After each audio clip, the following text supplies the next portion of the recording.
The streets of downtown Chicago are about to be filled with the thunderous sounds of NASCAR Cup Series machines.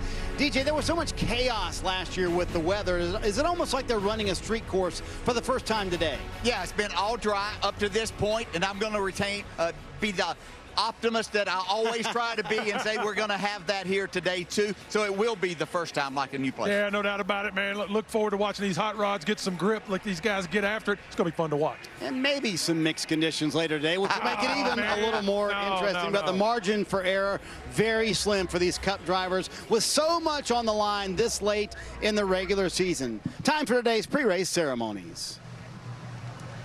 Ladies and gentlemen, please rise if you are able. Please remove your hats. And veterans, render a hand salute as the Chicago Fire Department and Chicago Police Department Honor Guard present our nation's colors. Here to offer today's invocation, please welcome from U Chicago Medicine Advent Health, Chaplain Sherwin Callwood. Father in heaven, we thank you today for this race.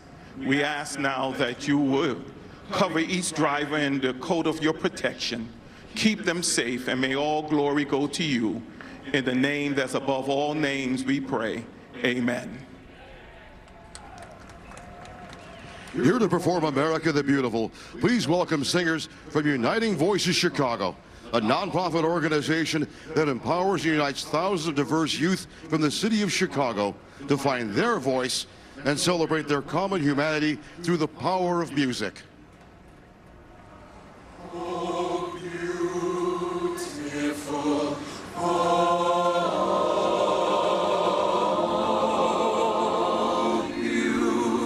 beautiful, for spacious skies, for amber waves of gray, for purple mountain majesties above the fruited plain. America, America, God shed his grace on thee, and crown thy good with brotherhood from sea to shining sea. America,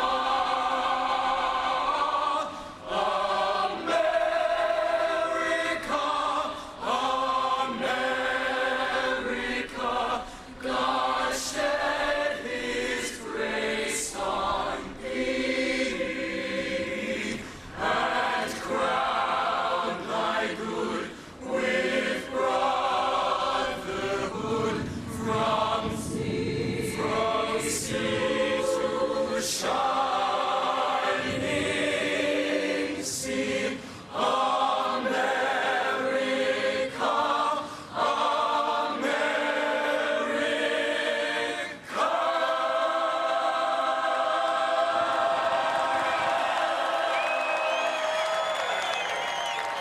Here to perform our national anthem, please welcome Chicago's original voice of the national anthem, Wayne Messmer.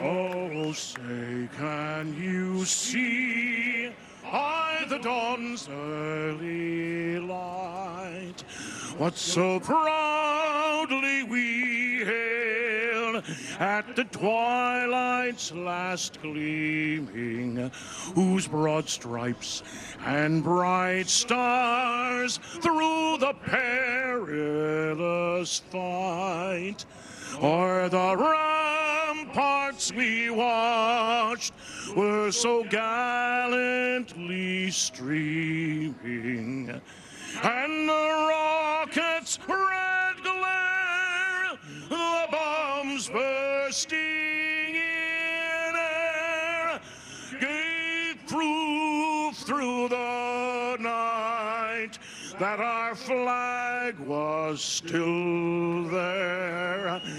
Oh, say does that star-spangled banner red wave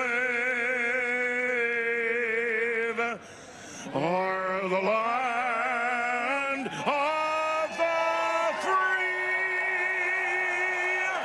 and the home of the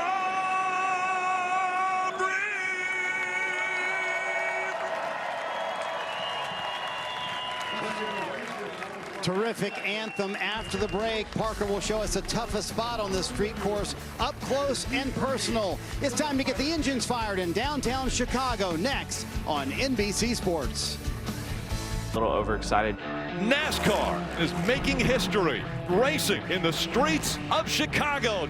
Everything that came along with that race was just a lot of firsts, a lot of new things. It was pretty crazy. You get a little relaxed or get a little distracted or get just a hair too aggressive, it's a place that can bite you. The weather was challenging and tricky, but the course itself was amazing. And, you know, we got our butts kicked by SVG. Welcome to the NASCAR Winners Club. Which wasn't fun. That's very cool. Anytime you can do an inaugural event, it's special to be a part of it. But I feel like if we go back there this year and the weather's good, it's going to be like the inaugural all over again. I am standing right now at the end of Lakeshore Drive, specifically down in Turn 4, because I believe this is one of the greatest examples of what makes street course racing so tough. This braking zone, to me, is the most difficult braking zone in all of American motorsports. You'll head down Lakeshore Drive and through Turn 3 at 140 miles an hour in a Cup car, and then you'll have to brake before the car ever even gets straight. You'll start that braking on brand new grippy asphalt, but you only get to brake on that for a second before you hit one of the largest bumps you will ever hit in a race car anywhere in the world. You then go all four tires in the air. You'll land on an asphalt that is worn and slippery. Try not to lock the tires and get that car slowed down from 140 to 70 into Turn 4. You go from 3 lanes down to 1 lane, and you will be on the brake in a Cup car for 5 seconds through this phase. It is one of the most difficult things you'll do all day, and every time a driver comes through here, Marty, they're going to get at some point thinking, uh-oh, I've done it wrong, and then gather it back up. That is what makes this place so difficult. And folks, Parker knows that challenge as well as anyone. Finished 4th in the Xfinity Series race yesterday. Brad, on a day where drivers will literally be fighting for inches on the track, what are the odds we see this Hamlin-Larson feud spark up again? 100%. I think Denny Hamlin's on a mission. I think he's going to continue to ruffle Kyle Larson's feathers for the rest of the season. I can't go higher than 100%. I agree. Hey, if it does rain at some point today, DJ, does that give SVG an even bigger advantage? Yeah, no doubt about that. He's so good at all of the aspects it takes to do that correctly. From tempers to record close finishes, this season's had it all. Now it's time to go street course racing. Let's get the engines fired here in Chicago. Chicago, this is the moment you've been waiting for. Please welcome retired NFL legend from the Chicago Bears, Matt Forte. All right, Chicago, y'all ready? Let me hear you make some noise. Oh, y'all can do better than that. Make some noise. Drivers, start your engines.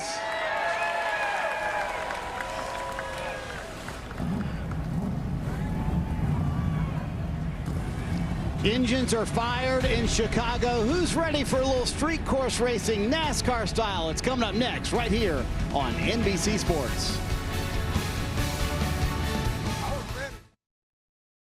I'm a race car driver, not a pitchman. But chase the storm, there's glory to be found. Thank you, guys. And the thunderous applause and the spray of champagne, the sweet taste of victory is worth the risk. Chicago, Illinois, the Windy City, is the 3rd largest city in the United States, and it's also the first to ever host a street course race for NASCAR. Welcome to the NASCAR Cup Series Chicago Grant Park 165, presented by Xfinity.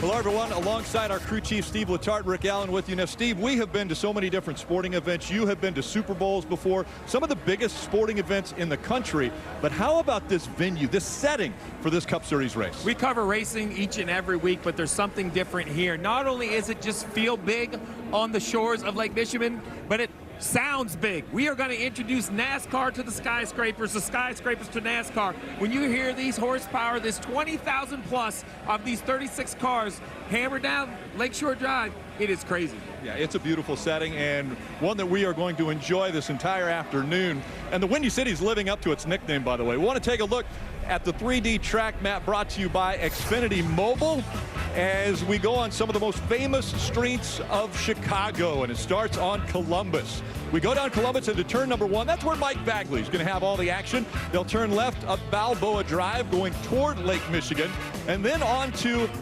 DeSable Lakeshore Drive, and they'll head all the way down into turn 4. Well, Dylan Welsh will have all of the action there. They'll go through to turn 5 and then all the way back to 6 for Mike Bagley again in that action. And then from 7 all the way through turn 11, we will have Jeff Burton, the mayor, calling all the action in turn 11 as they come back up the hill, and they will make their way back onto Columbus Drive, and that is where Steve Letarte and I will have all of the exciting action of the start-finish line and everybody on pit road. Let's hear from the guys in their perches. We'll start off with Mike Bagley in turns 1 and 6. Thank you, Rick. Turns 1 and 6 provide a unique fan perspective that is unparalleled in this sport. This is where the turns intersect at Columbus and at Balboa. The fans have been lining up on this fence line since 9 a.m. this morning when the gates opened up.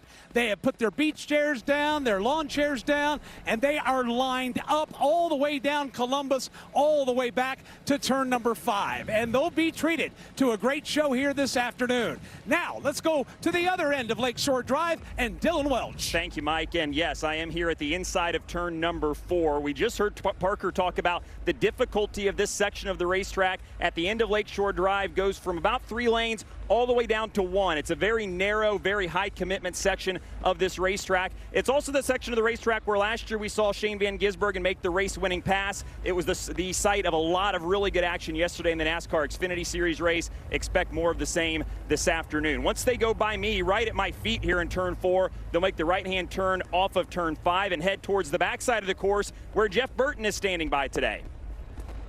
Yeah, I'm at turn 11 along the skyline of Michigan Avenue, where it has started raining, by the way. This is the most technical part of the racetrack. It starts with a downhill run to turn 7, which is a very, very tight 9-degree right-hander. That leads to an elevation change in the Congress Plaza Loop, a slow sweeping left-hander, and that brings them directly underneath me for another very tight 9-degree corner. There are passing opportunities over here, but it is a risky place to try it. So, Jeff, why don't we give the folks the starting line as we get to page number 1. Ty Gibbs will qualify second. Great starting spot for the young man. Raced here yesterday as well. He'll try to keep it in front all day long. Kim? Dave, as we look at page 2, Ross Chastain starting from the 14th position. Like most of the field, he is still learning this technical street course. Yesterday in practice, crew chief Phil Surgeon told me Ross's fastest laps were at the end of the run when his balance was the worst, but he had a better understanding of where the track limits were. A top 10 today, Marty, is the goal for this team. Kim, William Byron has his work cut out for him today. He qualified 27th, but he'll have to start at the back of the field because they made changes to the car to fix a power steering issue. Byron needs a good run after just 1 top 10 in his last 5 races. And after winning the pole at the last road course in Sonoma, Joey Logano was only able to qualify 32nd for today's race. Paul Wolf told me there's actually a number of strategy plays to help us gain a little bit of track position. Yes, the rain covers are on, but let's head up to the gentleman who will call the action today. Rain or shine here in Chicago, Rick Allen and Steve Letarte. Yeah, well, we're not going to get 8 inches of rain like we did a year ago. At least I don't think we will. But a little bit of rain isn't going to hurt anything. We have wet weather tires here, so we can see these cars making laps here very shortly from the streets of Chicago. And we found that Tyler Reddick can win on any type of racetrack or course, which he has won on road courses 3 times already in his career. So one of the best at this as well. His crew chief is Billy Scott, and right now down with him is Dave. Well, Rick, as you can imagine, with this weather moving through the area right now, things are becoming very, very chaotic. Not chaotic on the booth. It's controlled chaos here up on top of the 45. Billy's been talking with driver and engineers, trying to figure out what's going to happen next. What word are you waiting for from NASCAR on decision-making here? I think we're just kind of waiting to see what the weather does here. Got a couple minutes to make a decision on what we go do a sight lap on. We are allowed to come down after the first lap and change them. I think that's where we're at right now, to go out there and not lose position. So now it's just debate going on the radio on what we want to do the sight lap on, and yeah, a lot of it's going to be up to Tyler when he gets out there. Billy, once he is racing, what are the biggest pitfalls, or I guess you should say potholes on a street course, right, that you face as a crew chief in decision making? Well, before it was just a matter of, you know, maintaining track position and making sure that we are, you know, got enough fuel to get to the end, and looks like a one-stop strategy. But now this is obviously going to change stuff, and it's just a matter of adapting to the situation. All right, Billy, thanks very much. We'll let him get back to work. He's looking at everything, talking to everyone that he can talk to. And, of course, Marty will be up here a little bit later, checking in with them periodically on what they're doing as well. We'll have the Xfinity 360 cam in Tyler's car, so we'll be able to ride with Tyler and watch him progress from just inside the top 5 in this race. Yeah, Dave, we're embedded with that 45 team today in stage 2, which is great, that all access to the team. Steve, we just heard Billy Scott mention his situation. NASCAR has told them if they want to change the tires right now, they can, or they can do this inspection lap, go around, get a feel for it, change tires then, and they don't lose their starting position. Well, you're going to do the inspection lap either way. In my mind, you would absolutely put rain tires on now just to make sure you don't go out on slicks. You don't know what it's like all the way at the end of Lakeshore Drive, right? I mean, that's quite a ways from here. There could be more puddles, there could be slick. You know, these slick tires have very little grip in the wet conditions. So put the treaded tires on now, and you can tell they're treaded because of the white Goodyear. That's a slick. That's a yellow Goodyear. That's how you tell the difference. They're going to allow them to make a lap at slow speeds behind the pace car. That will give the driver the ability to see the track firsthand, and then the teams have the option. You can stay on the slicks. You can go to the treaded. It's free. You line up in your original starting position, and then we're going to see racing, which we're looking forward to. Let's listen into the 11 radio of Denny Hamlin here as he sits in the car. Right now, I think if we were dropping the green right away, you would need them for a short period of time, then not need them anymore. It is super splotchy. Another cell about 5 miles out that might flip us again. Currently, it looks like we're in the dry whenever it quits fully raining. So that's crew chief talking about what we need to do here as far as Denny Hamlin. Yeah, so what I love about, you know, NASCAR on the road or now street courses is that the amount of confidence in these rain tires means it's really up to the teams, unlike New Hampshire where there was kind of a mandated situation. You see we're at the white dot. You see that cell just to the left of it. I think that's what the 11 team was talking about, that one could also hit. I'm a big fan of putting it in the team's hands. I know at New Hampshire on the oval, not a lot of experience, high-speed oval. At the road courses just here a year ago, we saw a ton of wet weather action. So I just think this right here is going to make what I was already excited to see even more exciting. This was a year ago, Rick. Yeah, this is what we saw a year ago. Again, it had rained 8 inches of rain in less than a 24-hour period. The people here in Chicago did an amazing job getting the track ready, or the streets ready. And ultimately, some were able to navigate the streets and some weren't. Yeah. And then you had mentioned New Hampshire, one of the first times that NASCAR has ever finished a race on wet weather tires. Yeah, the first time ever to finish. You see the heavy rains. The big difference is this is a 1 mile oval. So this is a very high-speed oval. We didn't know what to expect, but look how well the drivers did. They used the entire racetrack top to bottom. We saw a few incidents, but overall, it was really, for me, I've been around the sport 30 years. That was shocking how much grip the drivers had. And Steve, the uniqueness about the wet tires is the drivers will actually seek the wet weather part, or the wet of the racetrack or the streets, to keep their tires cooler. Yeah, they have so much grip that they can actually overheat. So you're going to have to try to search out some wet spots on the straightaway. Parker, what's it feel like out there? Well, this is why I think this is an interesting decision for these crew chiefs. If you look at the 7 car here, look underneath it. It's dry underneath this car. It barely rained here, just enough to get the asphalt wet, but underneath the cars, it's still dry, showing you how little it just rained. It's going to be enough to maybe want to be on wet tires for, I don't know, a lap, maybe max. If it stays like this and doesn't rain again, that's why this is such an interesting decision for these teams. It's real easy, Rick. If it's too wet for dries, you're going to wreck.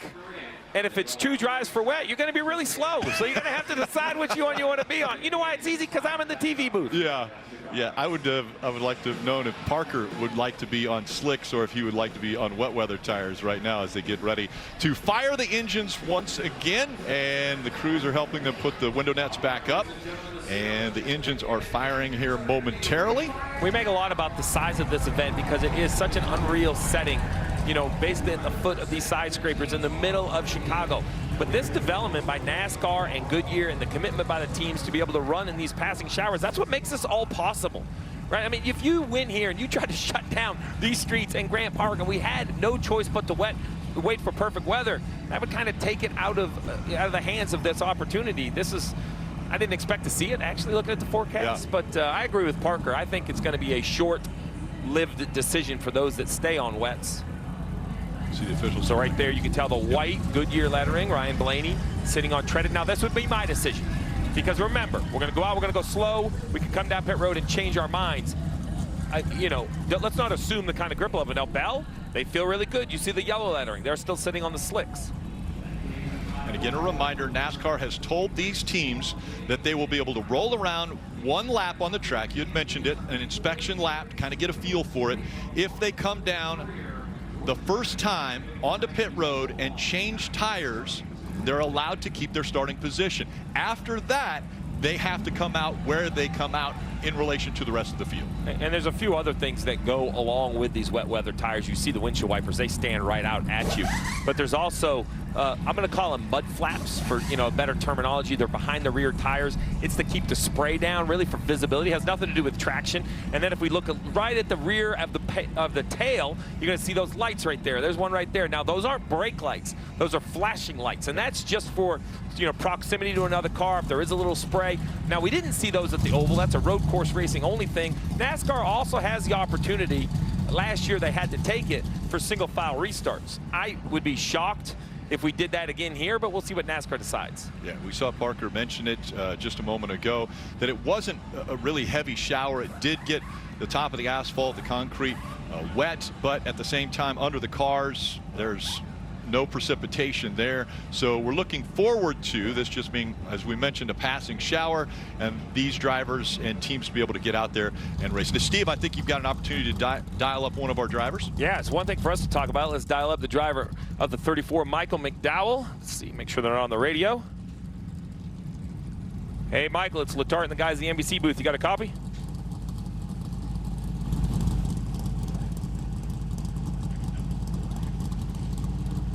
Try him one more time here. Hey, Michael, it's Letarte in the NBC booth. You got a copy?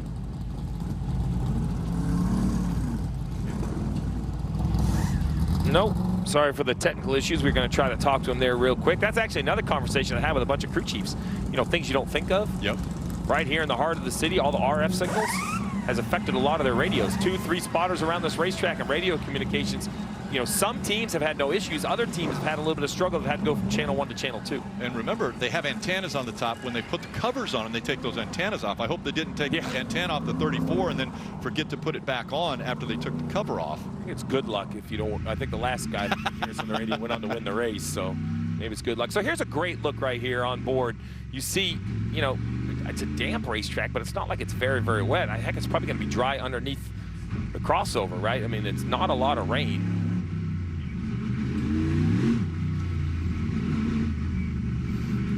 You can hear them testing to see what the traction and grip level is. While they have rolled off of pit road, let's check in on the 12 team with Dave. Yeah, let's look at our reigning champion and what he's got going this year. Just remember, it was 3 races ago that they finally got that playoff clinching win at Iowa, the 17th race of the season, so that's on their side. When I talked to crew chief Jonathan Hassel this morning, he said the other thing is, remember last year at this race, we were coming off a really hard crash for Ryan at the Nashville Super Speedway. This year, not so much. We are in a good spot. Reboot was the word he used. We're taking this as our first race at Chicago, and we are going to make the most of it. Kim? Dave, Daniel Suarez and this team have faced their fair share of struggles this season despite winning earlier at Atlanta, and they're looking for ways to improve. That meant this weekend, Suarez also ran the NASCAR Xfinity Series race yesterday. He said normally he would be very reluctant to say yes to running double duty, but he felt like he could really benefit and gain from extra seat time on this course. He was very pleased with what he learned yesterday about the street course. We'll see if it pays off here this afternoon, Marty. Kim, when I asked Steve for a dark horse today, he picked the driver right in front of Daniel Suarez, Alex Bowman, who's pretty good at road courses as well. Talked to the team earlier today. They said the good part about practice is they literally got better every lap as Alex got more comfortable. But Jeff Burton, now the decision for Alex Bowman and all of these drivers has to be made right here. Do we go with rain tires or do we go with slicks? How's the track look in front of you? Well, Marty, one of the most difficult decisions is going to be about, when do I put dries on? And that was down here in turn 11 last year in the water. This was one of the slower driving parts of the racetrack, and you can see there's puddling on the racetrack now where the grooves of the road. Remember, this is Michigan Avenue. This is not a racetrack. This is a 30-mile-per-hour zone where cars are every single day, and there are just spots of water, and we saw that here last year. And remember, it is a heavy braking zone that leads right into underneath me, and if you do not get slowed down because of the slickness of the racetrack, you're going to make contact with these tire barriers. Well, and Jeff, that's the other issue, right?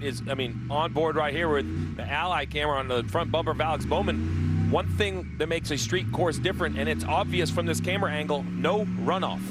Barriers on both sides. You don't even make the wrong decision at Watkins Glen or Sonoma. You might just slide off into the grass or slide off into the sand pits. Not here. If you slide here, you're going to make contact. You mentioned those barriers, the walls on either side interlocking. They're 10,000 pounds apiece.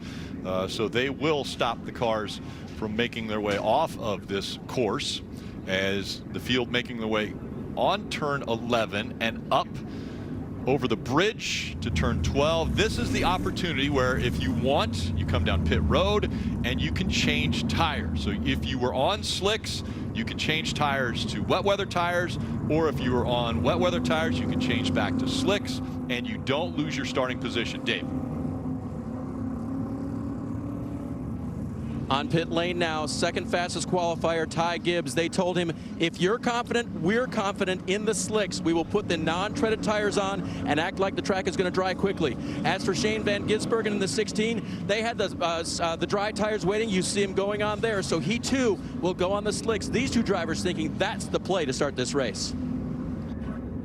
How ginger will you have to be around this racetrack, especially in front of Burton there on Michigan Avenue in turn 11? Well, I think that's going to be the challenge. Burton is, it doesn't look bad on pit road, but what you showed us over there, it looked pretty damp.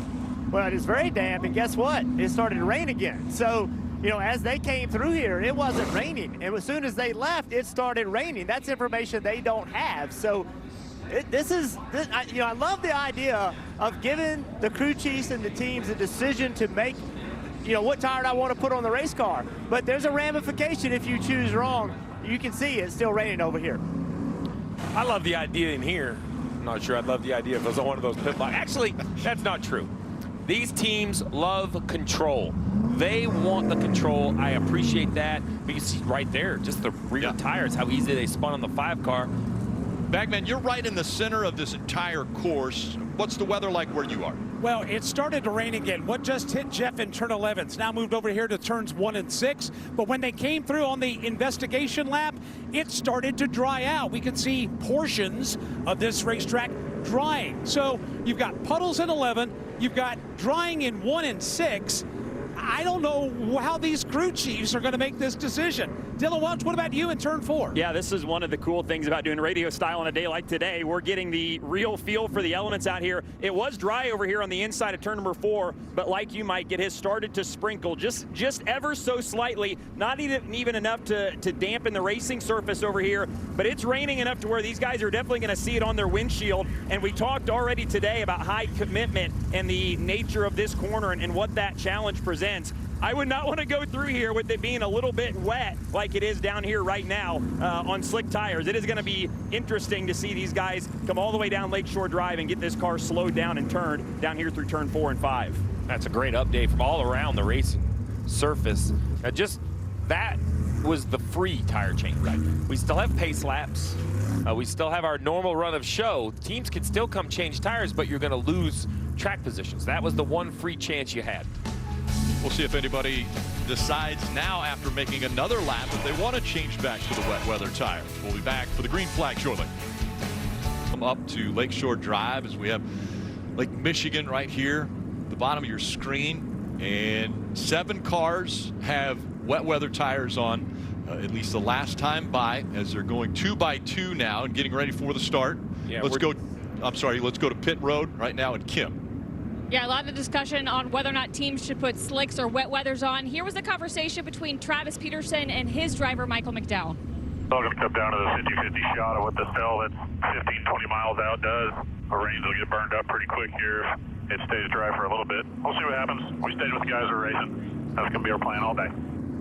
So they elected to put slicks on after taking the sight lap in wet weather tires. They felt like the back half of the track definitely slicker, but felt like it was going to be dry in about 2 laps of racing. The interesting thing is, on the flip side, Austin Cindric, that team ran out of time on the grid to put the wet weather tires on for the sight lap. They took their sight lap in slicks and decided they wanted wet weather tires to start this race, Marty. So lots of different perspectives on pit road. And Kim, when there are mixed conditions like this, it's usually who goes to the slick tires first is who has the most speed. Steve mentioned it earlier. The wet weather tires certainly help when it is wet out, but when it's not, they're certainly a lot slower as well. Bubba Wallace, you see him, terrific qualifying effort. He is on slick tires. But Steve, here's part of the game as well that Booty Barker was mentioning, and you heard it from the 34 team. There is weather coming very soon. So what would you have made as a decision, Steve? Would you have gone on slicks from what you've seen on the track, or would you have gone wet weather tires? So I think the track they're currently riding around on, slicks would work. The problem is when you look at the radar, I believe weather is coming, and I think you could kind of nurse the wet weather tires. Once again, we're right there in that white dot. You see just to the left where that kind of R1 pops up, that bright yellow. That's, 10, 12, 15 miles away. So the problem with this, unlike other surfaces, we talk a lot about the streets, but look at all the paint. You have crosswalks, you have arrows, you have all of these things. That is going to be less grip than just the asphalt. Plus, puddles. I'm no meteorologist, but that's a puddle. And there is absolutely rain falling there. You see the drips on the puddles, so we know that rain is coming down, and that's right there in the turn 11, turn 12 area as we ride along with the Busch Light Peach onboard camera of Ross Chastain. Again, we'll have some great vantage points here from the bumpers of quite a few cars today. Well, let's take a look at our Toyota virtual car. We can break down exactly all the parts and pieces. You see the windshield wiper working very hard. I mentioned the lights. You're going to see teams in the rear window, also on the rear bumper. And then the flaps, those have to go behind the rear tires. We're going to take the slick tires off. The flaps are already installed. We're going to put the treaded tires on. It's just like your tire on your street car, right? You have to give the water somewhere to go. So the wet weather tires not only have those treads to dissipate the water, it's also a softer rubber to grip the racetrack more, and even the sidewall's more squishy. That's why in the dry, it's slower. Like the treads don't touch as much asphalt as slick tires, and they just are kind of squishy. They almost feel flat versus the slicks that are meant to be high speed. We saw the pace car, the lights go off. That means that the green flag is coming out next time by. So, I loved the conversation this week. I heard Tyler Reddick and Denny Hamlin on the podcast talk about this exact thing a year ago. Denny went down in turn 1 on the rain, and he lifted, and Reddick flew right by him. And Hamlin was like, you were crazy. I had no idea the level of grip. So now I just wonder the mindset of all these drivers. Who is going into turn 1 thinking they're gaining spots, and who is going to go into turn 1 thinking that you just not have a big issue? Let's listen into the radio of the man who won this race 1 year ago, the 16 team and Shane Van Gisbergen. We'll just have a fun, good day. Repeat what you do here. Yep. Patient all day. Be there at the end. Good luck, guys. Thanks for doing this with me. Remember, Shane is running full-time in the Xfinity Series, where, by the way, he won here yesterday in the Xfinity Series on this street course. He's won 3 times already in the Xfinity Series, and again, won the very first Cup Series street course race 1 year ago, and that was his initiation into NASCAR. It changed his life. He was going to be a part of the Supercars, has 3 times been the champion of that series, and this is what he was able to do a year ago, getting by Justin Haley late in the race and then pulling away. Well, you see right behind Justin Haley, that's Chase Elliott, right? Who's won a ton of these road course races. And I think that's it. It's not just the win, but it was the raw speed. It was his car control.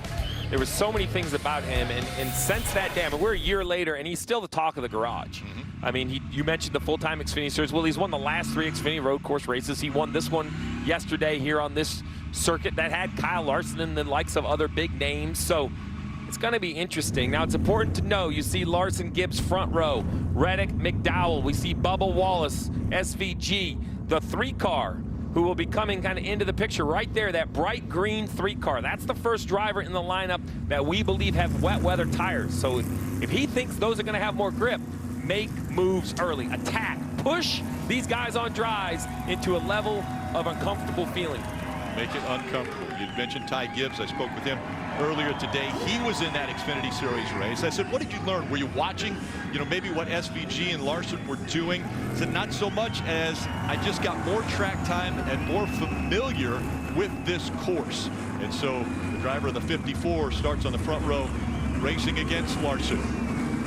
Over the bridge and heading into turn 12 and about ready to get started once again with street course racing in Chicago. Ty Gibbs using the windshield wiper before they get on the green out of turn 12. Tires already spinning. Green flags in the air. We're racing in Chicago. The field spreading out as they head into turn number 1, Bagman. Everybody holding their breath off the end of the front straightaway. Ty Gibbs will beat the entire field to turn 1 in the lead. Remember, these drivers are on slick tires, are not on the wet weather tires. Battle for third. Bowman in the purple 48, wedging his way to the inside of Michael McDowell in a race for 4th. They race on to Lakeshore Drive for the first time. Ty Gibbs, the black 54, leading the way as this race for the 4th spot continues. Battle for the lead as Tyler Reddick looks inside Ty Gibbs. They work through 4 for the first time. Here's the right-hander, turn 5. Everybody through cleanly as they hit Columbus Drive. They exit turn number 5, work their way back onto Columbus Drive. Remember, turn 6 was the trouble corner last year in the wet. Let's see how everybody's about to fare out now as they begin to slowly decelerate, apply pressure to the brake, and ease into this corner. Everybody's gotten the memo so far. Nobody coming in hot. Nobody slamming into the tire barrier. 2 and 3 wide racing down the hill to turn 7. They're coming to the wettest part of the racetrack, and it is still raining over here. This is narrow. It's technical. It is very difficult in the dry. You can see everybody kind of tiptoeing through here, taking their time, trying not to make a mistake. But right here, the 54 car of Ty Gibbs, this is where so many people had problems piled into these tire barriers last year. A pass right here, 16 of Alma Van Gisbergen, moving McDowell out of the way. You see the slipping and sliding. Coming to the green, we had Jones, Barry, Byron all hit pit road before even taking the green flag. We'll see again a lot of commitment, a lot of drivers staying on the racetrack as the 34 continues to search for rear grip down the front stretch.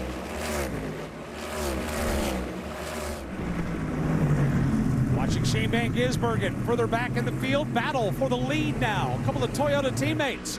Tyler Reddick in the 45, Ty Gibbs in the 54. They now turn right onto Lakeshore Drive. Again, this is the race for the lead, and everybody is minding their P's and Q's so far. Tiptoeing their way out of 2, down the front stretch into turn number 3 here as Gibbs starts to get some separation from Reddick, who falls back towards Kyle Larson in the 5 car. Single file through the first 5 or 6 cars and all the way through the top 10. Here's Ross Chastain trying to defend from Chase Briscoe as they work through 5 once again. And Dylan, I have to think that these drivers are on a recon mission right now, just figuring out what are the boundaries of these slicks in these conditions. Every lap that passes, they'll probably take it up a notch here or there. For instance, Kyle Larson in the 5. He tried to outbrake the 45, couldn't do it. That's the battle for second. Here comes Larson back to the inside again. Yeah, you can see the aggressiveness picking up a little bit. A little bit of dry on the left side of the racetrack. Everybody is being smart, but at the same time, you can't give spots up. Don't want to be too wide through this section. Somebody's got to give. Bubba Wallace with a wise decision. Bowman taking advantage of it. Gibbs is the first one to get to the racing surface. He's out front. Reddick, then Larson. Van Gisbergen has now passed Larson for that third spot. And you see the 16 making the turn through 12. Marty.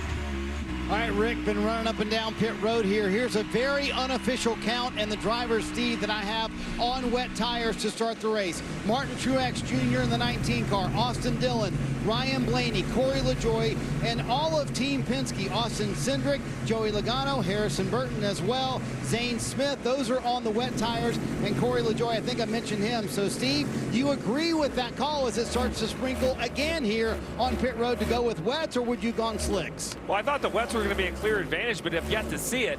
The 19 of Truex is up to 10th, but Gibbs, Reddick, SVG, they seem to have a lot of confidence. You see right there, that lead Penske car, that's the 2 of Cindric. You see how aggressive he is into the corner, but it's really not a standout advantage yet. We'll see if it continues that way, if the rain continues to fall. As they exit turn 5, they're back on Columbus Drive, watching Kyle Busch wedging his way under Denny Hamlin. Here comes Austin Dillon in that black and green 3, trying to do the same. You're on board the Toyota, inboard with Denny Hamlin, on board that is, and now 3 wide, Zane Smith is going to jam it into the bottom. Side by side, he'll race with Dillon. What a move by Zane Smith in 6. Zane Smith, one of those drivers with wet tires on. He's able to be more aggressive in the braking zones. That's where they really are effective. You can see right here a little bit of a drying lane starting to pop up in 11. Drivers getting more aggressive, a lot of side-by-side on this end of the racetrack. You see where the cars are going, way less water. Another big move right underneath me. Carson Hocevar in the 77 making that move as he comes at us into turn number 12. But a gamble by some of these teams staying on the slicks or the dry weather slicks, and it's working out because the track is drying as they're picking up speed. Every lap seems to get just a bit faster as they go into one. And it's helping them that it stopped raining, Rick, here in turn number 1 and turn number 6. And this portion of the racetrack is drying very quickly. There's Shane Van Gisbergen chasing Tyler Reddick in the 45. They race their way around the corner as everybody now is just trying to get that level of comfort. They're back off of 5 and down the straightaway. They're back on Columbus Drive as we're watching the leaders start to space themselves out and also get a lot of courage at the same time. You're on board with Shane Van Gisbergen. He's riding 3rd, and he is about a 2nd and a 3rd off the lead, but he's about to try to close in Tyler Reddick and take 2nd. Yeah, I love this shot. Wendy's cam on top of Shane Van Gisbergen's car. You can see how tight it is over here. Look how he uses all of the racetrack. Left side door right against the wall. This left-hander. Watch this right-hander. All but hits it right here. Then moves all the way to the left side to set him up for 11. Again, all of the racetrack. That's the advantage he has, Dave. And Jeff, he's up 2 positions from where he started. Shane Van Gisbergen, after they put the slicks on by their choice on the 16 car, he was told by crew chief Travis Mack, no strategy, go as hard as you can, and we'll keep you informed on the fuel situation. It's starting to rain big time over here again at 11. Over here at Congress Loop. Just when you think it's starting to dry, it starts raining again. Jeff, that's the farthest north portion of the track as we see the 34 on pit road. Kim. Yeah, they elected to put wet weather tires on. At first, Michael said there was no concern. He was feeling out the track on the slicks. Now they feel like enough weather is coming in and the track is going to need wet weather tires. And this is really the challenge because I was just asked by Marty which I wanted to be on. Lap time would say dries. You have the leaders running low 91-second laps. The guys on wets running mid 92s, 93s. But then Jeff talked about it. The rain in turn 11, that's what McDowell felt. He radioed in, said, I have to come. He was running 8th. He gave up a great position to change those tires. And they're coming at you here, Jeff, as they go through 7 now and into the Congress Plaza. We're going to let you talk us through these top 3 cars. Yeah, Van Gisbergen almost hit the wall on his right side. That's why he had lost some ground to Reddick right there. He really had to check up big time. You're going to see a lot of that today. Drivers trying to use all the racetrack, misjudging and touching the wall. When that happened, they stacked up behind the 16. Larson right behind him. Gibbs Stellan in front. He has a 1-second lead over Tyler Reddick, and they're at speed. We're still seeing them over 1 block go from 50 miles an hour to 100 miles an hour. Big slide there out of Bubba Wallace as he comes out of 12, but it's still Gibbs out front. Watching Bubba Wallace there after that slip coming up turn 12, trying to regroup. He is behind that side-by-side battle between Christopher Bell in the black and red 20, and also Kyle Larson there as well. Right now, everybody just trying to ease their way through as Shane Van Gisbergen starting to feel some heat, Dylan, from Kyle Larson. And that's the race for third. These two battled fiercely yesterday in the Xfinity race, resuming that again as SVG holds on to the third spot. They work through 3 and down into 4. Still dry over here. Gibbs leads Reddick, Van Gisbergen, Larson, and Christopher Bell off turn 5. Here they come back onto Columbus Drive. What a battle this is. SVG right now, Shane Van Gisbergen in third. He is about 2 car lengths behind Tyler Reddick in that orange and purple 45 in front of it. Ty Gibbs now leading the way through this corner. And what had been, I guess, the accordion effect for the lead, you could call it. Now it's closing back together. And really, this is a ferocious battle for the lead headed to turn 7 and 8. Yeah, Ty Gibbs is holding everybody up a little bit. You can see him stacking up behind him. Off of turn 12, we saw Bubba Wallace. This is how slick it is. He's trying to accelerate. He just cannot make rear grip. Alex Bowman, great job not making contact behind him. Watch this from the front. It's just hard to anticipate how much grip the racetrack has until you get there. Bubba just asking a little bit too much out of his car. Pit road's tough here. Denny Hamlin, one of the most experienced drivers, wanted to make his way to pit road, couldn't do it because everybody was below him. Had to make another lap. Riding along with Alex Bowman and the Ally on board as they go through 1 and into 2, and then they'll be headed right back at you, Dylan, down Lakeshore Drive. That's right. Everybody's single file right now all the way through the top 10 as they work off of 2. And here is Lakeshore Drive. Great view from the Ally on board with Alex Bowman, who rides in the 6th spot. Everybody's still chasing Ty Gibbs. As Jeff said, kind of backed this field up. Reddick has closed. He's brought Van Gisbergen in line. Christopher Bell peeked to the right side of Kyle Larson in the race for the 4th spot. He'll stay in line as they work through 5. And they'll stay in single file down Columbus Drive, and they set up for the entrance to turn 6. This is a good braking zone if the driver feels he's got the room to work. Right now, everybody content to stay in line except for Chase Briscoe in the 14. He'll dive bomb Alex Bowman into 6. Bubba Wallace tries to do the same coming up over the bridge. This racing is amazing. I would not want to be a crew chief or a driver right now trying to make the decision on what to do. It is now quit raining over here, but the radar shows more is on the way. So I don't know how you make these decisions, Steve. Well, I think right now you have to leave it in the driver's hands because dries are faster, but definitely riskier because you see them slipping and sliding. We'll see what the leaders do if any of them come to pit road, Dave. Steve, exactly to your point, they told Ty Gibbs 2 laps ago, hey, if you need to come because you think you need the wets, then you come anytime. But so far, he's not done that. Ty Gibbs, a 21-year-old, continues to lead. Gibbs out front by just under a second over Tyler Reddick. Shane Van Gisbergen. You're watching the NASCAR Cup Series Chicago Grant Park 165, presented by Xfinity. Good shot of the bean as you download the official app of NASCAR and follow the action with free live scoring, in-car camera, and radio broadcast. You can upgrade to premium for full access to driver audio channels and a completely ads-free experience. Search NASCAR in your app store to download and start a free trial. Not very many racetracks where you can watch from your boat, but this is definitely unique, racing on the streets of Chicago. It's still Gibbs out front. Van Gisbergen has moved up to the 2nd spot. Bell now up to 3rd. Larson has fallen back to 4th, and Briscoe now 5th.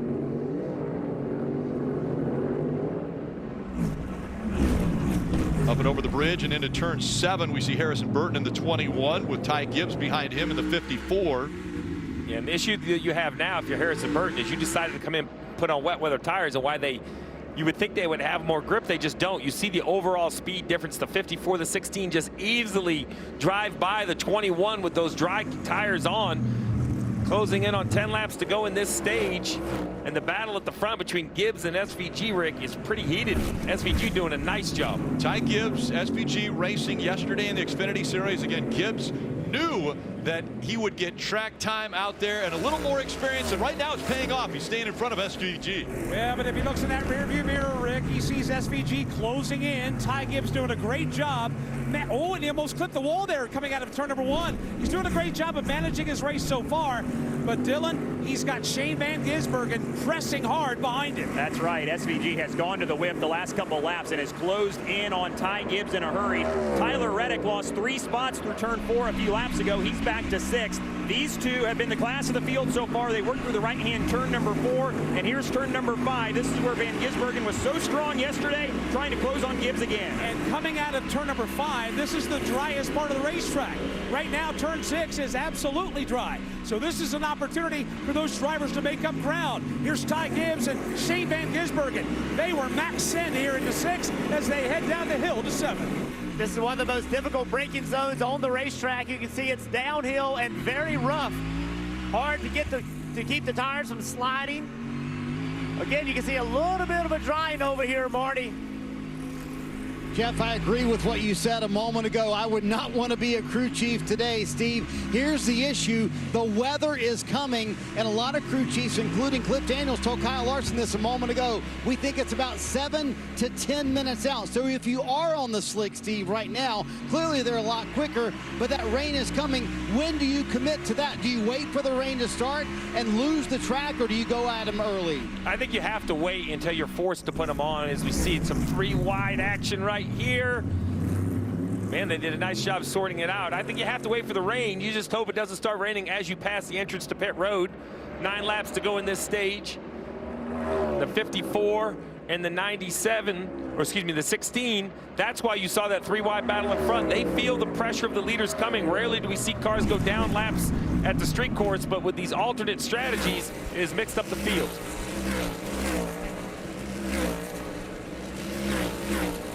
Leaders come out of 5 up Columbus Drive and downhill and braking into turn number 6. There is a big group of cars in front of the leaders right now. First up in front of Ty Gibbs and Shane Van Gisbergen will be Ryan Preece. Also Joey Logano in the mix. Here's Gibbs. He'll peek to the inside of Preece in that red, white, and blue 41 and 7. There's nothing these guys can do. They're on rain tires, and they've eaten the rubber off of them. They have to hope it starts pouring rain here pretty quick so they can get that advantage back, because they are going to get lapped, and it's going to put a lot of cars a lap down. That's very unusual on a road course. SVG with a big move on the inside of Gibbs. The 16. Christopher Bell trying to go with him. Yep, now trying to drag race that 19 of Gibbs, 54 of Gibbs as they go onto the front stretch. Now they try to go around Ryan Preece in the 41, and it's Shane Van Gisbergen who's able to take the lead. Here comes Christopher Bell in the 20. Christopher Bell out of nowhere now is going to challenge his teammate for second. Joey Logano blocking the way. Joey in that yellow and red 22. He's a lap car. All of these cars that are passing him are on the lead lap, led by Shane Van Gisbergen, Ty Gibbs, and others out of 2. All the top 10 has rubber banded back together here. Here's a race for 3rd or 4th, call it, as Stenhouse has a spin right in front of A.J. Allmendinger, you see there. The leaders working their way down Lakeshore Drive into turn 4. Larson in the 5 runs 4th. Briscoe had a look behind him in the 14. Everybody cordial and orderly this time through 5 and back onto Columbus. Meanwhile, Shane Van Gisbergen is starting to slowly check out in these conditions, but they have stacked up from second on back with Gibbs and Bell and Larson and lap cars in between them. Briscoe and Larson, a couple of red, white, and blue cars right now exiting 6 and heading downhill to 7. Yeah, Reddick has a great seat with this battle in front of him. You can see everybody tries to get single file. This very narrow portion of the racetrack. Cars sliding all over the racetrack. You know, we act like it's dry. It's still damp. It's still very challenging conditions for these drivers, and they are maximizing their opportunities. You can see very tight right there with the 43 car. He's on wets. He's eating the tires rubber off of them. SVG is out in front. We saw the 47 of Ricky Stenhouse Jr., who just became a father on Thursday. And a spin here for him. Yeah, just overcooks it down into turn 1, kind of locks it down, makes some contact with tire barrier, no real damage. And then SVG in the 16. So we have that car in front is for the lead, the black and green car. He gets a move to the right side. That's in turn 11. And as they chase each other from 11 to 12, Christopher Bell, the 20, right behind the 2 wide. The 16 will use the slower cars and kind of bang the 41 out of the way, then 3 wide. Ty Gibbs has to check up a little bit, but works his way through. Scary moments for the leaders. We'll ride along with SVG and see how he navigated through 11 and 12 here. He got to the inside of Ty Gibbs in the 54 there.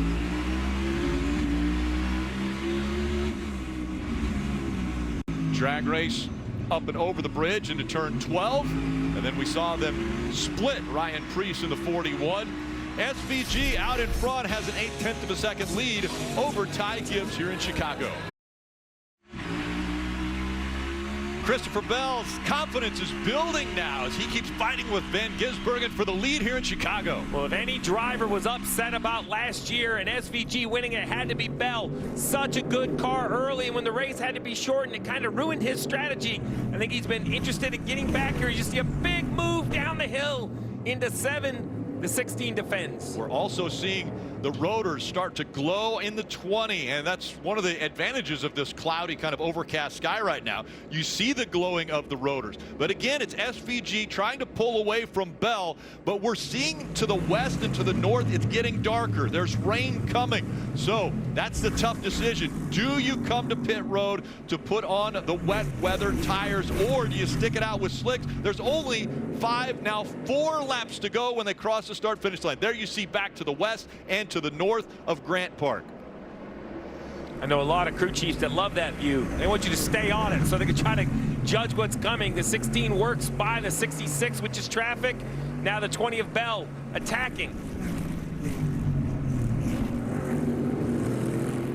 Field works out of turn number 2 and onto Lakeshore Drive. Still dry down here at the southernmost part of this circuit. Shane Van Gisbergen, the leader. Christopher Bell, though, keeping him honest. You get a look at him there out of the back of Van Gisbergen as Corey LaJoie is around over on the backside of the course. Right now he is in turn number 5, facing the wrong way as Corey LaJoie gets turned around before he has an opportunity to make his way onto Columbus Drive. So the caution does come out to allow LaJoie to get spun back around. We're riding along with the Celsius on board. He was running 29th, and so this is the caution that now will teams make this decision to come to pit road. Pit road will be open again until 2 laps to go in this stage. Let's see what happened with the 7 through turn 4 over to turn 5. Turn 4, very, very difficult, heavy braking. You heard Parker Kligerman talk about it in the pre-race, and he just by himself, low on rear grip, a little contact to the wall. Around goes the 7, caution comes out. Great shots of Soldier Field, and that's the Field Museum right there in front. You know, SVG is a big sauce guy. He confirmed, and Wendy's new Saucy Nugs come in 7 different sauces. On Friday, he visited a local Wendy's restaurant here in Chicago to promote Wendy's new Saucy Nugs.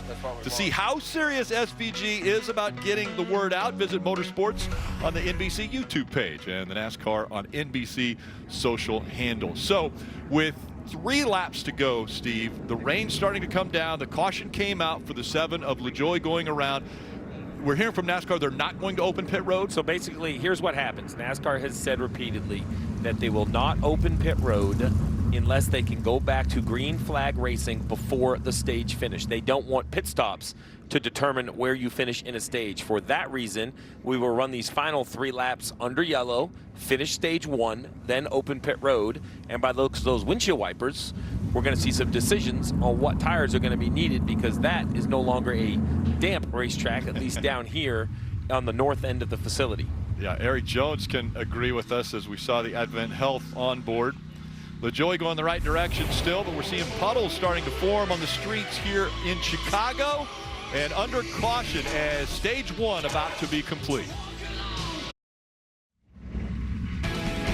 You're watching the NASCAR Cup Series Chicago Grant Park 165, presented by Xfinity. Well, earlier this week, members of the Chicago Police, Fire, Street, and Sanitation Departments were honored by Blue Cross Blue Shield of Illinois with a Hometown Heroes track walk. They were treated to a behind-the-scenes look at how the city streets were converted into the track for the NASCAR Chicago Street Race. And they met with Cup Series driver Bubba Wallace, who surprised them by revealing their names on the deck lid of his car. The honorees also received passes to yesterday's Xfinity Series race and the Music Festival. The hometown heroes were chosen for their bravery on the job and dedication to the city of Chicago. As a founding partner of the Chicago Street Race, Blue Cross and Blue Shield of Illinois is proud to help drive access to the race for Chicagoans who make this city great, and thank them for all that they do. All right, Marty, I believe we're going to get a weather update from you, but we probably can see that it's not good. Pretty good idea what the weather report's going to be, Rick. It is pouring here on pit road as you're on board with the BuildSubmarines.com, on board with Joey Hand, who's driving for Roush Fenway Keselowski Racing this weekend and goes by where Jeff Burton is right now. You can just see the absolute puddles on the racetrack and also here on pit road. Cliff Daniels just told Kyle Larson a moment ago, he said, what is here now will be here for a while. So eventually, Steve, they're going to pit at the end of this stage one as they take one lap to go here in stage one. But it looks like it's going to be a wet weather race, at least for a while here in Chicago. And there's the radar to prove it. I think that's the key. I think at this point, it's now, you know, it was kind of a mix. How long were you going to be on wets or dries? I think now you could commit to these tires, maybe make some adjustments. You're definitely going to need to pit because really the entire field is on slicks that are on the lead lap. Zane Smith might be the one holdout back during the 71 all the way back at 27th. He might be able to stay out and do something crazy, but the majority of the field is going to pit. Put those treaded wet tires on, and if there's different air pressure or some sort of setting that you think would help, but it is definitely raining now. And we're going to hear from race leader Shane Van Gisbergen. This is going to be his first career stage win. Listening to his radio. Yeah, we can hardly drive here through across these lines. So it's going to be stupid to pit lane if we're all on slick. Yeah, it's near undrivable at this speed. That was pretty fun there. So you hear, I mean, undrivable, even at these low speeds. I like it. It's pretty fun. Yeah. Having pretty fun. Well, he mentioned also the paint. You had said that earlier. It's very slick, not only the racing surface, but then you have the paint of the lines, the dashes, the arrows. Well, we all drive on roads around the country. We all know when it, you know, what do they always say? Hey, when it rains, increase your following distance, do all of those things. Your street cars have wet weather tires on all the time, but it's just, you know, there's oil, there's grit, there's all these things in the streets that are not as present in a race track. Kim. And it's been a good job by Chase Briscoe under the conditions with the slicks, moved from a 16th starting position up to the 4th position. But what's been really fun to listen to is the radio and how we've seen the weather transition under this caution. When the caution flag first waved, Chase got on the radio and was telling his team, you know, the track looks fine. I don't know if I would put wets on yet. Like, maybe we should stick to slicks. It only took a lap later. He got on the radio and said, wet, wet, wet, wet, wet. We absolutely need wet weather tires. We saw what he was able to do with wet weather conditions in New Hampshire. Should be very fun to watch Chase Briscoe here this afternoon once they switch on those wet weather tires. And again, that was a rarity. Steve, you brought it up earlier. New Hampshire, an oval racetrack. NASCAR has been trying it. They had tested it on a mile and under, and so it was the first time that it was utilized at New Hampshire, and again, that was just 2 weeks ago. Shane Van Gisbergen is going to get the stage one win, so he keeps up his winning ways in Chicago after winning the Xfinity Series race yesterday, and of course the Cup race a year ago, making the final loop here through 7, 8, 9, 10, and 11. Riding along with the Wendy's onboard, looking back from SVG. Dave. Rick, Ty Gibbs will finish third at the green-white checkered as planned right now anyway. And this is what he thought of the front stretch. Slows down or dries up a tiny bit, but then the next one will just hit us. Just watch the track. Obviously it's wet, but the front straightaway is sudsy. So be like go-karting. Okay. That was actually the information from Tony Hirschman talking to his driver, giving him a go-kart reference, which Ty does a lot. It's one of the reasons why he's good on these road courses. Sudsy. I heard the word sudsy out there. I don't think you ever want to hear that when you're behind the wheel of a race car. Yeah, I mean, I agree with that assessment, but I'm not sure what that's giving me for information as far as grip. I guess worse than wet.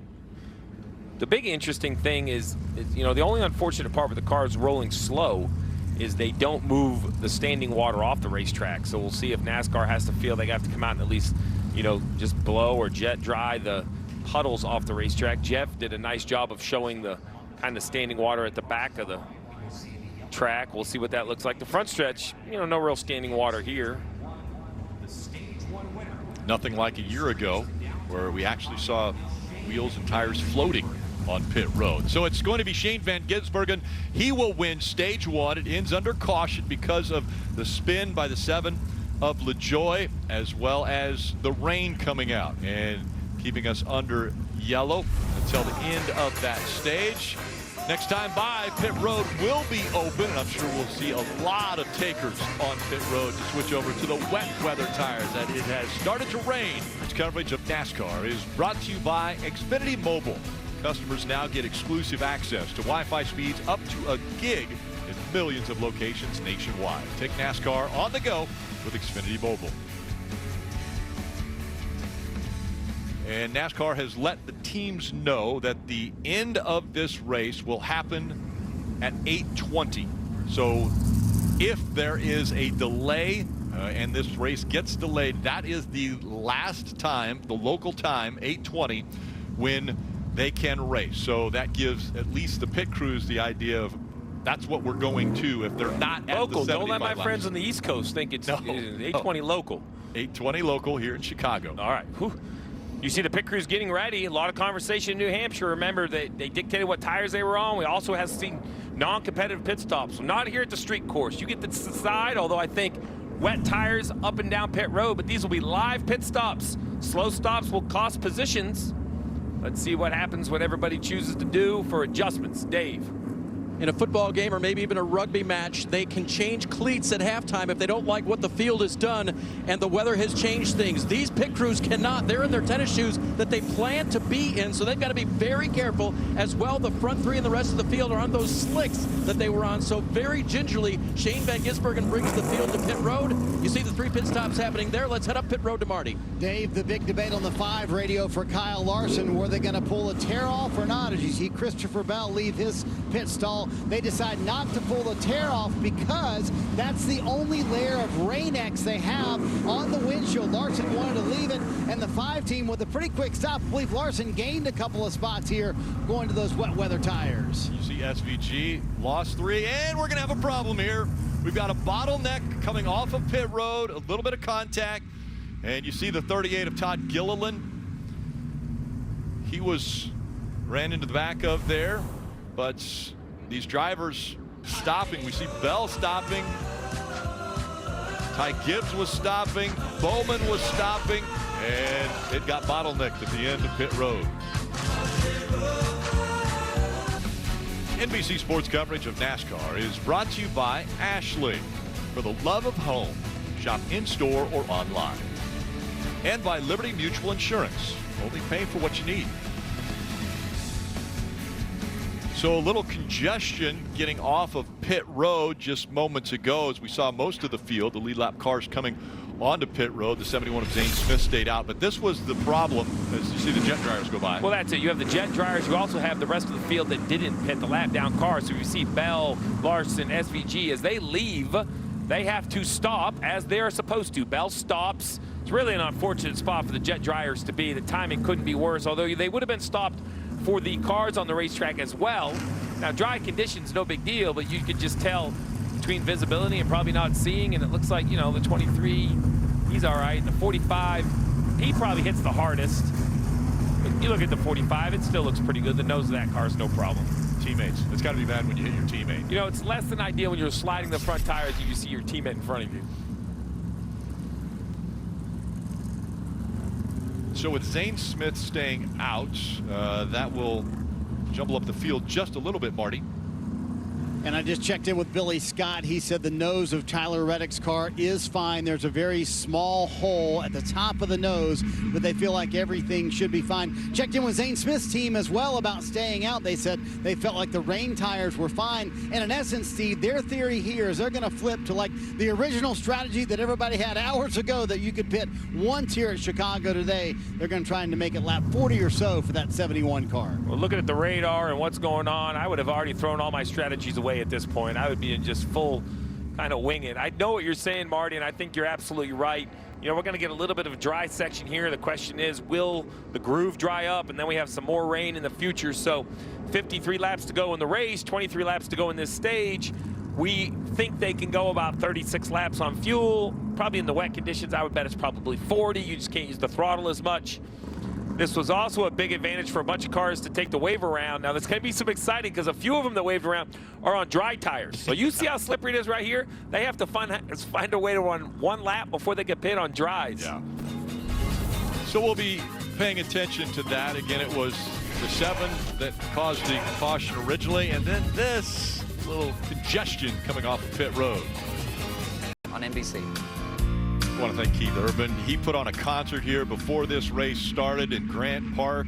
What an amazing event this has been. Well, I know we are seeing the rain now in the race, but you know, we've had great weather all weekend, and that's really been the celebration. You said it, the racing yesterday was breathtaking, perhaps the best Xfinity race I've seen in years. And then all of the concerts got to take part. The crowds were great. So, and actually, you know, now I'm not out in the elements, but this racing in the rain is pretty entertaining, the decisions they have to make. Now, I hate it for the fans that they have to be out in the rain. You don't hate it for Jeff or Bagman or... Well, I mean, Jeff has an umbrella. I can't speak about Bagman. Let's check in with Marty. So we'll be embedded here in stage 2 with Tyler Reddick and his race team. And I want to talk about what Billy Scott just did a moment ago when Reddick made contact with his teammate Bubba Wallace leaving pit road. And what they were able to do is they were able to get still photos from around the racetrack. Steve, you know this very well. Every manufacturer and every team as well has photographers everywhere around the racetrack. And obviously even more when you're on a road course or a street course like we are here at Chicago. So Billy Scott was able to get those pictures instantly to here to the pit box and diagnose exactly what's going on with the nose of the 45 car. So Steve, it's a little bit of an intricate process, but every manufacturer has this, every team has this, and that's how Billy Scott knew, hey, the damage earlier from hitting your teammate, it should be fine. As we see them choosing, but you're absolutely right, Marty. You know, here you can look at damage at some of the higher speed racetracks. You can actually look at like the height of your car.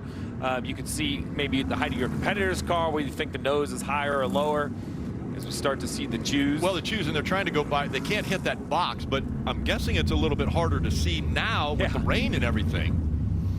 And this is, I mean, so the grip is going to be one question, but the vision is going to be interesting now. That won't be bad for the front row, but if you look back, maybe row 3, 48 of Alex Bowman, you know, and behind them, I would think there's going to be just a little bit of spray. It's going to be interesting to see.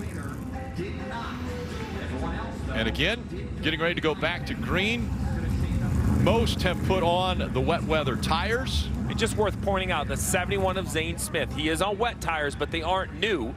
They are the ones he started the race. So he, you know, he has a bunch of laps on him. We will see if they've lost grip versus everyone else. And at the back of the field, there's some guys that stayed out. They wave around. They're back in the lead lap, but they're on slicks. So they're going to have to tiptoe around 2.2 miles getting back to pit road. Doesn't sound exciting. And they've got to stay in their lane until they get back out on the front stretch. The restart zone just at the bottom of this hill. Zane Smith in that 71 on the left side. Christopher Bell in the 20 on the right. Back into the gas they go. And we're back to racing now on the wet tires and the wet streets of Chicago. You see the sliding, but look at the cars disappearing in the distance with the spray. Grip and visibility a challenge. Ty Gibbs immediately going to work in that green and black 54 to the inside of the orange and blue 71 of Zane Smith. Everybody just trying to funnel down into some degree of lack of chaos there in 1. Here they are in 2. The right-hander onto Lakeshore Drive. So far, so good. We saw a race for second there. Zane Smith trying to fend off Christopher Bell, the red and black 20. Bubba Wallace around in front of the field. He was inside the top 5 as everybody tries to come around him, kind of in a blind spot there as they come around the corner onto Lakeshore Drive. Leaders continue to work their way back into turn number 4 and 5. But here's Bubba and Daniel Suarez stopped at the exit of 2. You'll see it here as they work down into turn number 2. Bubba on the outside in the 23, just contact there from Bowman. Bubba kind of gassed it up to try to get out of everybody's way, and Suarez collected. Baggy, they're headed to you. Now here they come into turn 6. Here they come. Ty Gibbs tiptoeing his way. This is the battle for third. Larson, Zane Smith. Oh, and Chase Briscoe. He'll nail the tire barrier in 6. He gets turned around, and he just just shellacs that tire barrier. Nobody else collected, but a hard contact for Chase Briscoe, and he's able to drive away. But he gave that tire barrier one heck of a lick. Watching Chase Briscoe just trying to get his car right in. Here's how it happened. He came in low, hot, sideways, and slams into that tire barrier. He is lucky nobody was to his outside, because that could have been a whole lot worse. But Chase Briscoe, the only one that's worse for wear right now. Now he's just trying to get right and do it. I mean, there's nothing he can do but get it refired. When these things spin like that, they definitely don't want to get refired. You see the seams on the hood broken loose a little bit. Not a ton of damage. Very lucky that it was tire barrier. You see right there the 16. I thought there was some contact from the 14 when he was sliding. Let's take a look on board and see just how much damage to the 16. I think he hit right side. I think this car is really wrecked. Junked? Yeah, the right side of this has heavy, heavy damage. The absolute favorite coming in. So you're going to be on board right here, and you're going to see he's going to get hit from behind and straight into the barrier. Briscoe hits the 16 of Shane Van Gisbergen, and that was a big, big hit. I would be shocked if the 16 can continue. It's not running. And he's out. He is out of the car. That's it. That's it. So the favorite out of the race. There'll be no defense of the title. He won this race a year ago, Rick. And now disappointment after the win. AMR safety crew down there to help SVG out. And nothing he could do, right? Chase Briscoe lost control of his car and just basically ran him over. You know, didn't mean to. Chase didn't want to do it either. He wrecked as well, but this is the chaos that the rain brings. We saw the 48 hit the 23 in turn 2, and now the 14 hitting the 16 heading into 6. Jeff. Yeah, Steve, we talk a lot about rain tires and the ability to do it. We would normally be sitting, you know, red flag condition, historical NASCAR, we wouldn't be racing, but this is part of an evolution of learning what you can and cannot do on rain tires. And I think this is the most difficult racetrack because of all of the different conditions on the track. Remember, these are roads, oil from cars, all the things that happen on a normal road. This is not a racetrack that these guys are accustomed to. So it's great that we have these rain tires, and we're learning a great deal, but it is not without risk. Parker. Well, just to add on to that, Jeff, you know, you talk about street courses. There's so many different types of asphalt out there. And if you look right there as they go into turn 4, look at all the different patches of asphalt. Those all have varying grip levels. It's not like when you're at a normal road course in the rain, you might get off the normal line because they're just more aggregate in the asphalt. Here, you have to literally search around and understand. And, you know, one of the things that all these teams and drivers do when they come to a course like this at road courses, street courses, and even ovals now, is we walk the track. Why do we walk the track? To find those different patches and areas that we feel like will have different grip levels. One of the things you brought up earlier, Steve, was those painted lines. Well, some of those painted lines actually have almost a grit, like an aggregate, like a sandpaper to them. They actually have grip.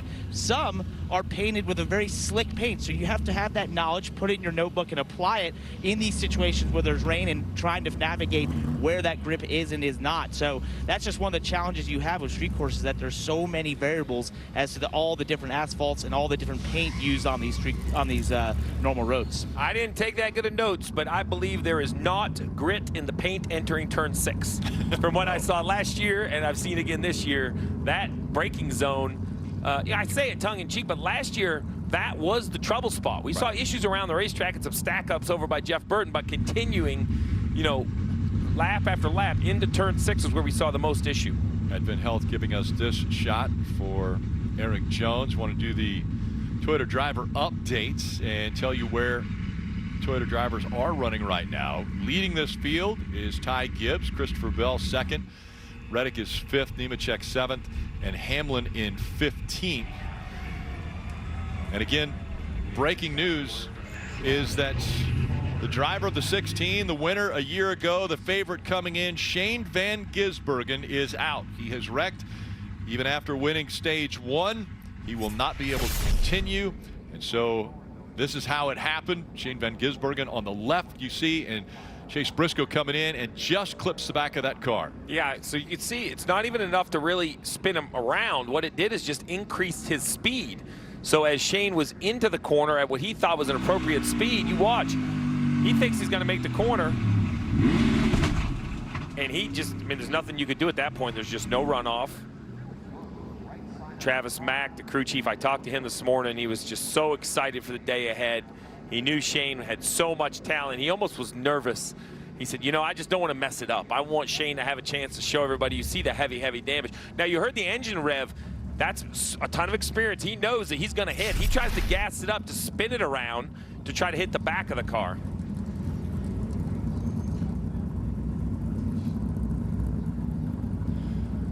So pit road is not open, but what they're going to do, because there are puddles and standing water around this course, they're bringing the field onto pit road. They're going to stop them.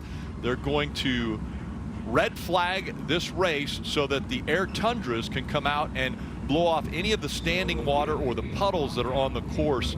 Of course, Steve, you mentioned it earlier. Those of us that have been on the roads and you've driven before, you know there's hydroplaning. When you have standing water, that's, even with rain tires or wet weather tires, you still have that possibility. And now the good news is, you see in this shot right here, it doesn't look like the rain's coming down very heavily.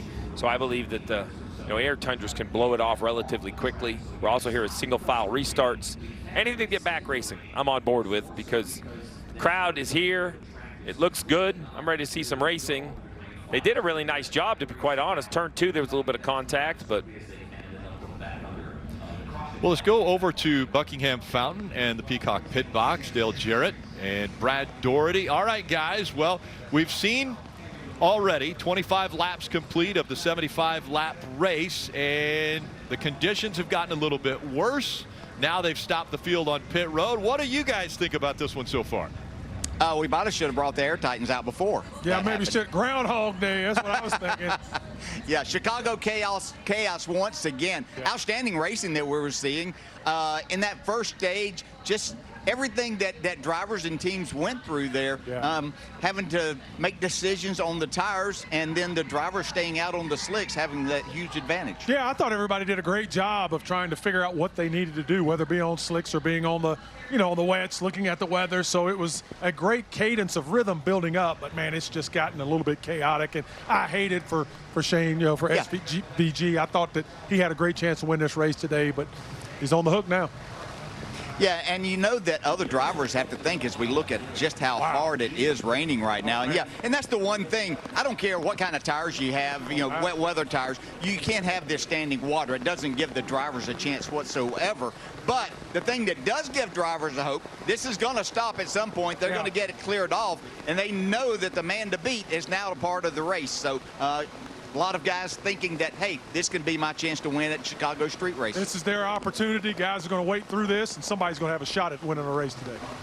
You see the teams going out. They can cover the cars up. The drivers can get out if they would like. You're watching now a wet NASCAR Cup Series Chicago Grant Park 165, presented by Xfinity. Red flag condition from the streets of Chicago. And up front, as they are scored, it's Ty Gibbs that's out there in front. We see the Air Tundras taking to the track, and the jet dryers trying to get out there and get the puddles off the track. They were out there earlier too, and this was the exit of pit road when they had come down there, and that caused a little bit of a bottle up here. Yeah, a little stack up. Tyler Reddick can't get slowed down too much. Hits 23, no real damage, but unfortunately more damage for the 23 here. 48 of Bowman gets right into the right rear quarter in the rain, spins the 23 out. And then the 14 of Chase Briscoe sliding into turn 6. He actually tags the 16 on the way in. Yeah, on board with SVG. The 14's able to drive away. The 16 not so lucky. Heavy damage. The favorite, last year's winner, out of the race.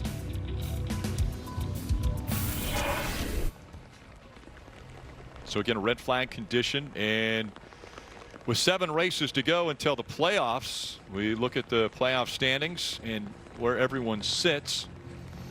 Kyle Larson right now the regular season points leader. Bell, Larson, Hamlin, and Byron all with 3 wins already in 2024. And you see Ty Gibbs, while leading the race, currently there in 12th. That would lock him in if he's able to pull off the win. And at 69 points, Bubba Wallace, Briscoe, Busch, it's not a mathematical situation where they can't make it on points. It's just very improbable, in my opinion. We've only ever seen like single digits made up at this point in the season. But with the racetracks we have coming, we have Pocono. We've seen crazy fuel mileage finishes there. We have back to the oval at the Brickyard. We have Daytona on the horizon. There are a lot of tracks where we could see a winner that perhaps it's hard to predict. Think about Kyle Busch. I'm not even sure it's the playoffs for Kyle Busch back there in 19th. He's 19 years in a row winning a race. If he could extend that to 20, it would also fix the playoff picture. Yeah, he's mentioned that he thinks it's great if he could get a win prior to the playoffs to get back in there and try to win a third championship. But ultimately, he wants to keep that win streak alive that he's gone for 19 consecutive years. And remember, the line moves. So just put any of those cars below in victory lane, and now instantly Buescher, Bowman, Chastain are locked in a points battle at the bottom of that leaderboard. All right, let's listen in and actually hear from the guy who won stage 1 and the favorite of this race out of the car. Shane Van Gisbergen is with Kim. Yeah, and Shane out of the care center after getting tagged by the 14 of Chase Briscoe into the wall. Walk us through the incident. I don't know, I just sort of turned in, looked pretty good, and then just got smashed by someone, 14, who said, gutting. Wendy's Saucy Nugs Camaro was really good. We're in the lead for a lot of that race, and you know, felt good taking off in the rain, and oh yeah. Yeah, nice one. But so that sucks, but you know, it's an unfortunate mistake by him. I'm sure he didn't mean it. But yeah, when he just clipped me, it just, nothing I could do. Is it disappointment? Is it frustration knowing you were the favorite and now you're out of the race? Or is it just a racing incident? No, of course I'm disappointed. We had a really amazing Camaro there, and Corlig Racing Trackhouse, they gave us a great car, and we were able to lead, and I felt like I was driving well within myself. So yeah, it's a shame to be out so early, and shame we couldn't have a proper crack at the end. You were the measure of what could be done on this racetrack. So you've seen the guys out there. Now that you're out, do you have a favorite looking at the field? Any of the top 3. Those guys were all racing well. We had some really cool battles with them, and respectful, really fair. So yeah, any of those top 3, I think, are the favorite. And some heavy rain. How was it racing before the incident? It was fine. On slicks, it got a bit dodgy, and I hated being the leader, and whoever was the leader, you could see them slowing up, not sure what the condition would be. So as soon as I got to the front, you're always unsure of what's happening and have to take it a bit easy. So yeah, but I had a lot of fun until then. So thanks for the time. Cheers. Shane Van Gisbergen, again, out of the race, the favorite here this afternoon, but still a smile on his face, guys. And, you know, Cam, that's why he's easy to root for me, right? He showed up on the scene last year and he won, but now he's full-time Xfinity. When he goes to the road course, he's spectacular. He goes to the ovals, he'll say he's humbled himself at how good these stock car drivers are at the oval, yet he always has that smile on his face and a great approach. He could be super disappointed here, yet he understands, right? Because while he is new, he's not new to racing. So much experience, and you can see it paying off in times like this. It was life-changing what happened a year ago here, winning the Cup race in his very first start, and moved his family to America full-time in the Xfinity Series. Now we are embedded with the 45 team, and that means we have all sorts of access to what's taking place, not only with the crew chief, but also spotters and that team. Tyler Reddick has been the fastest man all day here at the Circuit of the Americas. We're here! Out of 4, Reddick wins at Kansas. Reddick there in the 45 wanted to know what the state of those tires that are coming off the race car, what they look like, so he can sort of judge how much he can push on these. Checkered flag is in the air. Tyler Reddick gets there first. Yeah! Great work, guys! Tyler, there you go!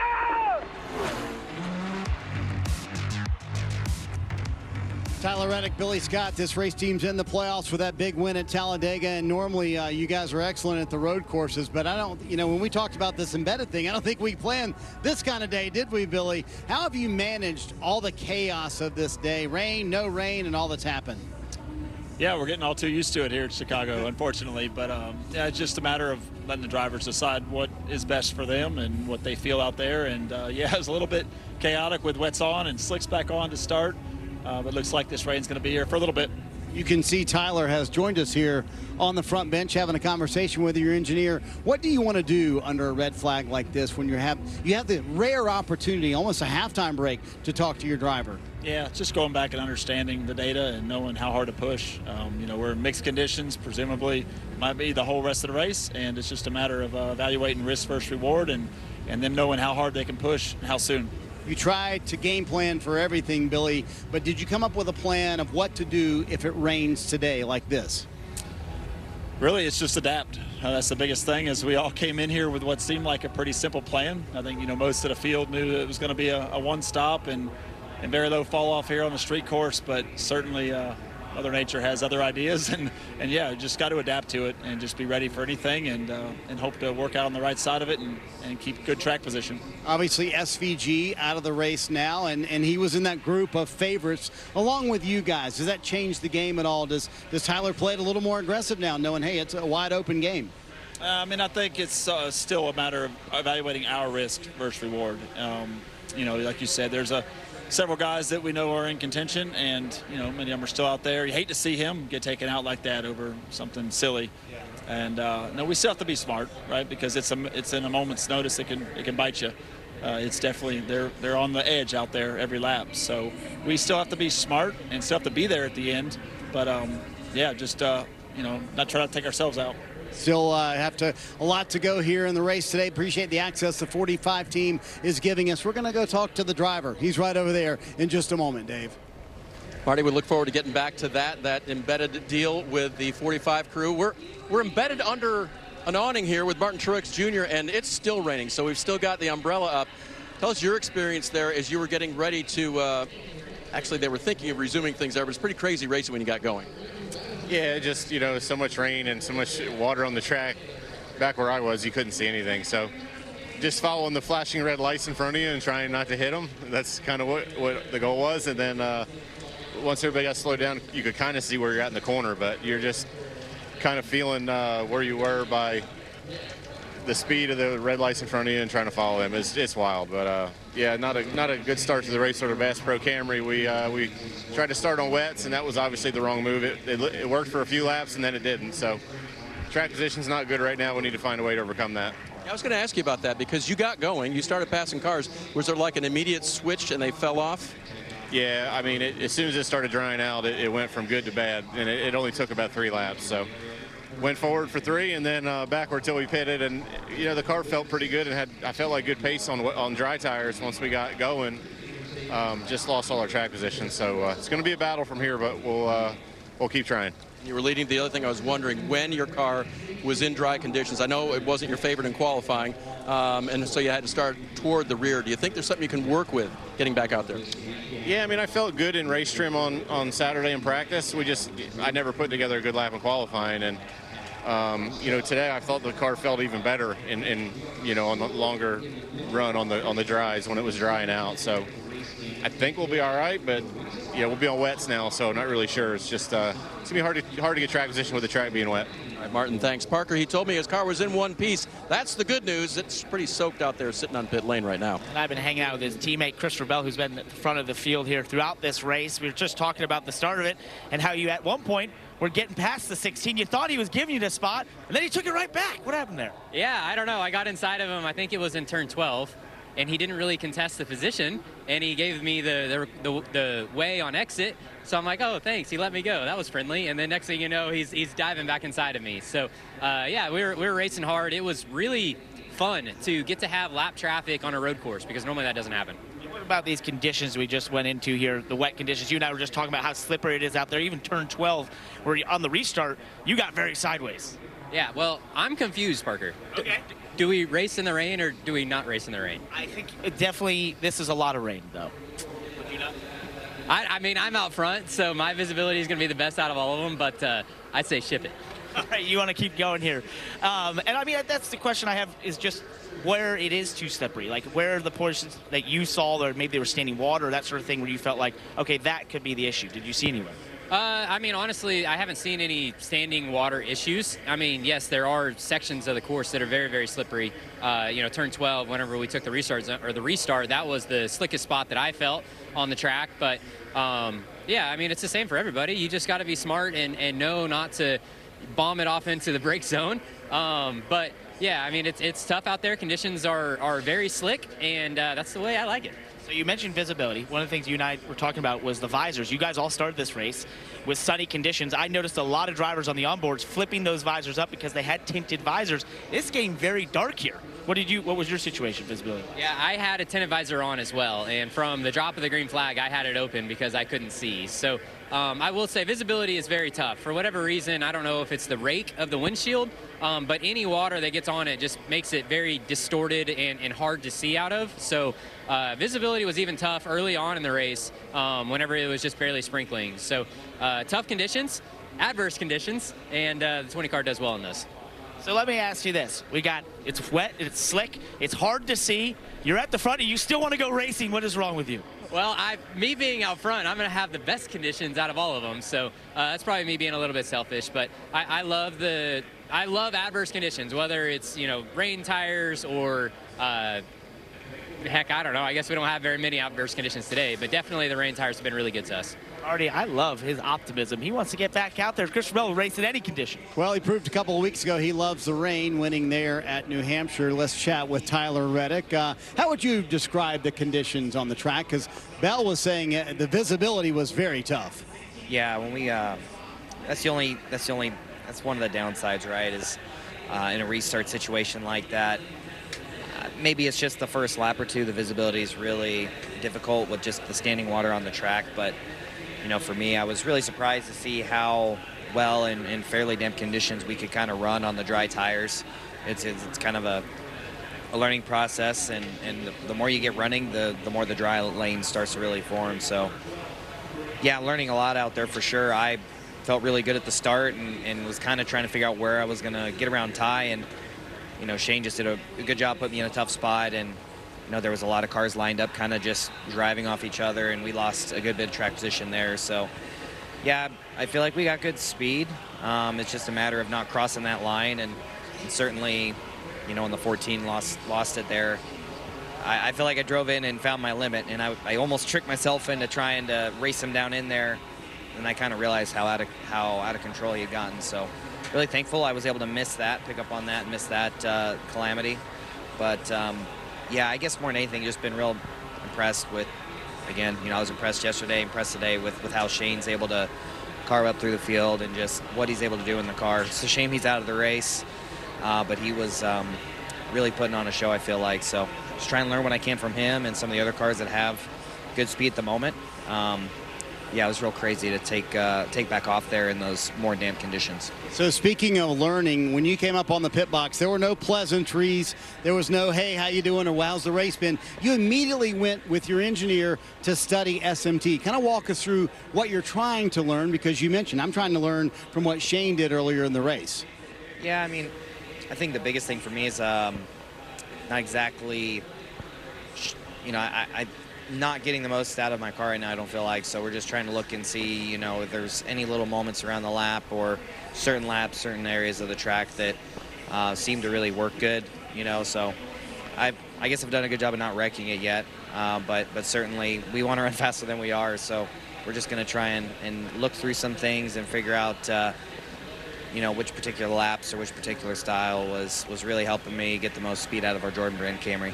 By the way, speaking of conditions, you said your fire suit's literally soaked. Is that from the water coming in from the side or from the top or everywhere, or what? Yeah, it's pretty much everything. I was sitting in the car trying to not get wet, and just a lot of water really comes in the car under caution, and we were standing still. So I was just getting so wet, I just figured I might as well come out and get in the rain and come up here and look at some data and be ready to go when we resume racing. You mentioned the Jordan brand. Got to ask you, is there a little more pressure, not only on you, but your teammate Bubba Wallace, when you guys come to Chicago knowing, hey, Michael won 6 NBA titles here? I know. It's we certainly feel that pressure, and we embrace it, honestly. We came in here with the expectation to contend, and, I mean, 4th was a good qualifying effort for us, but certainly I was, wanting more out of the qualifying day and left motivated to try and get better. The start of the race, the first couple laps went well, getting to second, and just unfortunately, we kind of fell back a little bit, but it's a tough game to play here with these conditions on a street course. So we're just trying to learn what we can and be ready to go when NASCAR calls us back to the vehicles. All right, we appreciate the access that you and Billy have given us all week long. Kind of fun to hang out with you guys. Thank you. All right, Parker, what's going on your end of pit road? Well, what we've discovered here is there's a great height difference between myself and Carson Hosfar, which works perfectly for our umbrellas here. You can have yours way taller, mine below, and we're both being covered here. We were just talking about this weather. You're back at 23rd. Not a lot of visibility out there. No, not good at all. I think we were like 13th or 15th or something, and My wiper wasn't working. It was going only the right side. So if you were my passenger, you could see. So not great for. That's not going to work. There's no passenger in there, is there? No, nobody that would want to right now for sure. But yeah, struggling visibility. I was like, all right, have fun. Like I'm just gonna survive and try to keep my thing straight, and hopefully they don't end it or anything like last year, the Xfinity race. So, but I'm sure they won't, and hopefully. But definitely the right call to stop for right now. But I think our Ziegler Chevy is fast. I feel good when it's dry and the wet. I'm just happy to run circles and hope to get to the other end. That's where I'm at right now. Talk about that. When you're trying to survive in a race car, that's a weird feeling, going, purposely slower than maybe you could go.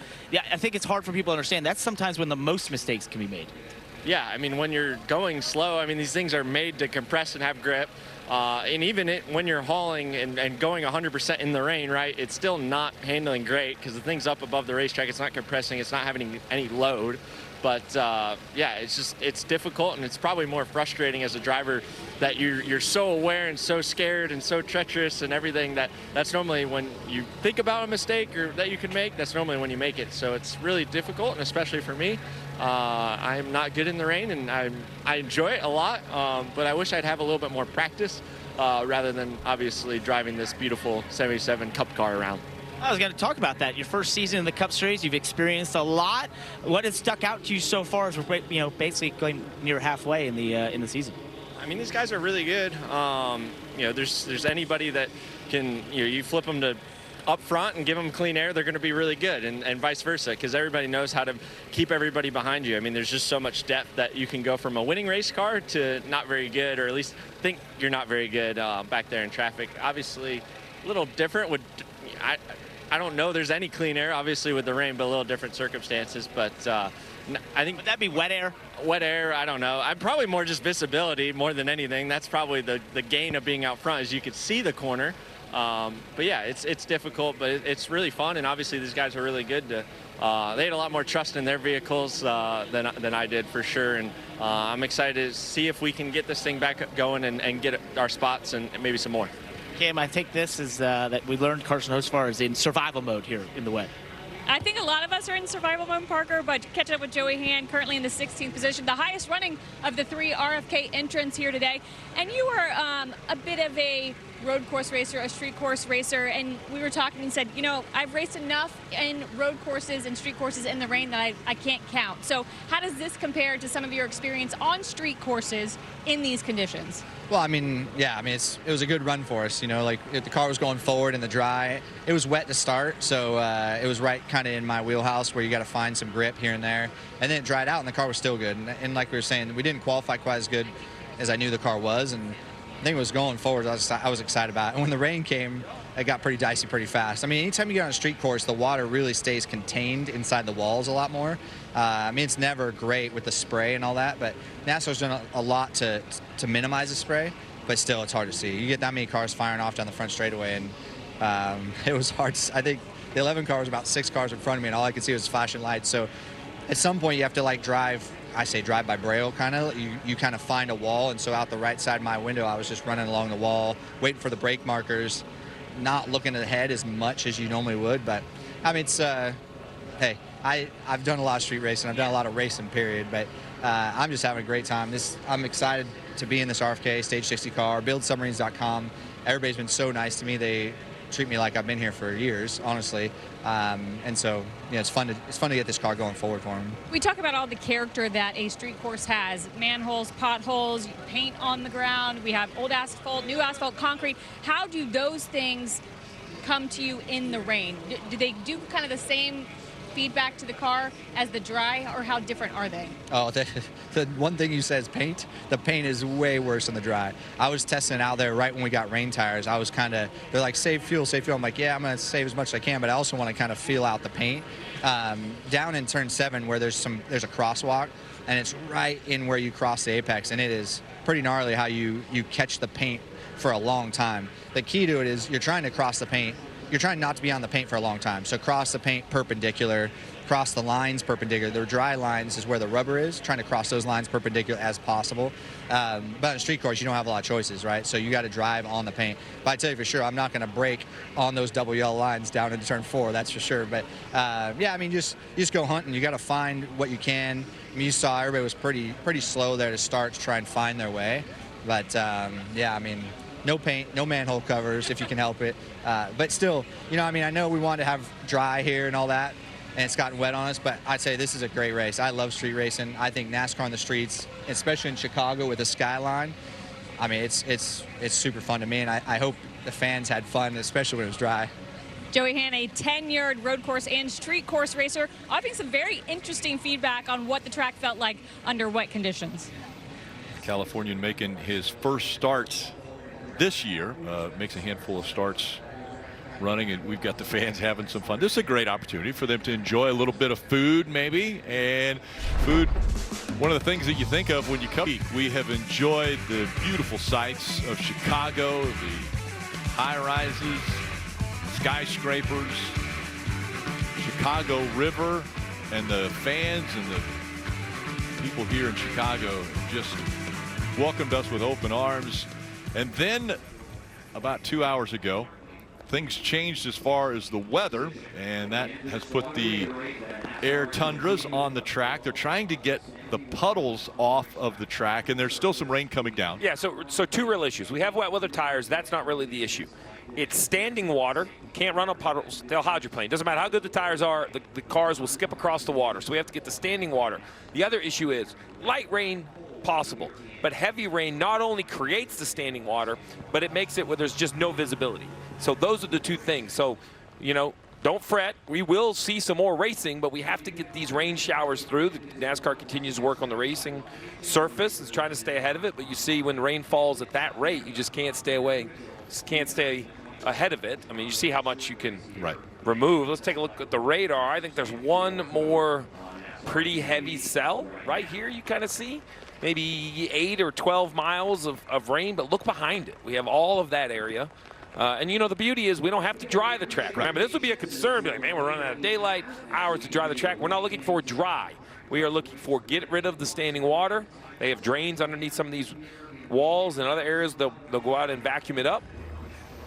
A week ago, Joey Logano went to victory lane. He was able to get the win at Nashville. We also were affected by weather that week. This is 4 weeks in a row. But with Logano winning in Nashville, that now has locked up all 3 of the Penske drivers into the playoffs. Logano, Blaney, and Cindric. Hustling super hard at Team Penske. One more, just you and him. You are clear. I don't know what just happened. Ryan Blaney has run out of fuel. Austin Cindric is going to victory lane. So proud of you guys. Thank you. That was amazing. He's shown speed. He's shown dominance. Blaney picks up the win. First Cup winner at Iowa Speedway. Awesome, man. Awesome job, guys. Logano is going to win in Nashville. We're out of gas. We're out of gas. We did it. Yeah! Locked himself into the playoffs. And the reigning champion from last year of the Cup Series is Ryan Blaney, who joins those 3 of you that are now locked into the playoffs at Team Penske. That has got to be a wonderful feeling for your whole organization. It is, yeah, it's nice. You know, myself and Joey and Austin were able to get in, you know, having a good month last month. You know, so that's nice to kind of fall back on, especially where all 3 of our cars are running at the time, currently right now. So, yeah, it's nice to have that win and for our whole organization. And, you know, I was hoping to be a little bit better spot today, but kind of had a little bit different strategy to get going and during the race, and just didn't really work out. And then just trying to wait the rain out. Hopefully it clears up here and we can get back racing. Let's talk about that, because all 3 of you did start on wet tires there, trying to use that strategy, and it seemed like maybe a lap or 2 it worked, and then you guys just couldn't keep the pace. Yeah, you know, it was tricky because, like, I thought the asphalt areas of the racetrack were pretty wet, but then the concrete areas, like the run up to turn 4 through turn 4 and 5 and all the way down to 6 was really dry. Concrete dries really fast. So, and then I think we were running just enough to get the asphalt fairly dry. So and we were waiting on more rain to come. We thought rain was coming and on the way, and just never really got there. And then we were in a tricky spot, and we were so far behind on the wet weather tires. If we pitted for slicks, we would have been a lap down, and just didn't really work out for us the first stage. So was hopeful to kind of rain or dry, just to get on the same tires and see what we could do. But it's one of those things. We started in the back, had to repair our car, and just try to take a chance. Try to take a chance on, hey, maybe we'll kind of call the right strategy and be able to get through guys with their pitting on, from slicks to wets, and just didn't really work out for us. But I had to take that chance from where we started. Just didn't really work out. It's always you want to take those risks when there's a weather like this. I mean, we've now learned that all three of you win together over the same last couple of weeks, and now you all choose to go on this strategy. So now that it is fully wet, what did you experience? How was your car in the actual wet conditions? We ran half a lap there before we stopped it, and it was just way too much spray. Like, we were going down the straightaway between 2 and 4, and you couldn't see anything, and then going down the straightaway from 5 and 6, you couldn't see anything. It was very dangerous. So they made the right call of kind of pausing it, hoping the rain gets out of here and gets going. But just whatever, we have the mud flaps or the rain flaps, and we have the lights and things like that, and it still just didn't do anything. I don't know, like the city streets, we've raced in the rain before, damp conditions, but the spray was never that bad. So I don't know if it's like the city streets are so like tight asphalt and concrete that the water just kind of sits on it and creates such a big spray.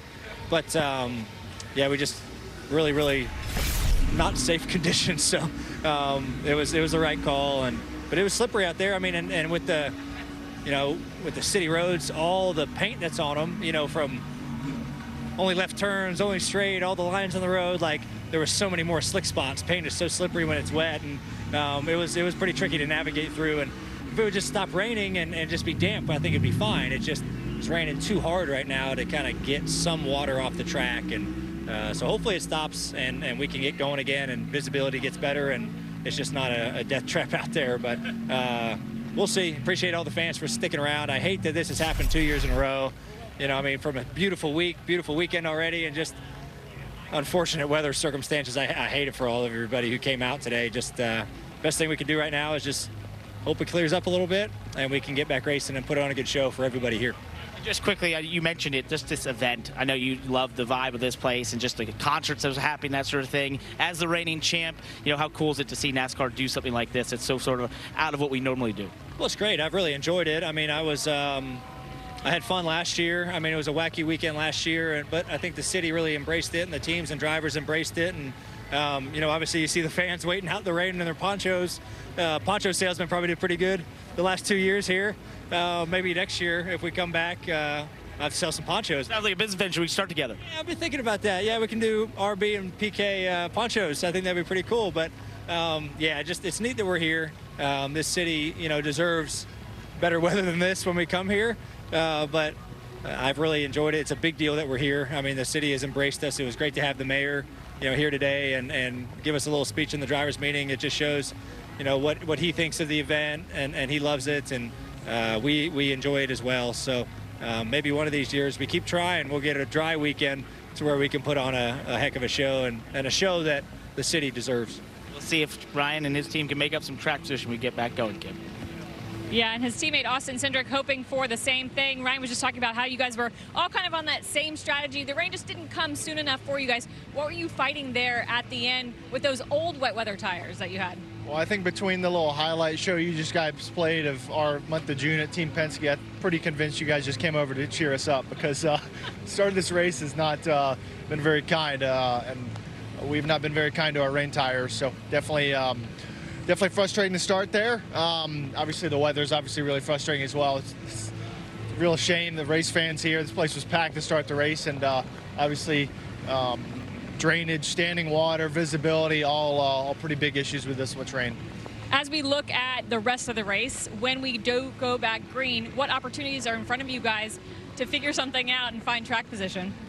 I mean, I can only go forward, so yeah, those are, I have, where am I? I don't have my glasses on, Kim. 33rd. 33rd. I have 32 cars in front of me that I can pass. Those are my opportunities. Outside of the tire situation, is the car good enough to pass? I don't think my car and my rain tires are agreeing with each other very well. It's a nice way to put it. Now, I would say more rain will help me. Like, heavy rain is better than very light rain. I either want it to be heavy rain, safe conditions, heavy rain in safe conditions, or full dry.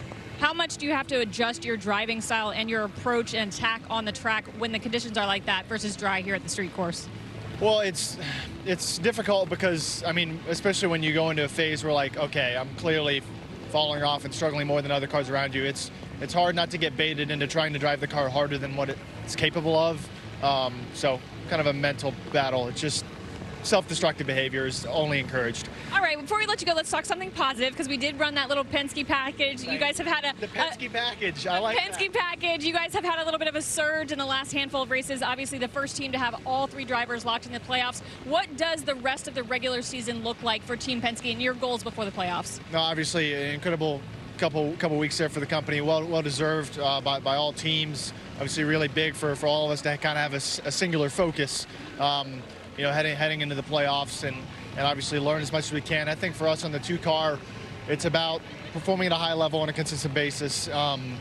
Gateway was one of our best races of the year, no doubt. But to convert that to a win, I think proof in the pudding to be able to, you know, continue to apply the process. But you know, just definitely proud of everyone in this kind of tire car to get this far, but yeah, use the next couple of weeks to get ready and maximize that opportunity. Austin Cindric, a good driver, not a great umbrella holder because your height. I'm like, we're sharing an umbrella, and you are doing me no good here. Dave, on that note, let's head to you. I think I'm better off, Kim, because I am undercover with Ty Gibbs, the current leader of the race. So other than the fact that a friend of his brought food for him, which is killing us all up here right now, we're doing okay. And you're in the lead, so how's it feel to be leading at this point, Ty? Yeah, it feels pretty good. I feel like we've got a fast Monster Energy Camry. We're up here taking a little halftime break, I guess.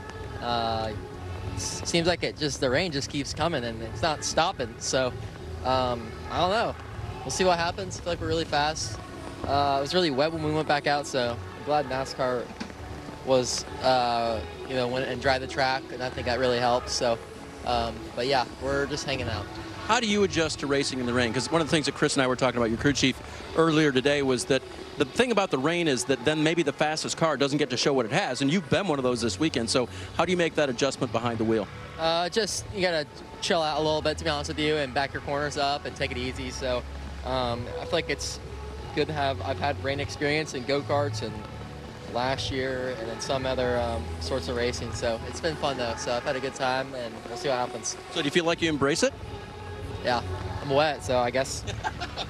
We're all wet right now, so I think we all have to embrace it. Let's talk playoff a little bit, too, because you guys are in on points, 13 out of 16, so it's not absolutely safe with 7 to go. So was part of the discussion this week, hey, we think we'll be good, but we can't afford a weekend that just sucks all our points away. Yeah, I mean, that's every weekend. I think we just, besides the Speedway stuff, I think we just go try to win every weekend. That's usually the goal. So, but I feel like we're really strong and we've been really fast, so we'll just keep working, and the finishes haven't really showed our speed. I feel like we've been really good at about every week, so just keep hammering down. We were talking about a little bit of technique. What's it like to race on a drying racetrack? Obviously, if we get this rolling, you guys will start on the wet tires. And what's it like as it dries, Ty? Yeah, you just kind of find where the dry spots are, and you have to be very, very aware and see where you're at and watch it dry up. So that's the biggest thing, and just staying with the track and staying on top of it and be the first one to jump on whatever is going to be faster. You said you were pretty soaked. Is the car watertight at all? Huh? Is the car watertight? Watertight? Yeah. That's the first I've heard that. It leaks a lot? It's hydroplaned a couple times, which is not cool. No, but where does the water come in? Does it come in through the roof or through the sides or through the floorboard? Where do you guys get the wet? I don't know. Something in mine's dripping from like the top left, so it's kind of bothering me, honestly. It's like water torture. Like I only felt one part of my suit kept getting wet, and I'm like, man, my arm's cold, and I'm like watching it drop right there. So that's about it. I think they can work that out. They can make that change to Ty Gibbs. Hey, he's had a little bit of food down here. That is going to help him out a lot. And Marty, I think I'm going to run around and see what I can find to snack on during this little rain delay. Dave, food is a large topic because this has been the dilemma for Kyle Larson for 20 minutes because you've been looking for a sandwich for, what, 20 minutes? You finally got one or what? Oh, I mean, I ate an Uncrustable, I ate a few bars, and a banana. So I'm ready. I'm ready for whenever we go back green now. So how has it been in first of all, the mixed conditions to start with, Kyle, when you were on slicks? Yeah, that wasn't actually too bad at all. It actually had quite a bit of grip. It was just starting in the front row. I was extremely nervous, and was okay for those guys to go ahead and pass me because I didn't want to be the guinea pig out front. So, and then, you know, once it was drying up, my car just didn't feel quite the same as yesterday anyways. So hopefully, you know, we can keep getting opportunities to get it better. And then, yeah, then the wet there, we only got, you know, half a lap or whatever, but it was slick. So I thought Bell and I both were going to crash off of the final corner, just taking off. So no, it was cool, and the visibility was obviously tricky even where I was at in the second row. But yeah, I hope the rain stops here shortly. We can get the kind of the heavy water blown off the top of the surface, and we can go back green. You and I talked about this yesterday, just street course racing in general, and I asked you about the walls. You said, I haven't gone near them yet. Is that sort of like what racing in the rain is like? You kind of work your way into how far you can push it.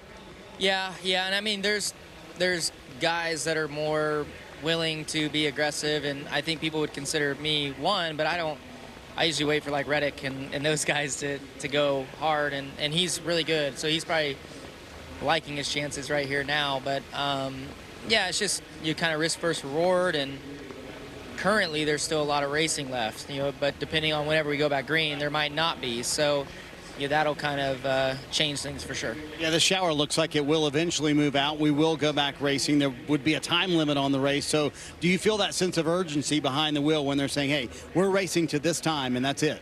Well, I think it just depends on when we get back out there. You know, if we get out there in 30 minutes and we still have whatever would be 2 hours to finish, I think there would be less urgency. But if you get in the car with 45 minutes left, you know, then yeah, I mean, things are going to be more ramped up. So we'll see. I just hope we can get out there sooner rather than later. What is the 5 team doing well this year, Kyle? You and I talked about this actually a couple months ago, and you told me I feel like I'm executing better than I ever have. Why? Well, I mean, I think it's more than just myself. I think our team in general is performing at a high level. I think our race cars are consistently fast. Our picker's been doing a good job. And then I just feel like as a group, we've been executing great, you know, throughout the races. Kind of whatever has been presented to us, you know, I would say 80-85% of the races we've maximized and gotten, you know, what I feel like the best finish possible. So just continue that, and you know, hopefully we can keep gaining on the point lead that we have and be prepared for the playoffs. As you look into the playoffs, and obviously you could go in as the #1 seed, what are some things you want to get better at in the final 7 weeks of the regular season? I think our short track program probably could stand to be, you know, a little bit better, you know, considering that Phoenix is the final race. We were pretty average there earlier in the year. You know, I think, what was it, Gateway, I think we were sort of average, and those two tracks are fairly similar, and you could see that the 20 was really good at both of those. He's been the best short track car, you know, New Hampshire as well. So everywhere else, I feel like we're really good, but that would be the one area I would think that we are probably all focusing on to try and get better and be ready for Phoenix in case we're in the Final Four. All right, Parker, we've covered it all with Kyle Larson. The one thing we don't have is another sandwich for him, so maybe send one down here to pit box #1 if you can. Well, it's all about beef jerky down here at Noah Gregson's pit box. You just took those down. That was good. You were looking for chips. We're all about food right now. You haven't found any, have you? No, I was looking for like a banana or something, maybe some nuts or some trail mix or something. Oh, that's right, healthy stuff. I'm super healthy, so yeah. No, it's just trying to kill some time with our guys. It's been, I didn't know how much track the grip was going to have with it kind of being wet and damp to start, and we started on slicks, and I'm the Achilles heel for these guys. Look at them. Look how bummed they are right now. They're bummed out. Why are they down? Well, I've been the Achilles heel. I'm trying not to wreck, but we're up to 24th. I struggled here last year. The turn 6 barriers are PTSD for me, and I'm trying not to wreck. So, have you approached that braking zone at all with much force? No, I'm lifting out of the gas and starting to brake off of turn number 5. But no, in all seriousness, just trying to not wreck and give ourselves a chance at the end. Last year, I was trying way too hard and trying to make something that I couldn't, and would hit the tire barrier for 5 laps later. I'm like, okay, I'm going to take it easy, and then you get racing a guy and hit the tire barrier again, and then you repair it. And so I'm trying to give these guys an easy day's work, and just trying to figure it out. The rain, I kind of struggle in the rain with just seeing the lines and how they're painted, it's really slick, the painted lines in the rain, and just trying to keep the car in one piece and have something to race with at the end. Why do you think street courses like this have been a struggle for you? What is it? What's different for you? Is it the walls being there in proximity, not being able to see around the corner? You know, there's so many things you experience here that you just don't really experience anywhere else that we go to. It's hard. I mean, you've done it. It's hard. Yeah, there's obviously, you can run 100%, and it's a lot of risk and a lot of reward, though, if you run 100%. So I've kind of taken the approach this year of being, 95% and trying to keep the car on one piece. It's been definitely a little rough through, the braking zone in turn 4 at the end of Lakeshore Drive, and then down on Michigan Avenue through the bumps in turn 10. It definitely is challenging. So nonetheless, still proud of all these guys' effort for sticking behind us and just trying to make the most of today, trying to get as many points at the end of this race, keep the car in one piece, and have something to race with for the last 5-10 laps. Well, Rick, we learned if we make it there. I hope we make it there. We hope so too. As we learned here, Rick, he's going to survive though in this 10 car. That's the key. We're going to be positive. The rain is letting up. We're still seeing the AMR safety crew and the jet dryers, as well as the air tundras out there working, trying to clear up the puddles and the standing water that is out there. You take a look at the radar, it has passed at least the heavy stuff, and so there's an opening back there as soon as they get the puddles and that standing water off of the track. We're sure that we'll see the drivers climbing back into their cars, and we'll get back underway. Only 25 laps of the 75 lap complete from Chicago, but it is getting better here on the streets because we know that it is getting better. The rain is letting up ever so slightly. There you see on the right one of the landmarks here. That's called Cloud Gate, or Steve, what was the other name for it? Cloud Gate, or we could call it the Bean. Yeah, we'll go with the Bean. But one of the artistic landmarks here in Chicago. Again, as we mentioned, the rain's still coming down, the street getting cleaned up.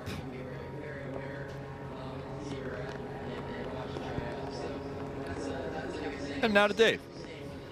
Rick, up and down pit road, lots of smiling faces, especially those running in the top 10, and that includes John Hunter Nemechek. I look back and I'm like, okay, how'd you get there?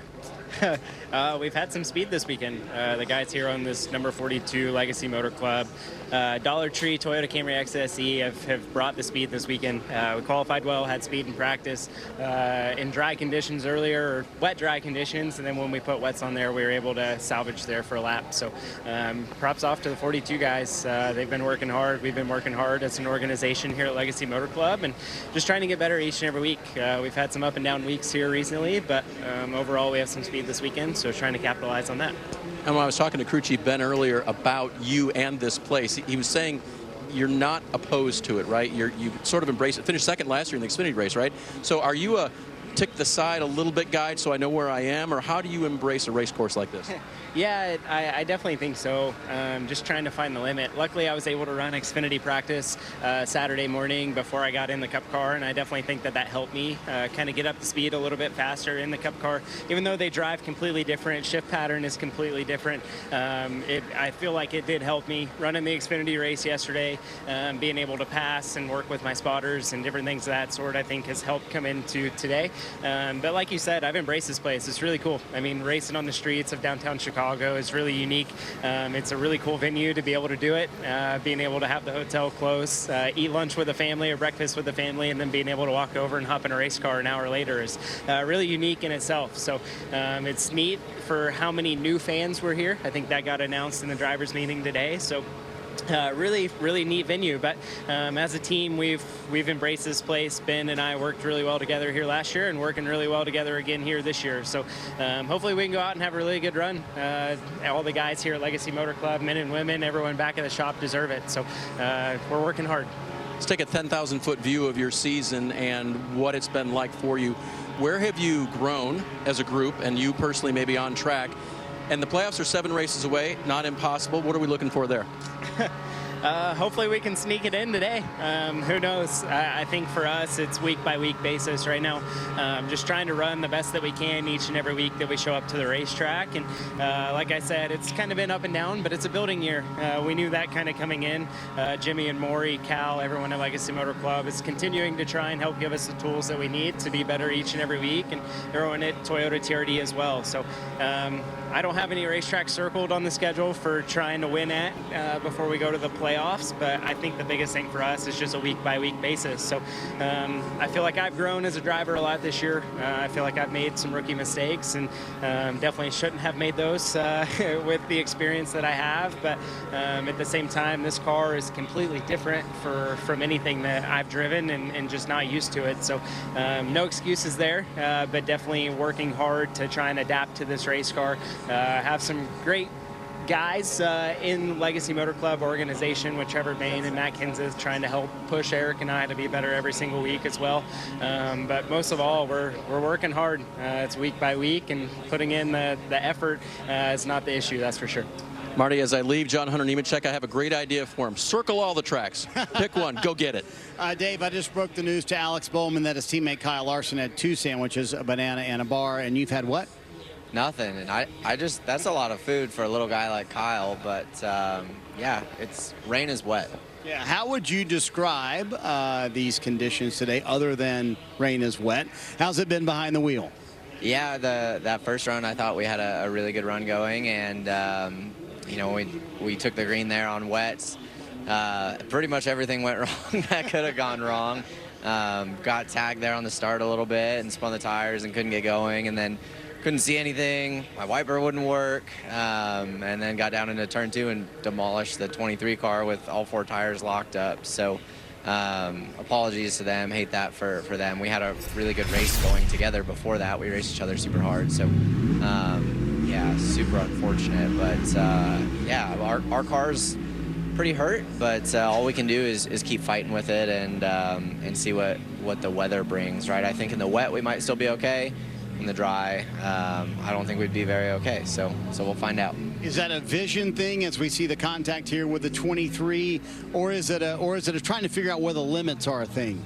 Yeah, it was vision, and I can't really. This is the first time I've seen it, but I just locked up as soon as I hit the pedal, and I was going way too fast getting in the corner. So yeah, brakes locked up. Doesn't help the car slow down very well. Probably. I put some rear brake to it, but probably not enough. So just hate that. I'm pretty embarrassed about that. I hate doing stuff like that. But yeah, all we can do is move on and keep fighting. Left front of the car is pretty tore up, but we had a fast Ally Camaro before that, and conditions are pretty crazy, so anything can happen. Let's talk about the playoff standings here with 7 races left in the regular season, plus 51 above the cut line. How do you play these final few races, and does it force you maybe into the box in a box a little bit where you've got to play the points game? Yeah, I mean, we have to maximize points, but also, you know, I think there's a lot of opportunities for people behind us to win too, right? Like we have a lot of good guys behind us in points. So, you know, we need to beat the couple guys right around us in points, but also if there's an opportunity to win or be aggressive on strategy, I think we need to take those. And there are definitely good tracks coming up for us. So Blake and I and all the guys have been working really hard, and honestly we've had a really fast race car here this weekend, and I'm sure we will again next weekend. So we're going to keep fighting and hopefully make it happen. Do you almost have to plan things out acting as if a new winner will come into the game? Yeah, I mean, yes, I think that probably will happen. So definitely not safe where we're at, and especially, I mean, you got past champions behind us in points. So just need to make good things happen, and don't need to drive into turn 2 and tear the left front off a car. So yeah, just need to do my part a little better at stuff like that, and need to have a little better race cars at a couple places, but we're going to keep fighting. All right, if you need some food, it's down there in pit stall 1. It's not a far walk. You said Kyle ate it all. Well, there's still more. Okay. I don't know where our snacks are. We'll have to send somebody for snacks. All right, maybe Dave can send us some, because I think he's fairly close. Okay. Yes, we are, Marty. And, you know, it happens fast here in live TV, and especially when Todd's standing by, and then what were we chatting about? Oh, a rumor. Yeah, lots of rumors down here. No rumor at all the fact that you're up front, 6th right now as it scored. What do you expect when you go back to racing here? Yeah, I don't know. It was definitely pretty tough to see right there. I went I was pretty much against the inside wall, I guess. into turn 1 on that first start in the super wet. So, yeah, we're just talking qualified 26th. Didn't really think we were knew anything special. Thought we were going to have a tough day of fighting ahead of us. But we've been moving forward slow and steady all day long. And, yeah, like I said, if you guys had to go to the back, we passed a lot of cars so far. So, who knows? I think we have a decent pace. We'll keep going forward. Hopefully we can get this generator Ford Dark Horse Mustang up front. And, no better day than today to get my first win. I'd say that'd be a pretty good attitude. How tough is it when you're trying to pay attention to everything, puddles, walls, all that sort of stuff, and there's chaos going on around you because somebody's sending it, somebody's thinking there's more grip than there is? I mean, how tough is that? It is tough. It's, yeah, pretty much all you have to go off of is the guys in front of you, and the 14 is right in front of me, and it's a helpless feeling, man. You can even see, like, right as soon as they start to wiggle, they seem to pick up speed, and then, yeah, you're along for the ride at that point. So definitely thankful to have missed those guys and picked up a few spots. And last year I made a lot of mistakes in the rain, so I'm trying to drive within myself, within our grip level and my ability. And yeah, hopefully just keep moving forward, be smart, and yeah, still long day ahead of us. How good a weather forecaster are you? Because you may be getting back into this pretty soon. Did you know early in the week, like, this is a probability? I mean, to me, the forecast looked completely clear for this whole weekend. Me too. And here we are, right? It's rained a lot of this race. So all you can do is stay ready, no matter what. That's what we do.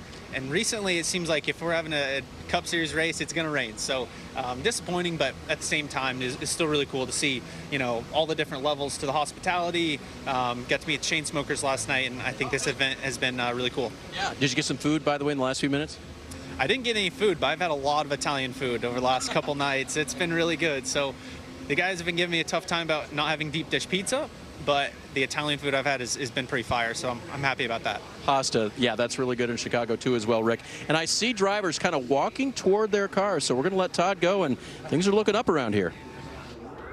Definitely looking up, and the radar looking better, and you see that there's a little opening here, which means the rain has let up to the point where the track is getting cleared off of at least the standing water and the puddles, and because of that, the drivers have been told that they are going back to their cars at 6:30 local, so that is in about 5 minutes. So the drivers getting called back to their cars in about 5. Well, welcome back to Chicago. As you can see, crews are out, starting to get their pit boxes a little water off of there. There's certainly it's being done on the racetrack and getting this taken care of. The drivers are being called back to their cars here in just a couple of minutes. Anticipation that maybe we'll have an hour, maybe hour and 10 minutes of racing, Brad. Yeah, I think so as well. I mean, it's lightened up just a little bit. The rain has stopped, so if, we've got the rain tires. We can race in the wet. It's just the standing puddles. They get those out of here, get the guys back in the car. I think you're right. I think we have a good hour of racing. Yeah. Well, yeah, we know that this is going to be a tricky track when it goes back green, but we have coming up as we approach the end of the regular season and the playoffs. Certainly, Chicago Street Race has been that. Pocono, anything can happen there. Yeah, absolutely. Pocono, very fast racetrack, and then you go on to Indianapolis, which is a very, very difficult race. I'm glad we're going back racing around the big track. Oh, it's going to be fun, and then you got Richmond and Michigan, place very, very well. Unpredictable racing. Unpredictable, short track racing, and you go to a 2-mile high-speed track, a lot can happen there. And then probably the most unpredictable one, as we talk about drivers below the cut line, anybody and every one of them could possibly win at Daytona. And then the most difficult one, Southern 500 at Darlington. Yeah, no doubt about it. In the playoff standings, I mean, if you're in a tough spot right now, like a Kyle Busch, who we've talked about a lot, you have to win one of these races over the next few weeks in order to have an opportunity. And I think it's going to look like that for a lot of guys once we leave here today, especially if you're below that cut line. Yeah, I mean, you look and you think, okay, even Chris Buescher there, it would be in a pretty safe spot as far as points go. But there's a lot of drivers below that cut line that really have the ability to win at a number of those tracks that we're talking about. Yeah, and you heard Alex Bowman talking about that. There's guys back there who are championship caliber drivers that can win races. So he's not relaxing. I don't think you can. I don't think anyone around that cut line or below it can take a weekend off. You have to be looking to maximize points, and a lot of times maximum points comes through winning. Yeah, so it's going to be interesting to see who steps that game up. We know that Bubba Wallace has the opportunity and has run really, really well at a lot of these. So is that going to be the driver that does that? Is somebody going to sneak in here today? We'll find out as the drivers are getting back to their cars. How about it, Parker? Right, and you can look behind me right now. You're going to be able to see the full field right now getting ready, but we're here on pit road at the front of the field. I want to show you something we heard a lot of the drivers talk about when we were under that rain delay, and that is how treacherous some of the lines can be, the painted areas on this racetrack that obviously are in city streets. So one of the areas we found here is a crosswalk, which I want to show you. They painted these black, and you can see how the water is sudsing up and it sits on top of here compared to a normal asphalt where it actually goes into the actual asphalt. It's sort of porous and that sort of thing. That's why these are so slick. And that is what a lot of these drivers are struggling with. One of the worst areas for this is the restart zone in turn 12. Christopher Bell told me that was the slipperiest section there was. That's because of these large painted crosswalks and that sort of thing that have been put across this racetrack, obviously because it's city streets, but this specific paint is super slippery. So at least here, when we get going, the track is still wet. That is something a lot of these drivers have to deal with, especially in that restart zone down in turn 12, which will be interesting. Thanks, Parker. And great sight here, seeing the drivers climbing back into their cars. The rain has let up. The track is getting all of the puddles taken care of. And we're getting ready for racing once again in Chicago. So many drivers had great experiences here a year ago, and then counting on those again. We heard a lot of the drivers talking about it. The big story at this point of this race is that the favorite and the winner of stage one, Shane Van Gisbergen, is out of this race after a wreck.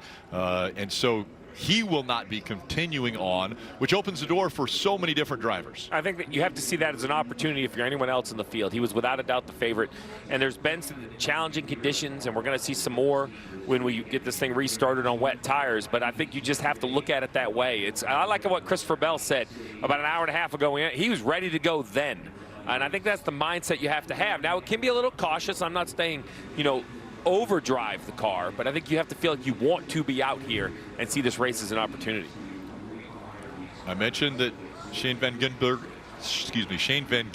was out of the race after an accident. Let's take you through his day. It started off where he was starting in the 5th position and making his way up. As a matter of fact, got to the point where he was aggressively taking spots away from the other drivers. He was able to get by the 54 of Ty Gibbs right there to take the lead. Yeah, they caught some lap traffic with all the different strategies going on. And then in the rain, Chase Briscoe, heavy braking, loses control, catches the back of SVG. And you see right there, heavy contact with the wall. And he was out of the race. Marty. Hey, Rick, now the game for all the crew chiefs as the drivers have now climbed in. Number one thing is visibility for their drivers. So all the drivers here have changed the visor on the front of their helmet. We heard Christopher Bell mention that being an issue for him earlier. He had the dark visor on. He and Parker talked about that. They have clear visors on for the majority of the drivers here. And the other thing is just getting the windshield clean. Cliff Daniels a moment ago applied some Rain-X to the front of Kyle Larson's car and made sure that windshield was perfectly clear, the back glass as well. You saw that blower a moment ago, though, Steve. That's an interesting thing. NASCAR did allow the teams to open the right side window or either side of the car they wanted to go to, and to be able to use a blower inside the car because they want the back glass looking as clean and clear as possible. And if we can have Brad, my cameraman, come up here, you can see the back of Christopher Bell's car. Look at that. Look what that rear windshield looks like. So they're going to have to work on that for Bell. Vision, everything right now for you crew chief, Steve. Well, vision for sure, and you see the slits in the back window. That's to exhaust the air to work on the temperature. Well, in the front windshield, there's a vent as well. We talked, heard the drivers saying they were getting wet as they were running around. Well, obviously the left side is just a window net, and the top of the windshield, that vent must remain open. It's part of the car. It's part of the design of the car to keep the drivers cool. And, we see from some of the in-car cameras, this vent right here, allows some water in. And while I don't think it really drips on anything important, like any electronics, I'm not concerned about the cars themselves not, finishing the race. What it does is just allow so much moisture in, and then it gets on the rear window. Luckily, at speed, they really use the rear view mirrors or the rear view cameras, right? They don't really use a mirror. You see the camera, you stop right there at the top of the window, way at top. That right there is a camera. So as long as that can see back, you have a screen on your dash, you have a great idea what's behind you. Dave. Steve, I want to talk a little bit about Christopher Bell as a, hey, there it is right there, nice shot.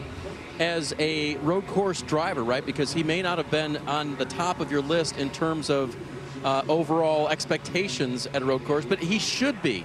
Of his wins in the Cup Series, there have been 2 of them on road courses. In fact, the very first time that he won in a Cup Series race, it was on the road. It was on a road course. So he's got the skills. You heard him talk with Parker about the places that he enjoys around here, and he said earlier today when I talked to him, "Let it rain, let it rain." We were a little bit off in practice, and so I feel like that could even be to my advantage as well. So, Steve, what do you think, just in terms of racecraft and Christopher Bell overall on road courses, or in case of today, a street course, a wet one?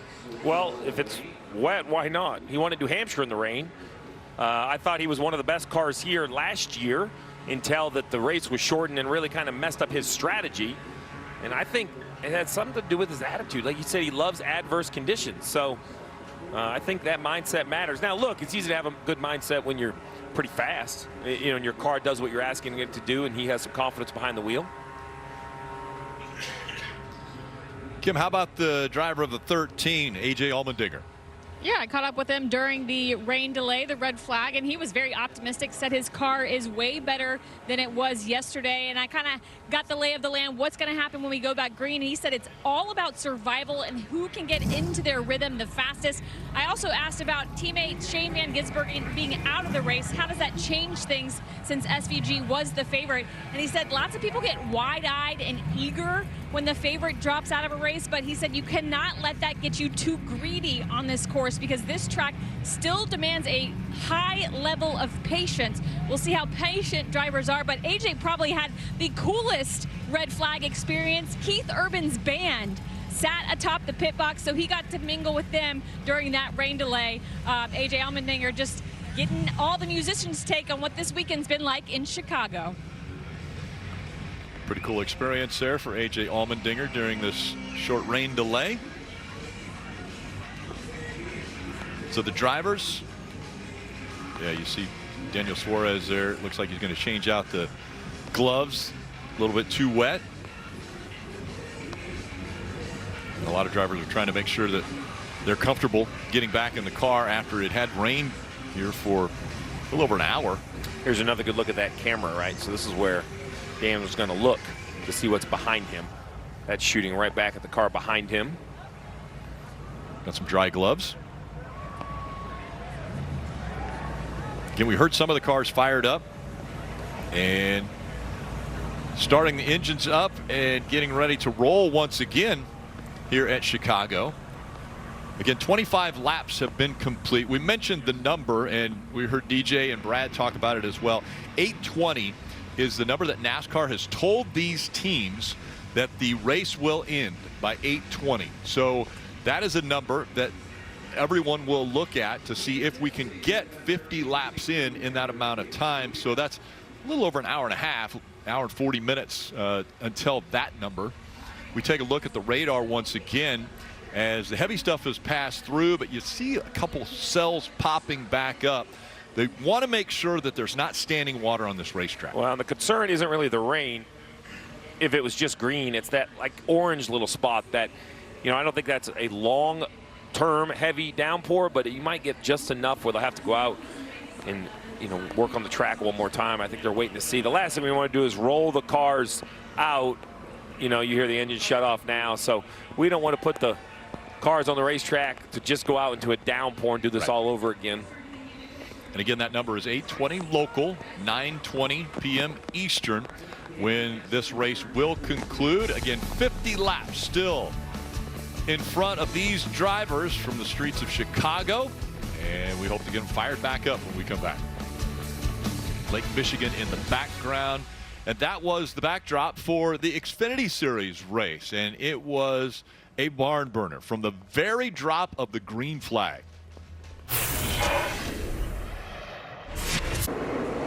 The green flag is in the air. We're racing in Chicago again. Trying trying to look his way to the inside, but Larson wants the lead. He'll squeeze his way to the inside off turn 2. Van Gisbergen with some momentum on the outside through 3 and into 4 for the first time. The 97 gives way. Kyle Larson to the lead through 4. SVG looks back inside. Larson and Van Gisbergen making their way for the lead. SVG is going to jam it into 6, and he'll take the lead. Larson's got to check up. It's almost like a game of me and my shadow between SVG and Larson. Larson's going to jam it in again to the inside for the lead. Fender out in front for Kyle Larson. SVG battling back to the inside, side by side for the lead in turn 2. Trying to get the run. Larson throws the block. Here comes SVG back to the bottom. What a great move. He saw Larson was in trouble.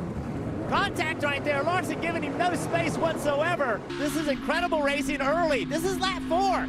These two are putting an absolute show on for the fans, because then Larson goes, I'm going to cross you over, try to work drivers outside in turn 2. Eventually had to give up the position. What a race between the two. And then right here, you see the respect between Shane Van Gisbergen and Kyle Larson. And it ended up being Shane Van Gisbergen who got the win in the Xfinity Series race yesterday. That shower that we showed you on the radar, it's here. So it's coming down. The team's trying to cover up the driver's side window. The drivers are still in those cars, but that's that shower that is hitting right there. You see where X6 is. It's a little cell right over the track, and then after it, looks like it opens up. Some people are taking advantage of a little bit of rain here in the park.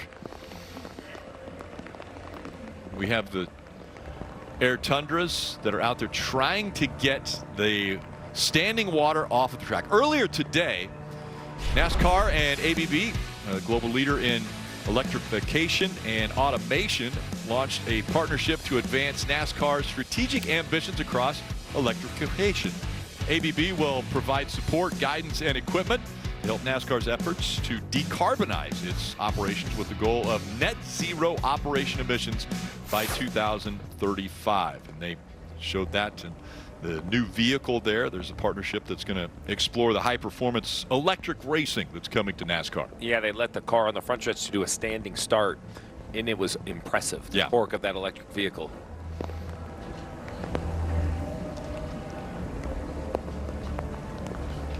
Ross Chastain has been enjoying a little time on social media. Take a look. You know we were best friends first. We'll always be best friends.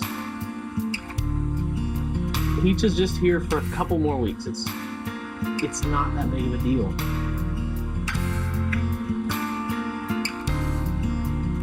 Come on, you know we go way, way back. Peach will not come between us. If we win, we'll celebrate like we did last year in Nashville and Phoenix, okay? Just like old times. All right? All right. See you there this weekend. And of course, Ross Chastain, an 8th generation watermelon farmer. He celebrates by smashing a watermelon at the end of a race if he gets to victory lane. And Busch Light Peach maybe slipping in there to the friendship. Looks like Busch Light watermelon. Maybe that'd be on. That's an opportunity. Yeah. Well, obviously disappointing for the drivers who just climbed into the cars, and they were hoping that they would be firing the engines and rolling, but with that cell going through, they shut the engines back off. Dave. Just a little more on Ross, the things he's been embracing here in Chicago since he got here this week. Of course, there's been some Busch Light Peach involved there, and I'm sure there's been some watermelon involved too, but he told me yesterday during practice and qualifying, he took the cold plunge for the first time. Now, those of us that grew up around Lake Michigan, whether on the eastern side like I did or on the western side if you're here in Chicago, you know it's not that warm. So somewhere in the mid-50s to low 60s was the water temperature, and he'd never tried the cold plunge before. A lot of people are doing that for health reasons. He said it was great. I liked it. Yes, it was freezing, but I really, really enjoy that almost as much as my first try at Deep Ditch Pizza, Chicago style. So he's a fan of both now. And Rick, I don't know if you do the cold plunge or not, but Lake Michigan apparently a very good spot for that, and maybe even more so today after all this rain. Yeah, it can be very cold, especially in the winters here. Once again, the Skies looking to clear up a little to the west and north of the track as soon as this rain stops. We hope to get those engines fired back up. Position, the driver of the 45, Tyler Reddick. We'll dial him up on the radio, Steve. Hey, Tyler, it's Letarte, the guys in the booth. You got me? Yeah, I got you guys. Well, lots been made of the rain and the vision, but I want to talk about the track itself. I think we're definitely going to get back at the standing water off there. What is the most challenging part? Is it like the high speed 4 and 5 or the more technical side of the racetrack over there on Michigan Ave? Yeah, you know, I think it's I think the tricky parts of this racetrack to me is just where the surface is older. You know, the more broken up it is, the more opportunity for that standing water.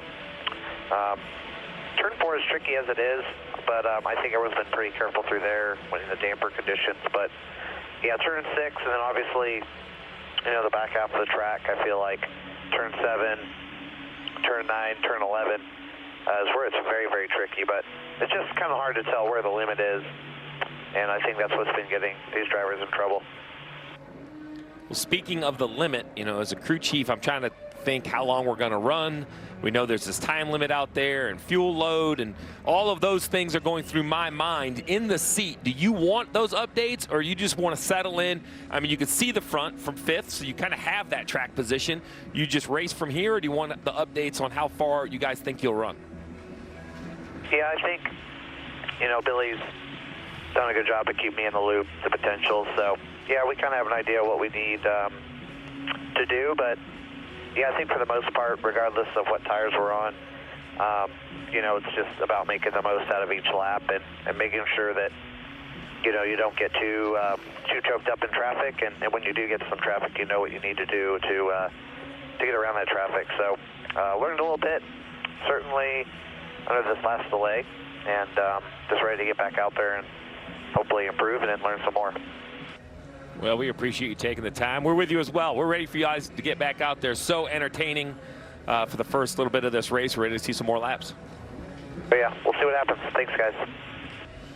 Always great when a driver will take the time. I was going to ask him deep dish or thin crust. But yeah, which preference? With Michael as a co-owner, I don't want to put him on the spot to have to go a different way. It's just not very good to a guy. You mentioned Michael as a co-owner, Michael Jordan, as well as Denny Hamlin, starting 23-11, and this last week we were able to go check out Airspeed, which is the new shop for that team. Joined by Denny Hamlin here at the new Airspeed. Where did the original idea for Airspeed come about?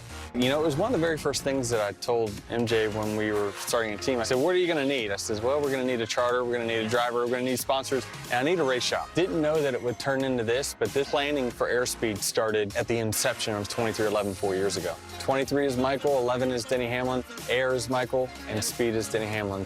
So one of my favorite things is all the natural light. A lot of these race shops are, you know, built a lot differently, and I just wanted to make sure I had a view of natural light from north, south, east, west. So we have 2 meeting rooms here. This is the 11 meeting room. This is the 23 meeting room. It's 45 shoes on the 23 wall. I wanted to make it feel like an arena in here, so you see the LED boards. We call this the racetrack lighting. Ideally, one day, I'd love to have this LED screen running all the way around this, but we got to win some more races first. Okay. So you and Michael have invested a lot in Airspeed. How do you feel like it's going to help elevate the team? I viewed it similar to a college campus, right? If you're a free agent, mechanic, or pit crew member, you're gonna always think about your options. And this is a recruiting facility. Hopefully this is a difference maker for us.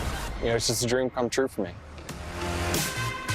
And it truly is an amazing space. The coolest part about that is the fact that Denny gave us the tour because he lit up talking about every single part of that space. And he had his hand on absolutely every detail, every design detail. He really wears Airspeed as a badge of pride. And when I say he had his hand on every single detail, Marty, you saw some shots of that kind of break cafe room. Well, along the ceiling where the light fixtures are, there are actually plants hanging. Denny hung all of those plants himself. So he helped some of the installation for all of the design choices he made for airspeed. Truly just a state-of-the-art facility, Marty. Yeah, an impressive facility, no doubt about it, in Huntersville, North Carolina. You know, another thing that 2311 has done, Kim, you heard Denny mention 4 years ago they started. Originally, they got their pit crews from Joe Gibbs Racing. That worked for a while, but the last 2 years, they have taken those pit crews back in-house as some of those pit crew members start to remove the cover of that 45 car. I talked to Billy Scott's crew chief for Tyler Reddick about it. He said it's been terrific. It gives us consistency. We can teach them our culture. It allows us to be better aligned as a team. And he also said at Airspeed, we have our own pit practice facility, our own gym. The drivers can drive the car in pit practice. He said, quote, "It's been a noticeable evolution." Josh Shiplett is the pit crew coach there, longtime tire carrier for Denny Hamlin. And Steve, in a day and age where teams have millions, yes, plural, invested in pit crews, and salary-wise for the 5 guys who go over the wall, $1 million invested in just those 5 salaries, how important is it that 2311 took those pit crews in-house? Well, I think the evolution is the key, right? It's control. I think that they did a really nice job at 2311 understanding kind of how you put the pieces together. You know, instantly they came on the scene and they got support from Joe Gibbs Racing. That was the instant kind of gratification of putting cars on the racetrack. But control's the key, because what's your mindset, what's your approach, how you're going to coach these pit crews. These pit stops now are so fast. It's not just how well you can do them, it's how fast are you trying to do them. You know, is this a sprint? Are you 10/10ths going as fast as you can? Or are you a 9% team? You make sure you have them tight all the way around. And for Denny Hamlin, you know, he drives a Joe Gibbs car, and he could probably have a voice in that approach, but he's just one voice in it. But on the team he owns, I'm sure he's the biggest. Him and the other co-owner, right? They should have the biggest vote in the control of those pit crews. The other thing I like is we heard from Brad Doherty earlier, who knows Michael Jordan, knows his attitude, knows his competitiveness.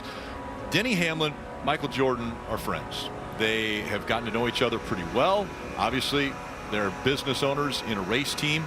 And Denny Hamlin has almost taken on that personality of Michael Jordan when it comes to competition. And we've seen it as far as the way he races guys now. I mean, he's one of the best, if not the best, on the track right now.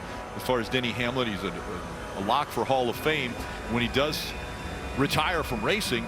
But he's almost taken on a new edge of, I might intimidate you a little bit more than even race you hard on the racetrack, just because that's the mindset that I go into this with. I'm going to win every part of the race, not just the talent behind the wheel, but the mental aspect as well. He's become very comfortable with the microphone.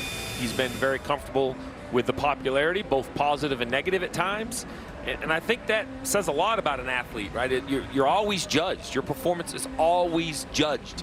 But he's to the point in his career where he just seems, you know, he almost seems like he is just racing for himself, right? He wants to accomplish these goals. I think that makes him more dangerous on the racetrack because he's almost way more of a free spirit than he was maybe 10 years ago behind the wheel. Well, we did talk with Ty Gibbs when he was sitting up on the pit box. He's strapped into the car now. Listen into the radio. Everybody's going to be in the same boat now, where we're really close to the time window on not needing to pit again. So it's all going to be a job about saving fuel under caution and maintaining the lead, saving fuel to make sure we make it to that window so we can make it to the end of the race laps. We're going to run out. We're going to run out in the damn lead. That's what needs to happen. Well, we've heard that before, and that was maybe a week ago with Logano. If we're going to run out, we're going to run out in the lead. Well, so this is the challenge, right? You know, it's easier and more natural to do a fuel mileage over a distance. That's how it's always calculated. We don't run time races. We run distance races. Well, now with a stated time window, you know, 50 laps to go in the race. So now the question is, you know, they're guessing I'll be running on the green or on the caution. It's a much harder math equation, Dave. Well, Chris Gale is pretty good at math. His car leads the race right now, and we just heard you talking on the radio with him about obviously the time limit, and then certainly not wanting to come down pit road at all and give up that lead. Yeah, for sure. Well, I think part of it is, right, everybody just pitted, right, and has less than one lap on their tires, and you're right at that window, right, where 8:20 we know is the white flag time. We're going to roll off here at 7:05 to 7:10. Every caution flag we get increases it by about 5 minutes of less green flag time we'd have. So we think we all have enough in the tank to potentially save and get really close to that number. From then, really the caveat depends is there's no more rain coming. How many laps does it take for the track to dry out to where you might need slicks, right? You go back to last year, it wasn't quite this wet at the start of the race. Close, but not quite. In about 24, 25 laps, guys were putting on slicks. So a little heavier wet conditions, maybe 30, 35, you're doing that. So then fuel may not come into play of that. So you don't want to pit if you're going to be able to finish this thing on wets based on time. We'll just see if the dries come into it or not. Crazy, lots going on. Drivers are in their cars. The track is drying. We'll be back to Green Flag Racing soon in Chicago. Car has let them know, fire the engines back up. We sit here with the Celsius onboard camera looking at Corey LaJoie. There's Daniel Suarez. He's carrying the Coca-Cola onboard camera. As we look back on him, he put the dry gloves on just a little while ago. I'm going to tell you, Rick, it sounds crazy, but this is going to be a very, very interesting hour and 10 or 12 minutes because this crossover point is coming. I know we've had a ton of rain, but we have seen these cars dry tracks very quickly on rain tires. And I believe there are areas of the track, specifically over by Jeff Burton in turn 11, and really from 8 to 11, Washington, Congress Plaza, that area stayed wet last year for the majority of the race. Right. But the front stretch and all down Lakeshore Drive and coming back Columbus, it dried relatively quickly. So there's going to be this crossover where your driver is going to have to put dries on to find pace and then tiptoe through the wet sections with dry tires on. So you know, I think this is going to be a pretty fascinating decision on how these drivers and teams have to tackle this. Let's hear from Randall Burnett. He's with Parker. Right, and I was listening to you, Steve, talk about all that. So let's talk to a crew chief of Kyle Busch here. You guys are in 9th place. There's a lot of discussion about teams potentially evaluating how slow you're going to go when it's wet right now, how fast the track gets when it goes dry, and what does that do for your strategy fuel-wise here? Well, that's a great question. Obviously, you know, we're not going to make it to the... And when you have rain, sometimes you have some technical difficulties. It sounds like a microphone that has a little issue, so apologize for that. I know that Randall Burnett was getting ready to talk about that I was on the edge of my strategy. seat. I wanted to see what Randall was going to tell me. I know he was going to give me the answer on how to do this. Kyle Busch wanted to know what he had to say as well. He was listening intently also. So here's these rain tires have treads to move the water. They have softer compound Goodyear rubber for grip. You have to have grip. But what happens as the dry lanes dry, you heard Ryan Blaney talk about the concrete. He thought dried quicker than the asphalt.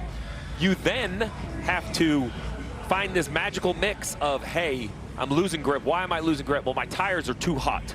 So now down these long straightaways, we might see some crazy looks where they go offline, not really puddles, but find damp areas to cool these tires off. As we see Bubba Wallace roll off, so they are now back under yellow. You know, there's just a lot to do, and these drivers, fortunately, have got a lot of experience here recently. So the 23 rolled off first because he was on pit road at the time of caution, and that's why he was stopped in front of the entire field. He's making his way around. Marty. As the field rolls officially, Rick, you see Ty Gibbs leaving. Let's chat with Cliff Daniels and see if, so in an odd way, did that rain shower maybe buy everybody enough time to make it all the way to the end on fuel at 8:20 Central? Yeah, it very well may. We're crunching all the numbers on that now, and we'll just see how it plays out. But our Valvoline, HendrickCars.com Chevy's been pretty solid today. Always proud of the job that Kyle does and this team does. So we've got to evaluate, you know, the numbers of what you're describing and just see what we can do. You know, we'll be saving fuel. I'm sure a lot of guys will be saving fuel right around under yellow here. Then under green, you don't want to give up too much track position. So we'll try to be smart about it, see how it plays out. You never know. We may get a dry lane. And if you get a dry lane, you know, that's going to add a whole nother layer of excitement for tires and things like that. So we'll see how it goes. I was going to ask you, how quick would you be willing to react if you do get the dry line? Because normally the game is first one to slick tires wins. Yeah, I mean, I think that's still going to be, you know, a decent factor to be the case. We'll just have to pay attention. I think there's going to be about a lap time, you know, threshold that we'll look at for whoever the first guy is on slicks and see if he could beat that threshold that would make it, kind of a no-brainer to go ahead and put on slicks. So a lot to cover, a lot of ground to look at, but our team's ready, and we'll see how it goes. I appreciate the time, Cliff. Steve, today is probably a day you're happy you're in the booth and you're not on a pit box. I don't know. It looks like fun. First one to slicks win unless you're a lap too early. Then your driver really, really hates you. Unless you're a lap too early. Cars rolling once again in Chicago. We're looking forward to the green flag here shortly. This 2.2 mile, 12 turn street course that the cars are rolling around now as they're going through turn number 1. Getting ready for the green to come back out. The red flag was out for an hour and 43 minutes. 27 laps are complete, 48 to go. And again, that number 8:20 has been told to the teams. That's 8:20 local or central time, 9:20 Eastern. But that has been told to all of the teams. That's when they will go to get the white flag and complete this race. If we can get in those 48 laps, obviously it'd be going pretty quick, but it's possible. Well, that's exactly the point, right? If this runs off green, 90-second lap times, they're going to click by very quickly. Right.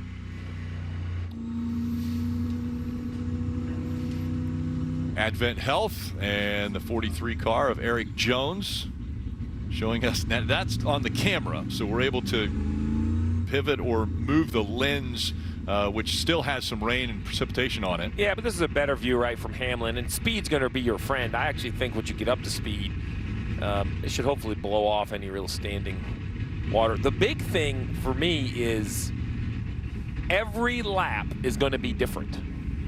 And what I mean by that is, you're going to try to test the grip level of your car. The same time, the grip level of the track is shifting. Right. So that's, I think, what makes this so interesting. And that's why I think Bell, Larson, some of these guys that run dirt, because that's a little bit like the dirt move, right? The moisture comes out of the dirt and they have to adjust quickly. Talking about SVG and, the road course, you have so much experience. Well, now, rain isn't equal to dirt, but the idea of a shifting track condition might be more comfortable to some, although to be quite honest, these Cup drivers now have enough experience. We have seen wet weather tires on different occasions with both ovals and road courses now. Man, they're the best stock car drivers in the world. Yeah. They make it look easier than it is, but I think this is going to be a much more exciting and energetic style race. I don't think they're going to just settle in. Dave, what about the 8 of Kyle Busch? He's restarting 9th. Think about it, Rick. They have had the season from, well, you know where. Everything has happened bad to them that could happen. In fact, the last 3 races, the 8 car for Kyle Busch, they've failed to finish in various ways. So they're now 104 points away from the playoffs. 7 races to go. They need a miracle. Could this be it? Kyle told me on the float, waving to the fans before the race started, we had to flip our entire car. This right-hand, mostly street course, our car was not working to the right. So we had to change everything to try to get it better. The wet changes a few things, but he is now going to show us what he can do with the car that they hopefully got better. You'll see it all from the Goodyear onboard camera. Kim? Well, Dave, Chase Elliott leads all drivers this season for best average finish of 10.1, looking to continue that streak, currently in the 8th position. And he had a really strong performance here last year, finished 3rd. Despite that, crew chief Alan Gustafson told me they went a different direction with their setup. They knew they had to put something else to the table after what SVG did last year, and they were able to learn from that data from SVG. Before the red flag, Chase said his balance was pretty good, but they're on a similar thought process, Marty, that we heard Cliff Daniels tell you. Alan saying the winner will be who puts on slicks early. The challenge is you don't want to be too early. Coming off a career best second at Nashville last week, you got to give credit to Zane Smith and his race team. They have him up in the 4th position. And all this talk about how the teams can make it from here to the potential end at 820 Central. Well, this team has not pitted today. I just checked in with the team. They can only go about 12 to 13 more laps. Actually, yeah, so they should be able to make it to lap 40 or 41 is when they think they would have to bring Zane Smith down pit road. But Steve, their hope is that by that point, there'll be a dry line developing on the racetrack, and then everybody will be coming to pit road. Yeah, absolutely right, Marty. That's the idea, right? Don't pit now because, you know you need fuel, but in 8, I really think this dry line is going to come quicker than we think. I mean, I think like 8, 9, 10 laps, these drivers are going to be thinking they want to switch tires. Now, it's not going to be dry everywhere, and they're going to have to adapt in the areas that aren't. But, you know, I'm reading some of the radio comments. They said, well, there's some puddling some places, but overall, they feel like the track is no more wet than it was when we saw the original green. And let's listen into the radio of Ross Chastain. No big puddles, but it's ice. I don't know if it's because I got out and I got to get reacclimated, or the tires have like a 1 lap on them, but man, it is slick. So normal pit road procedure when pit road opens back up. Yeah, that means live pit stops, put fuel in, make adjustments, change tires. So that's interesting what he said. You know, so they didn't, you know, they ran one like half a lap or so on these tires. Maybe they just didn't, maybe they don't cure the same way. They cooled off and they're slippery. And normally in dry, you kind of work the tires to heat them up, but I don't think you can really do that at slower speeds in the wet. Look at that, the 9 car, they got slicks on the wall. They're so ready next for time they're slicks. coming in, it's going to be for a tire change. They got the wets behind, same thing for the 8. You know, so they'll have wets ready in case you had a flat or an accident. But the next time we see cars on pit road in a competitive manner, or at least the leaders, it's going to be a strategic change. That will be the last lap of the race. So cars rolling around, and pit road will be open this time by. What a shot. Yeah, I love that. Never gets old. Cars just appearing over the bridge there. There's railroad tracks underneath. That's in between Michigan and Columbus. So pit road is open if someone wants to come onto pit road now. Yeah, you might see some guys at the back come. There's a few that are on really odd strategies with some wave rounds. They might need to, you know, put some fuel in the car or some other things. But I think everyone in the top 20 or top 25 pretty well committed. Possibility that the 24 might pit. We'll wait and see if it comes to pit road. Remember, they had an issue with the steering. Yeah, well, and so did a lot of changes there, started in the back. Yeah, I mean, he was last on pit road, or he has yet to pit, right? So he's running 26th. So he's going to come down to service. Kim? Yeah, you're right. This is the first stop of the day for William Byron on the same set of wet weather tires he started the race on, and they noticed under the red flag there was some blistering specifically on that left rear. So they're putting wet weather tires on William Byron for the first change of the day. You see the Sunoco fuel going in too. They were going to be shorter than the remainder of the field as well on fuel. So it was just a matter of let's come now, Marty. Same move for last week's winner at Nashville, Joey Logano. Paul Wolfe bringing him down pit road. They're going to go to wet tires here. Just heard a number of crew chiefs say, Steve, that it's going to be about 1 hour and 1 minute, according to their clock, that we will have for racing time. Are you surprised, though, Steve, even though it is slick out there, with everyone saying that dry line's going to come quick, no one went for slicks right now under this caution? Oh, no, I think it's still much too wet for slicks. I'm not sure you would see your car come back around if you sent him out here. I think you'd be 10, 15, 20 seconds off the pace. Getting ready to call this radio style once again. That means we have Mike Bagley, Dylan Welsh, and Jeff Burton back up in their perches. Mike? That'll be back, and I'll tell you what, tip of the cap, Turn 6 fans, they've not left through this whole weather delay. We're ready, they're ready, and we're ready to turn this green flag loose. Dylan. Interesting over here in turn number 5. There's a lot of street paint just off the racing line. This is already a tricky part of the racetrack. We talked about that in the dry. This is just another wrinkle now with the current conditions over here in turn 4, Jeff. We heard all the drivers talking during the red flag about how difficult it is to know how hard you can push the race car. Well, now we know the race is going to be done in about an hour. You have to push hard if you want to win this race. Somebody's going to cross the limit. We just don't know who it is. And Jeff just mentioned it, 1 hour, so 8:20 is the number. Once the race leader crosses the start-finish line after 8:20 Central, which is local, the next lap will be the white flag followed by the checkered flag. There will be no overtime. And I read that from NASCAR as in we could be under yellow, we could be under green, we could be, I mean, that is a time limit, so you know that's the situation. I only say that because if we run enough under green, this could be someone could be saving fuel to run those last 2 laps. So we really have no idea what it could be, but I applaud NASCAR for putting that time out so early, right? Now the teams know what they're up against. And again, it's a single file restart. Green flag is back in the air. Ty Gibbs leading them down Columbus Drive into turn 1. Here's Ty Gibbs. He'll take the reins. He'll scamper out in front by about a car length or two. That's Christopher Bell at the 20. Kyle Larson in the 5. They're already side by side. Zane Smith kicks the back end wide right there.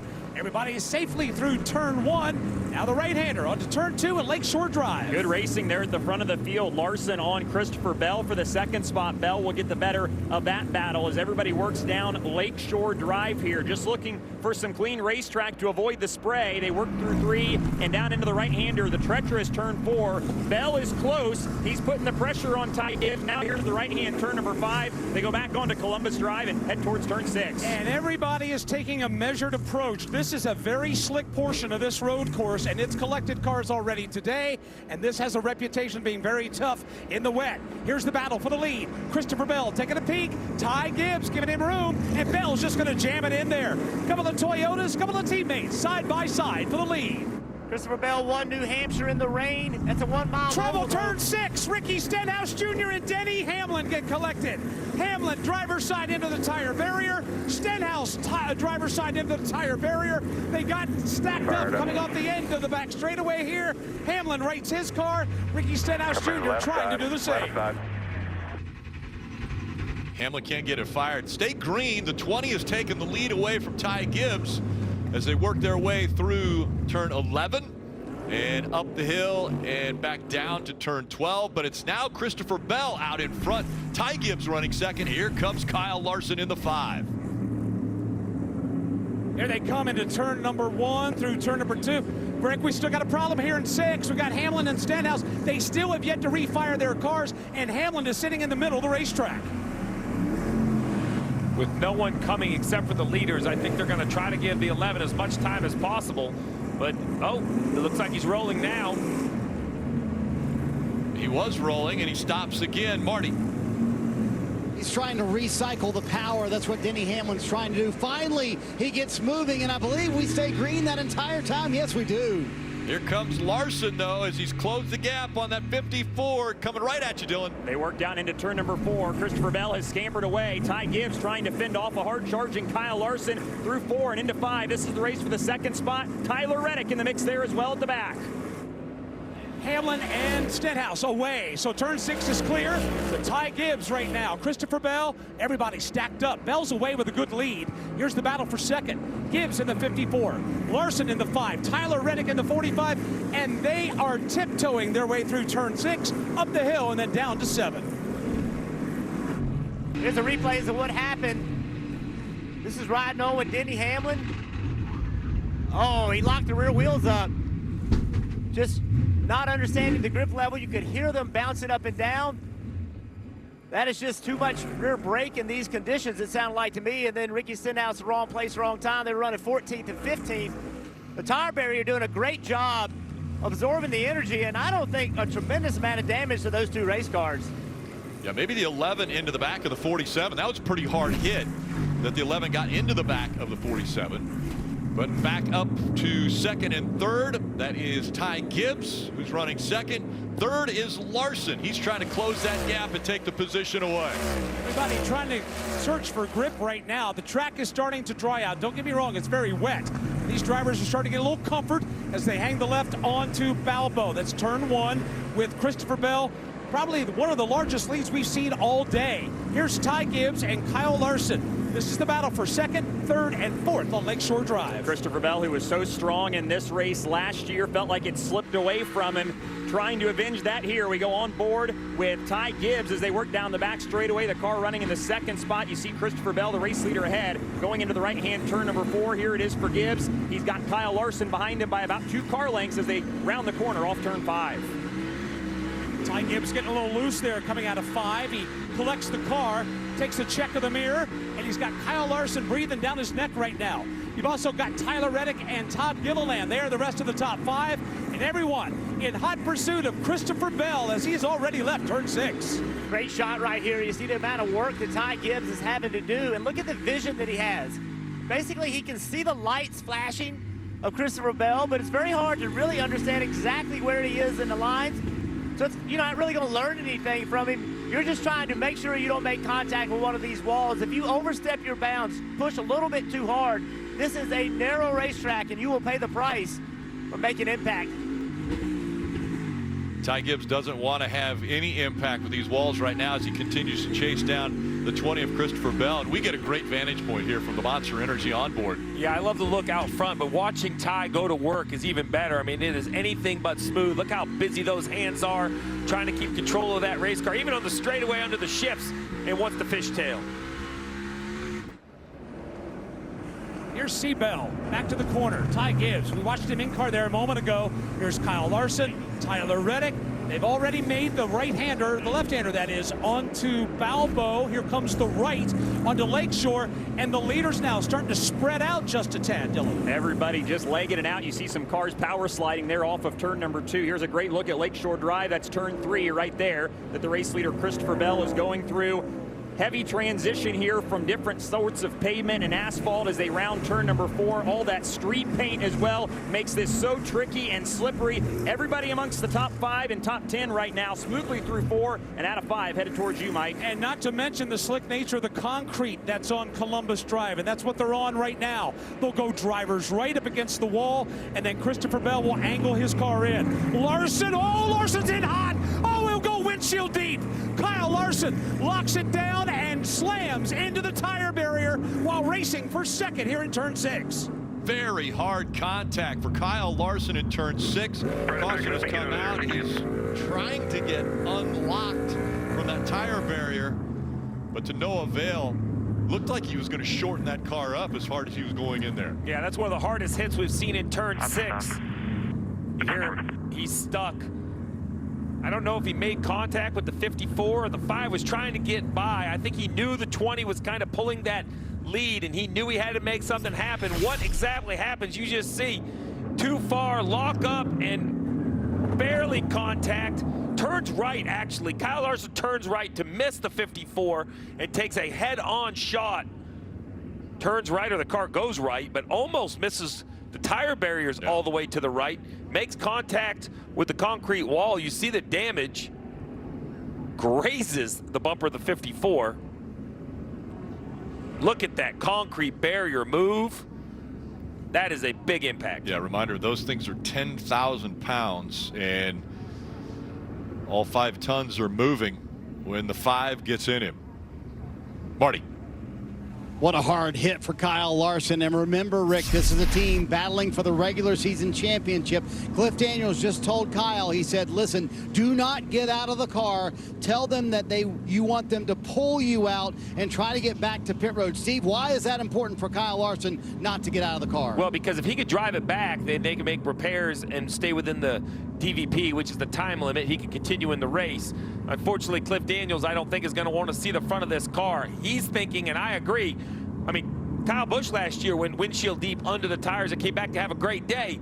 Unfortunately for the 5 of Larson, he got all the way to that concrete barrier. So when I think when they pull him back, we're going to see some very heavy damage on the front of this race car. You see them using the tow strap. Here at the road courses, they have that hook. Yeah, you see right there, Jeff, big damage on the 5. Yeah, big damage on the 5, and think about the opportunity that's been created. Shane Van Gisbergen early in the race out, got run into from behind in the wets. Now Kyle Larson made a mistake. Both of those guys were the odds-on favorites to win this race. Neither one will. Who's going to take advantage? The steering's really tight. Yeah, we can work on that. Do you have water pressure? Water pressure. Cliff Daniels isn't really worried about the steering. He wants to make sure that the radiator's still in the race car. That's why he's asking. Where I'm going, and my water pressure is 6, 7. Yeah, I mean, the right front tire's not rolling. This is not repairable. This is going to be the end of the day for the 5 car. And I agree with Jeff. Huge opportunity for others. You know, in the wet, it's crazy because, you know, he kind of, I'm going to say, a little overdrove the corner. But once the tires lock on the wet pavement, it doesn't slow down at all. Yeah, like it's on ice. It just took exactly. off. It's like the tires are working while rolling, and once they lock up. He was sliding across the top of the surface. And again, the right front tire, it's not turning at all. So yeah, just heard him say it's broke. Yeah, so this is going to be the end of the day for the 5 car. Look at everyone behind. How about Bell? He wanted to go back racing in the rain, whether he knew something I'm or was... sorry, it's done. Yeah. Kyle's going to be all done. I know he's in the battle for the regular season championship, but that's what 3 wins allows you to do, is to go after that 4th win and be aggressive. You know, he's chasing the 20 who also has those wins and just overstepped. He comes into this race with a 20-point advantage over Chase Elliott and 43 points over Denny Hamlin, but those are all going to go away here. 20-point advantage and did not run the Coca-Cola 600. Right. So let's be honest, he's a race short and still leading the regular season championship. So he's disappointed because he's a competitor, but this, you know, this is the advantage of, you know, winning those races and getting that advantage early in the season. Dave? Steve, you asked a question. Did leader Christopher Bell know something? Listen to this radio. Yeah, that was weird. I locked up into 6 also. It's like oil got put down or something. What are you seeing on SMT? We're crushing everybody on the power down spots on exits. Maybe get beat a tiny bit in the bigger braking zones, but I wouldn't push it. So weird was the word he used. And yes, by the way, don't push it on the braking zones. We saw what that result was. That was Adam Stevens saying we're crushing everyone. So that's pretty good feedback given to your driver. Yeah, I mean, it's amazing how much it shifted with the instant feedback and data from the race cars. We see the teams go around. I just think it's still way too early. After seeing Larson, I think it's still way too early to make a change of tire. 11 to go in stage 2. And some of this spreading out you're seeing right here is, I think, you know, they're trying not to get water in their windshield. They're trying to find a little bit of that, you know, standing or puddling water to cool their tires. This was the 5 of Kyle Larson. Just could not get it to hook up and slow down, and into the tire barriers he goes in turn 6.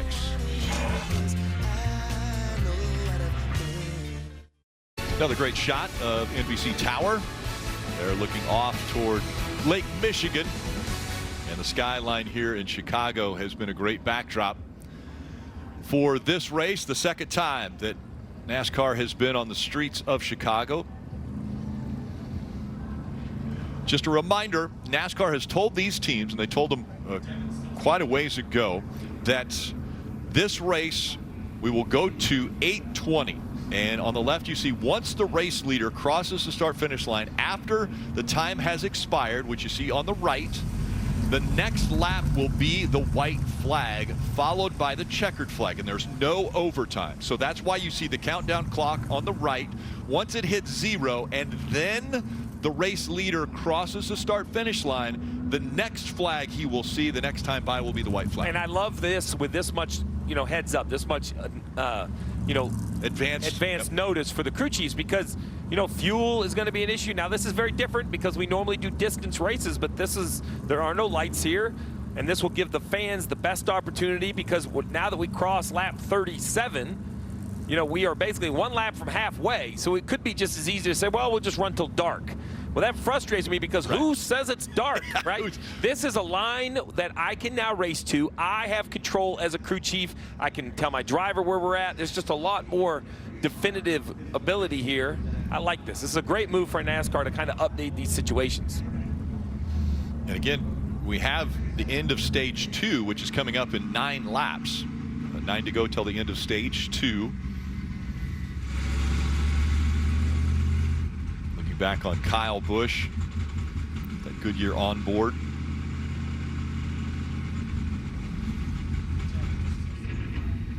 Denny Hamlin involved in the incident with Ricky Stenhouse Jr. just a few moments ago in turn 6, prior to Kyle Larson getting in there. Marty.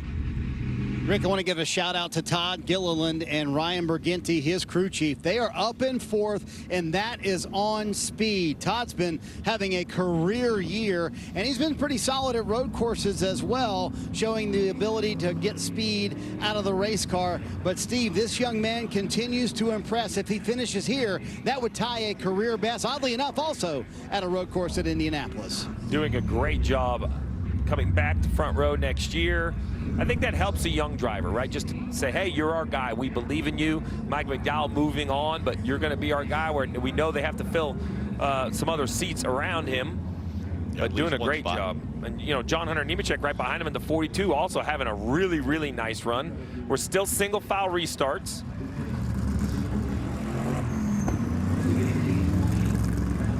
John Hunter, this is, you know, we talk about opportunities. This is a great run for Legacy Motor Club. He looked good in practice. This is a driver that, when we looked at the speed charts, you know, I thought he had a top 10 car. I really did. I thought he had a real consistent speed. Maybe not the blazing fast lap, but you can tell when they're in control that there's not a lot of movement. So, John, remember you talking about the transition to Toyota, new manufacturer for them. So always a learning experience when they go to the racetrack for the first time before they can fill their notebook up. And out of 12, they've gone through the restart zone, back under green flag conditions. Christopher Bell, Ty Gibbs, Tyler Reddick, Todd Gilliland, and Nemechek barreling into turn number 1. Christopher Bell first to the whip and first away with the lead. Ty Gibbs, Tyler Reddick, Todd Gilliland, all stacking up behind them. Here's Chase Elliott. He's trying to go to work on Ross Chastain of that orange car. Chastain now will make the hard right. Now you've got Elliott and A.J. Allmendinger racing for a spot. Chastain goes to 6th. That's the race for 7th. You see out the front of Alex Bowman's car, A.J. Allmendinger there in the 13. He'll dispose of Chase Elliott and go to the 7th spot as they all work through 3. This is the race into turn number 4. Alex Bowman, Hendrick Motorsports teammates to the inside here of Chase Elliott. That's the race for the 8th spot. Here's the race into turn number 5 now. Give that spot to Bowman as they hit Columbus Drive. Alex Bowman now will clear Chase Elliott. What a great view. Car in the wall in turn number 4. It is the 4 car. Josh Berry went hard into the tire barrier. Everybody's going to scoot by him here for now. You also got Chase Briscoe off over here as well. So 2 Stewart Haas cars able to drive away from the scene, but they both go long and off in turn 4.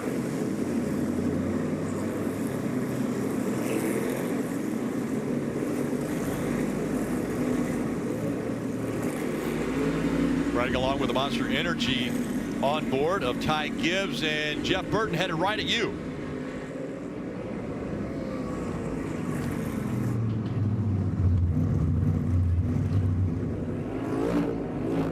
From 11 up to 12. And Bell, Gibbs, Reddick, Gilliland, Nemechek. They're the first 5 that have to test those braking zones, which we have seen a few cars having some difficulties with. I like what Reddick was doing, putting the pressure on.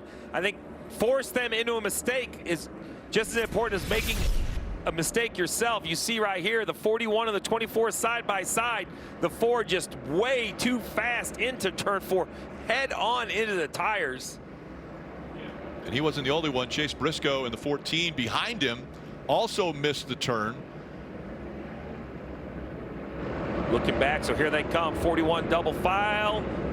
And you just wonder if the 2 cars in front of them, you just kind of lose perspective in the braking zone. You see the 14 have to miss the corner as well.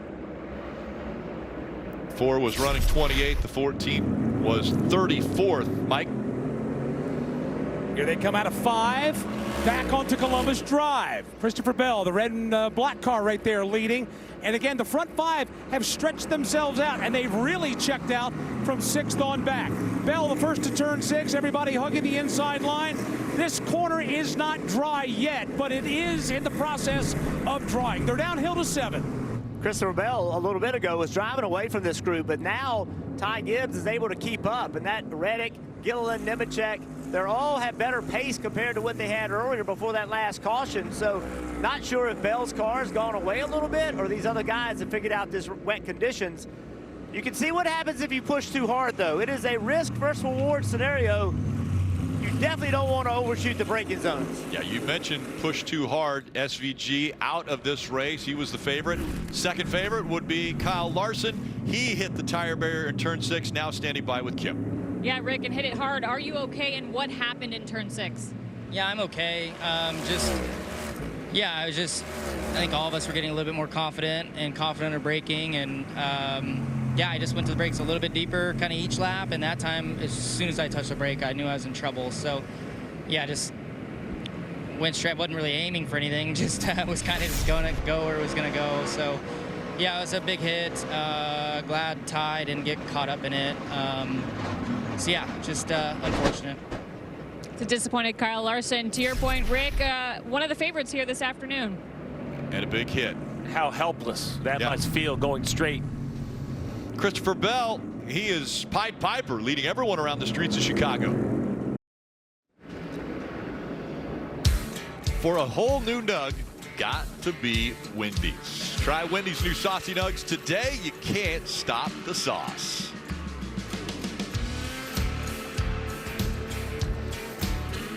Cloudy skies, the sun trying to peek out just a bit now as we have 34 laps to go in the race. 4 remain in this stage, but again, we have the clock that we've got to deal with, Steve. But also, we've got some betting to do. Well, DraftKings Sportsbook is an authorized gaming operator of NASCAR, and this week, new customers can bet $5 and pocket $150 in bonus bets instantly.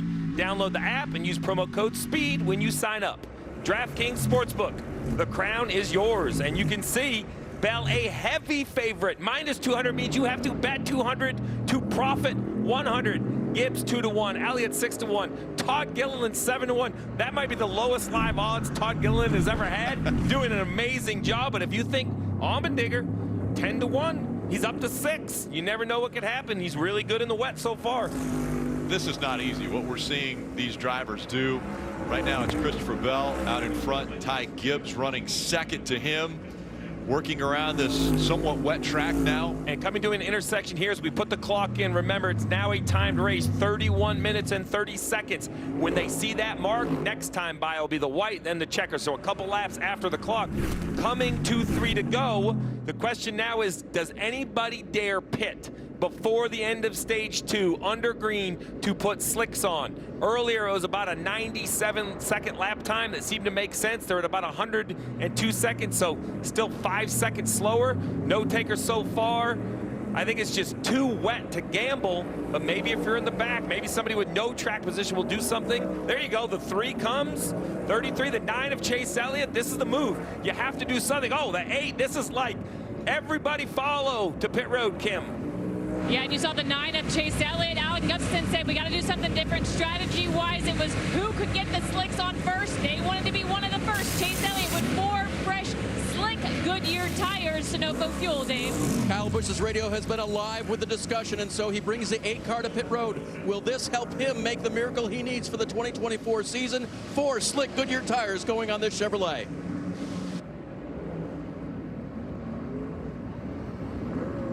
So now the question is, that was about 10 or 12 cars. Pit road will be closed when this man, Christopher Bell, hits the start finish unless he chooses to pit. Remember, because he's the leader, because he's closing pit road at 2 to go, he still has the option to pit. I think, Jeff, he has to come this time. Yeah, it's a very interesting call because we're going to have to pit this time.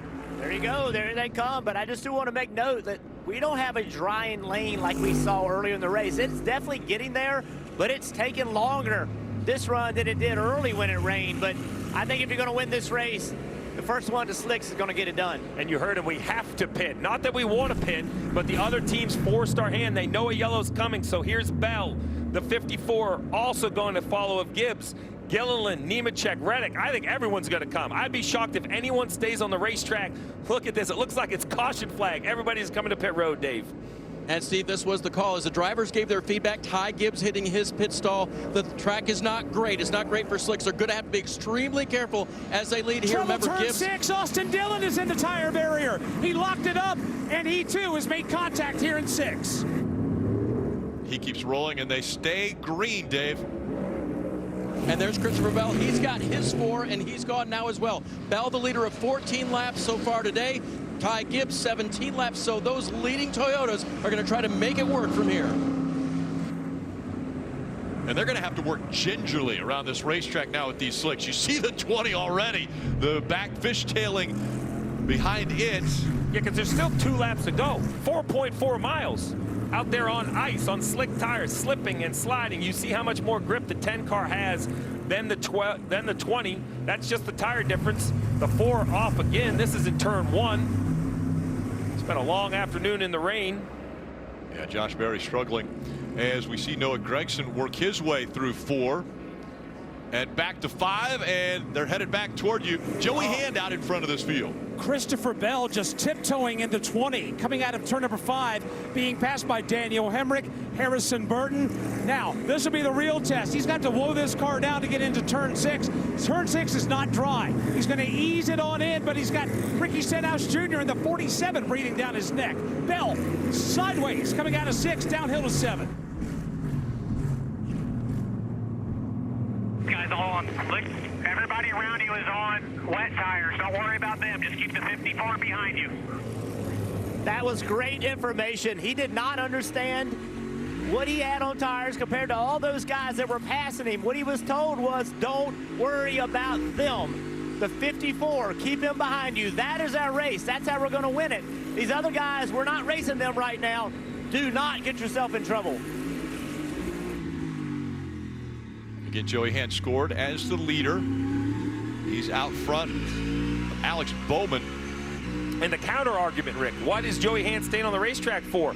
Well, it wouldn't shock me if he finishes stage 2 and stays on wets. And he said, we're driving right by you guys on slicks. We know we have to get on slicks eventually, but if we are 3, 4, 5 seconds a lap faster than you to start the next stage, I could gap 30, 40 seconds. I could come and pit and blend and still be better than those guys that started on slicks. Steve, how far do you think you could go on wet weather tires when we know there's a clock? We know there's an end to this race. It's 30 minutes, less than 30 minutes from now. It's really the speed crossover, right? It's really when do wet weather tires become slower. You see right now, though, Joey Hand leads, but Alex Bowman, he's thinking this stage win would be very important. That is a team that is looking to be pretty decent in the playoffs, looking at points. He's not locked in by any means, so a lot of very important points at the end of this stage. How much is he willing to push it to pass the 60 on the right? You see the footwork of Joey Hand. Right foot brake, or right foot gas, left foot brake. A very more normal NASCAR setup. Oh, look at the 48, Rick. He's on him. Can he get by? This is the final lap, and Joey Hand looks like he's going to be able to outrun Bowman.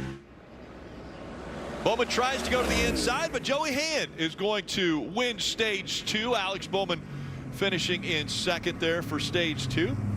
That's first career stage win for Joey Hand. Brad Keselowski third. Carson Hocevar and Martin Truex Jr. These are drivers that still are on wet weather tires, did not come before pit road closed. Gregson Hemrick, Stenhouse Jr., Harrison Burton. And 10th is going to be Denny Hamlin in stage 2. So wet weather tires, racing slicks. What is the right strategy as everyone has been sliding around the racetrack here at the Chicago Grand Park 160 presented by Xfinity. One-of-a-kind race day experiences. Visit NASCAR.com/fan rewards. There's the Chicago River, a little fuller now after the rain that's come through here. And how about the L there? Yeah, the L for elevated train here that everyone takes. Another characteristic of Chicago and downtown. Beautiful area. Everything's a little greener now too after the rain has gone through. Reminder, you see on the right side of your screen, time to race countdown. When that clock hits 0, and Steve, I'll let you explain. Yeah, so when that clock hits 0, the leader, once he crosses the start finish line on the zeros, next lap around white, next lap checkered. So basically you're going to see 2 more laps after the clock expires. Joey Hand on the racetrack won that stage. He has about 25 laps on this fuel run, so he could probably go another 12, 14, 15 laps. Their fuel mileage is probably a little better in the wet. This is going to be a fascinating decision for the leaders, because while Bell and Gibbs came to pit road to put on slicks, they were kind of forced to because so many people did. But I'll be honest, they're off the pace by multiple seconds, 4, 5, 6 seconds slower than the wet tires. So I really think that Hand and Bowman, Keselowski, Hocevar, they might stay on the racetrack. Stenhouse has a ton of fuel in 8th. He was back last on pit road lap 36. So I don't think this is an automatic pit for the leaders. I think Bell's going to have to start in the middle of the pack on slick tires on a wet racetrack. And if another caution comes out, that eats away a lot of that time race countdown clock. Great point, Rick. These aren't laps. Right. These are minutes. We are now running basically a timed race. So, and I don't think it's completely, crazy to think we might have another yellow since we've had cars and tire barriers all over. Dave, what about the 6 team? The 6, they are already in the playoffs with the Darlington win, but that gives them a little bit of flexibility to play some strategy. They're staying out on the wet weather tires. Here was a discussion. I don't think we can pit here. You're correct, buddy. We still have not got to the lap time.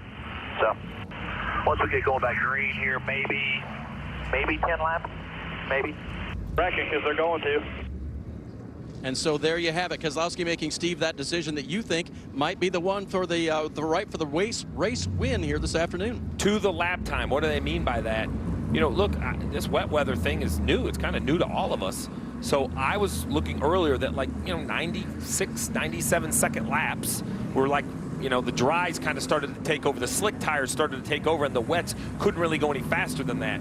We saw like 101-second laps. We're about 4 or 5 seconds off that. So I don't know of another way, because to ask visually how the track looks and all that just seems to be so judgmental. I like data, Jeff, so I like a lap time threshold. Yeah, and the visuals of also, right? And what we've seen with the rain conditions is as the track starts to dry, you start getting a groove that's dry. But I want you to notice what this groove is doing. It's the drying part is underneath the center of the car.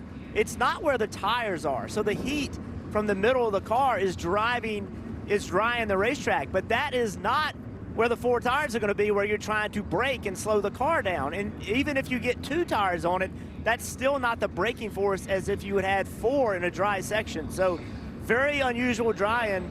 Yeah, I think it'll eventually get to 4 tires that you can have in a dry lane, but it's going to take a little bit. Well, listen, we put the clock in. When you say a little bit, it's not a question. Right. It is a timed race, to remind everyone. So the little bit, the clock is continuing to run. Yeah, under 20 minutes remaining in this race as far as the countdown clock is concerned.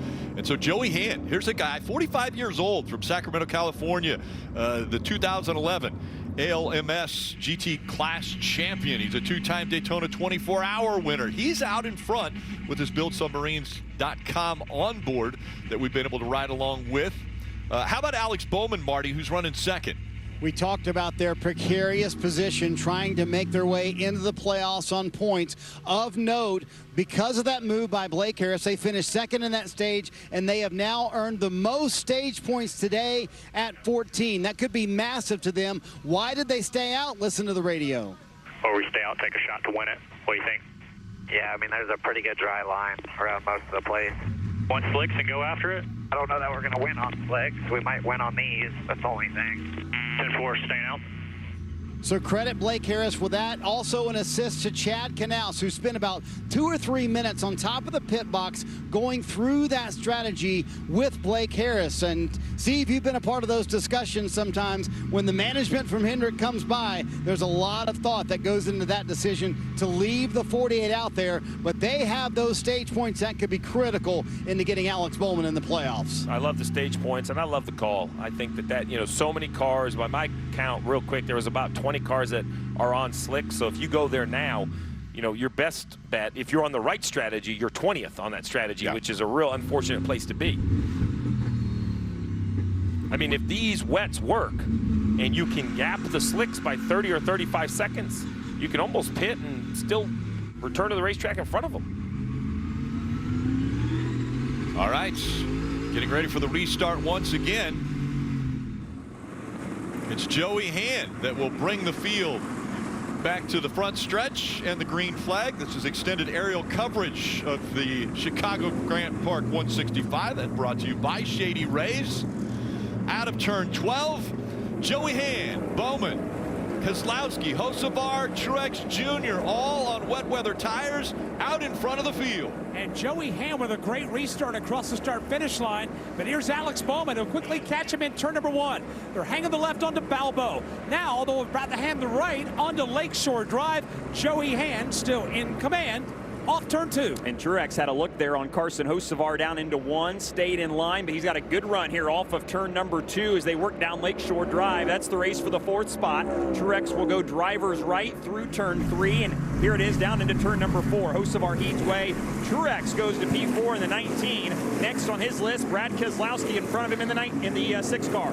Martin Truex Jr. coming to life now out of turn number 5, and yes, Truex with some ground to make up. They race their way down Columbus Drive. There's Joey Hand, first car to turn 6.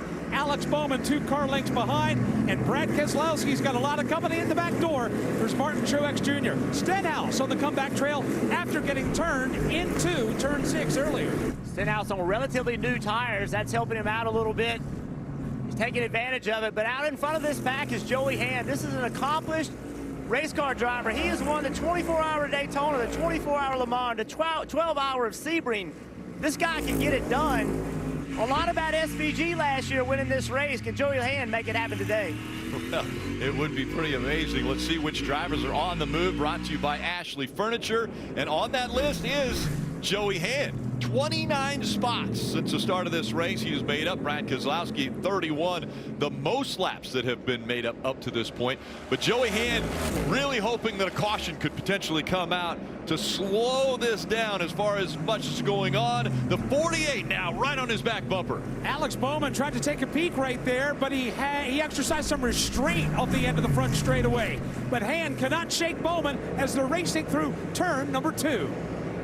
Got a car in the wall. A.J. Allmendinger in turn 12, buried in the tires, and will stay green as the leaders continue to work their way down Lakeshore Drive. For now, race for the lead into turn number 4. Alex Bowman looks to the inside of Joey Hand. Hand slams the door on him, nose to tail as they work through turn number 5. Hand leads in the 60. Bowman couldn't execute the move going into 4. His next opportunity is right now, going into turn 6. Here they come now. Downshifting and braking into this corner as A.J. Allmendinger continues to try to right his car.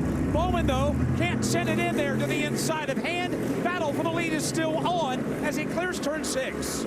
Yeah, you can see downhill run, heavy braking zone right here into turn 6. 48 car is a little better than the 6 car. Alex Bowman has got to find a way around. See the car slipping and sliding. Uphill through the loop, now downhill. Bowman is all over the rear bumper. Will he give him a nudge here? Heavy braking zone.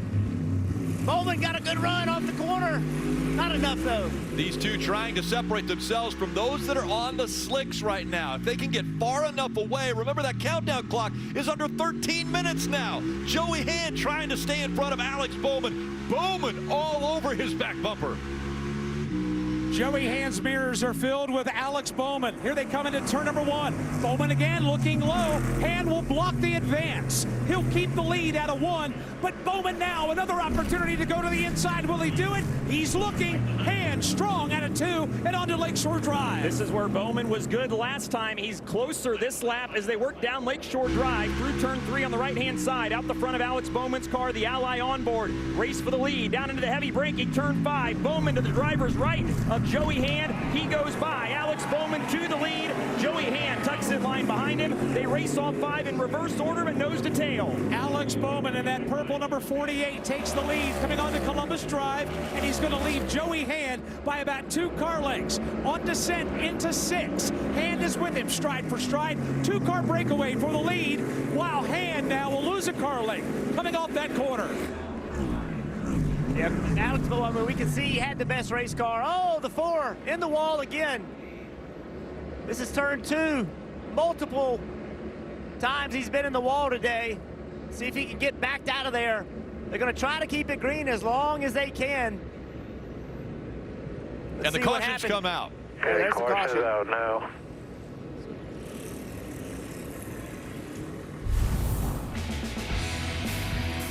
So Josh Berry slamming into the tire barriers. That brings the caution out, and the clock still ticks on the end of this race.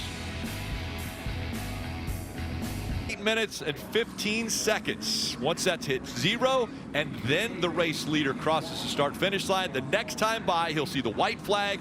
The next time by will be the checkered flag. There will be no overtime, and those on the Navy Pier right now are probably enjoying the remainder of this race. Well, and the threshold for dries and wets were a crossover. That last lap, Christopher Bell was the fastest car on the racetrack, passing 2 or 3 cars. He's sitting 9th.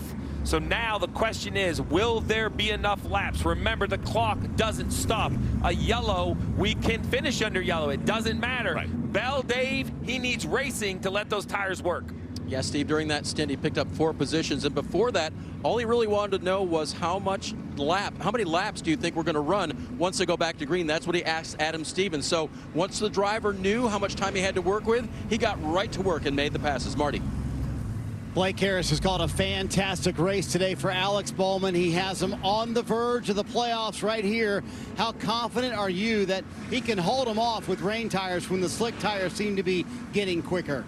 Yeah, I think we're right on that threshold of the break even, right? Like we kind of had a percentage.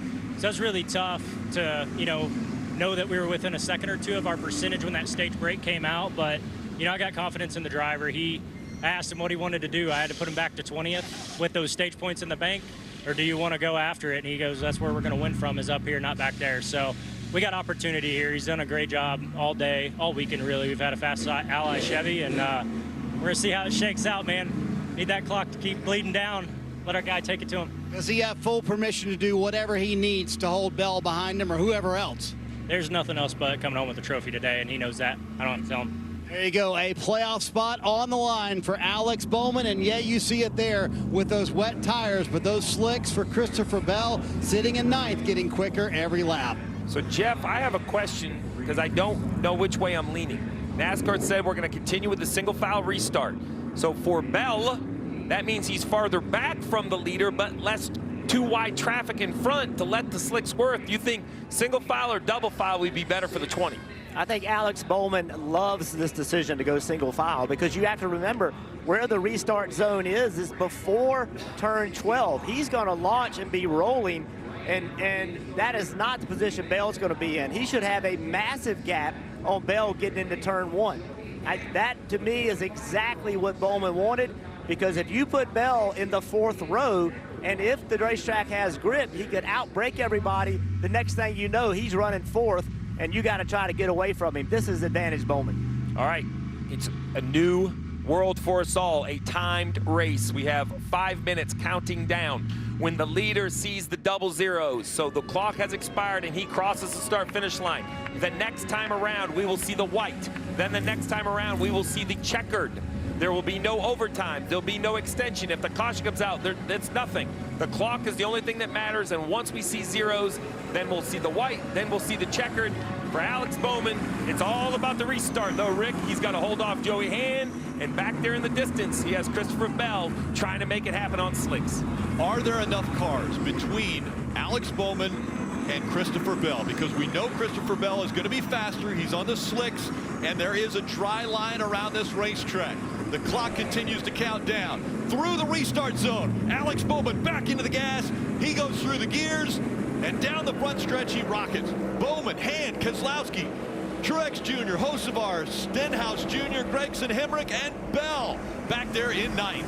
Alex Bowman just trying to get out of Dodge right now, trying to get away from Joey Hand, and he'll do it in turn 1. Matter of fact, he'll walk away by about 3 car lengths. Everybody now, trouble in turn number 1. 1 car around, it's Chase Briscoe. Second time today, he has found the tire barrier. First time in turn 1, while the leaders head up Lakeshore Drive. Got another one in the tires. Look like John Hunter Nemechek. He's able to escape. Christopher Bell has moved by Daniel Hemrick. He's into the 8th spot, so 1 car down as he tries to continue to pick him off as quick as he can. Race leader smoothly through 4 and 5. Bowman continues to lead over Joey Hand as Christopher Bell tries to move forward. Christopher Bell is in 8th, and he's got to get to it. Time is running out. About 3.5 minutes to go.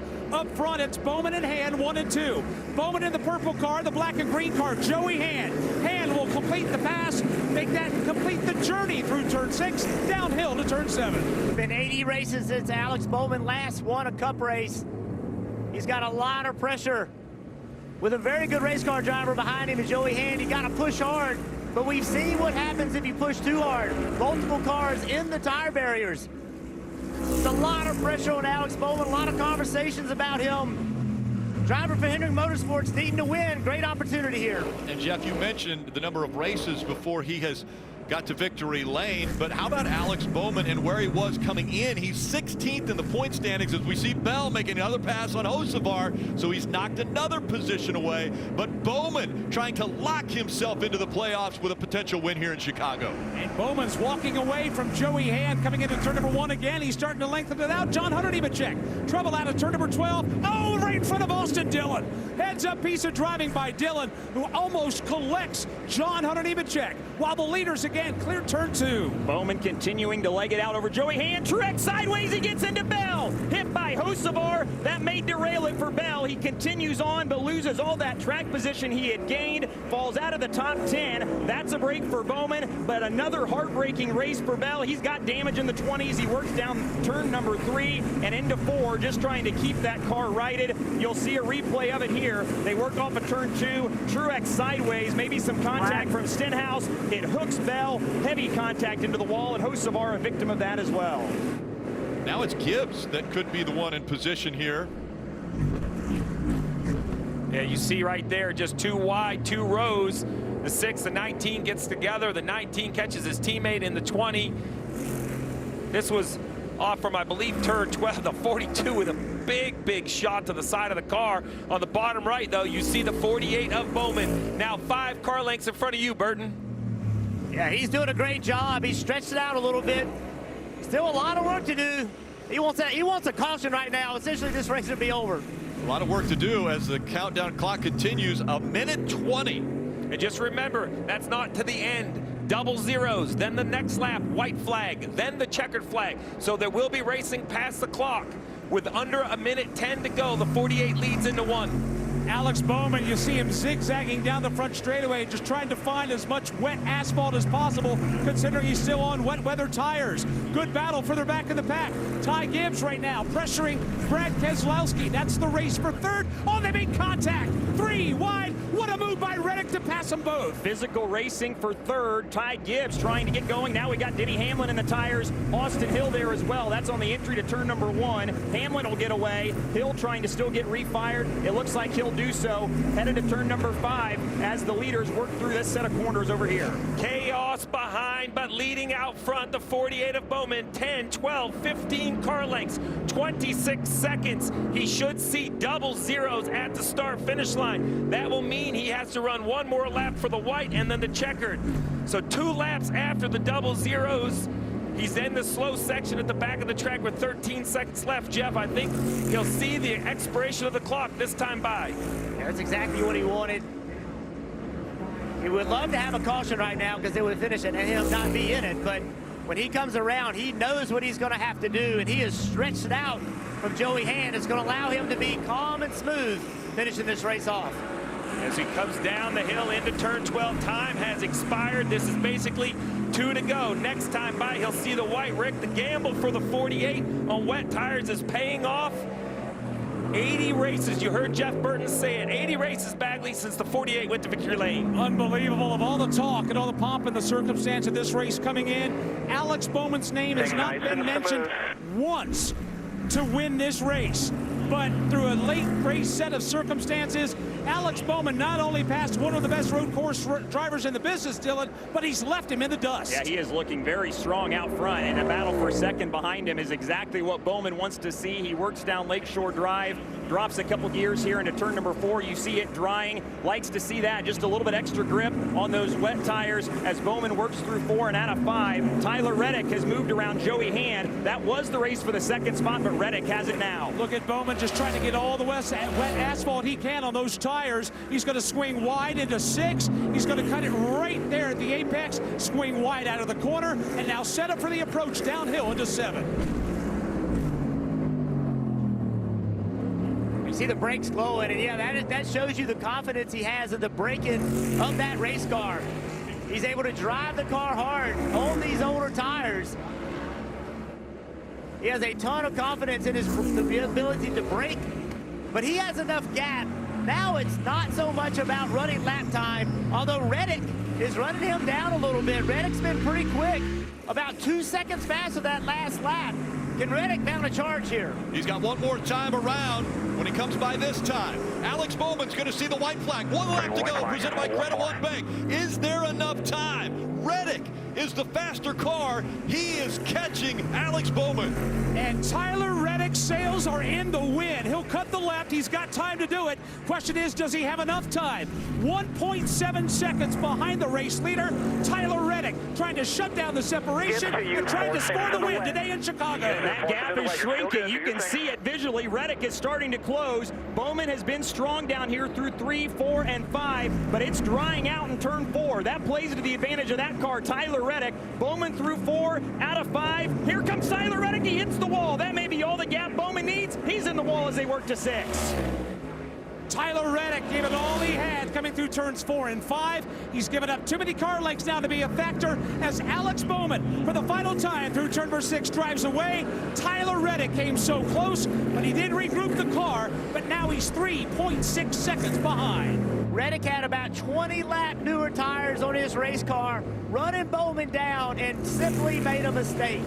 Got into the wall, and that's allowing Alex Bowman to drive away. Alex Bowman making his way through Congress Plaza for the final time.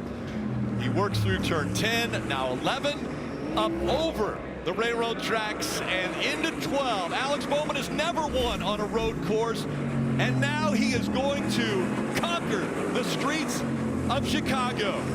Alex Bowman has won at Chicago. Hell yeah, buddy!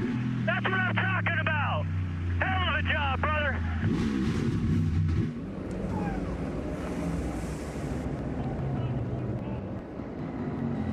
Awesome job. Oh no. The celebration into the wall, but Alex Bowman's happy. Locked into the playoffs with that move right there, and strategy call, staying on wet weather tires. Great call. Crew chief, driver on the same page. Bowman drove an amazing final run there. Reddick put the pressure on, made one little mistake, as Jeff Burton pointed out, but there are hundreds of mistakes throughout the race. Just such a great work. It's right here. The 45 is absolutely coming, and he knows it, and he has to get so close to the inside.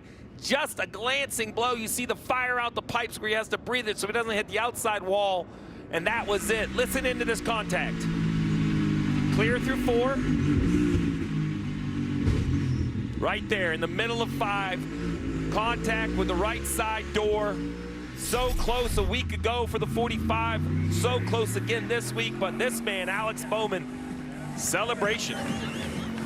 12 winners in 2024. Alex Bowman has just added his name to the list. Gibbs was closing the gap as well. Joey Hand with a 4th place finish. McDowell in 5th.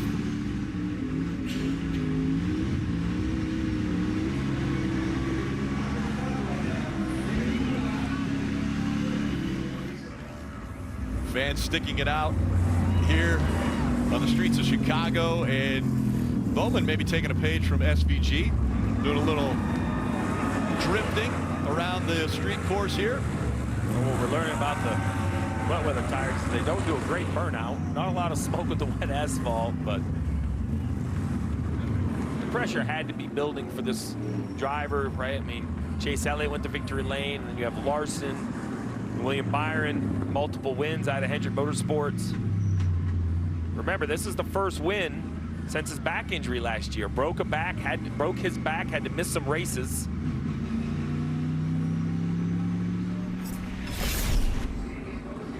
And Bubba Wallace decides to, well, remember earlier that the aggressive. 48 spun the 23.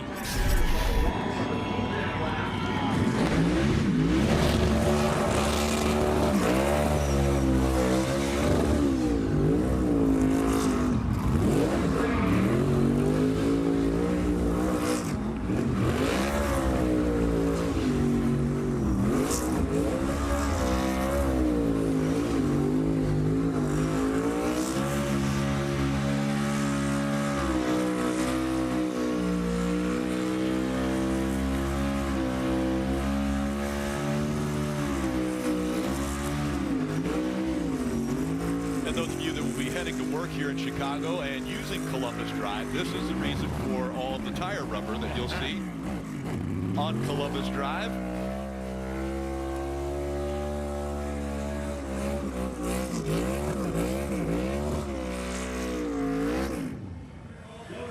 Look at the suites right there at start-finish line, now covered in smoke.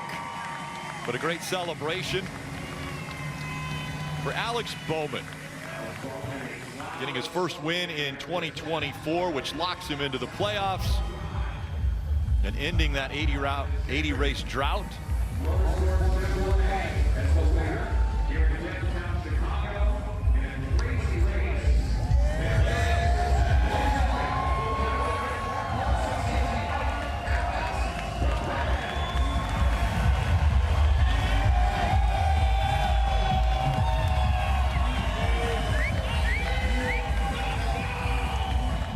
What a dramatic way to end an 80 race winless streak.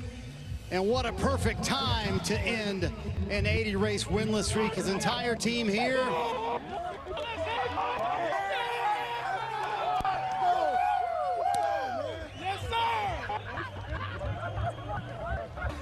That's a fun celebration. The pressure off the 48 team. Now officially a part of the 2024 playoffs, Alex Bowman.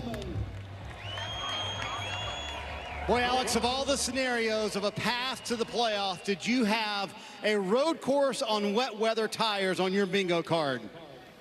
Man, I don't know. Anytime you go to the racetrack with Hendrick Motorsports, you got a shot. But first off, like we talked earlier, I have to apologize again to the 23 guys. Just messed up and trying to get my windshield wiper on, missed a corner and ruined their day. So I hate that. I'm still embarrassed about it, but we have a trophy to take home, and know it means a lot to this team. They put me in position to win the race, and man, I broke my back, had a brain injury, and we've kind of sucked ever since. And I didn't. You start to second guess if you're ever going to get a chance to win a race again. And last one we won, we didn't really get to celebrate. We're going to drink so much damn bourbon tonight. It's going to be a bad deal. I'm probably going to wake up naked on the bathroom floor again, but that's just part of this deal sometimes. So just thanks to Ally and everybody at Hendrick Motorsports. Everybody that makes this deal go round. Mr. H and Jeff, and shout out to Chloe at home. She's at home with the pups. It's like the only race she's missed all year, so I'm sure she's pissed off at me for that one, but she's sitting at home with Huck, and yeah, excited to get home. It's going to be a good night. Biggest win of Alex Bowman's career. He is a part of the 2024 playoffs and a winner here on the streets of Chicago, Rick. More to come. You see the emotions from Alex Bowman. He talked about the trials that he has had to go through with a broken back, the issues that he's dealt with, brain injury you mentioned, and you saw that embrace with Blake Harris. First career win as a crew chief. So that pressure that the 48 was feeling, not just driver, crew chief as well. Jack Canals, you see him celebrating there, a part of this Hendrick organization for so long, and saw so many wins for that 48 team. Plenty more on the other side of the break when we come back.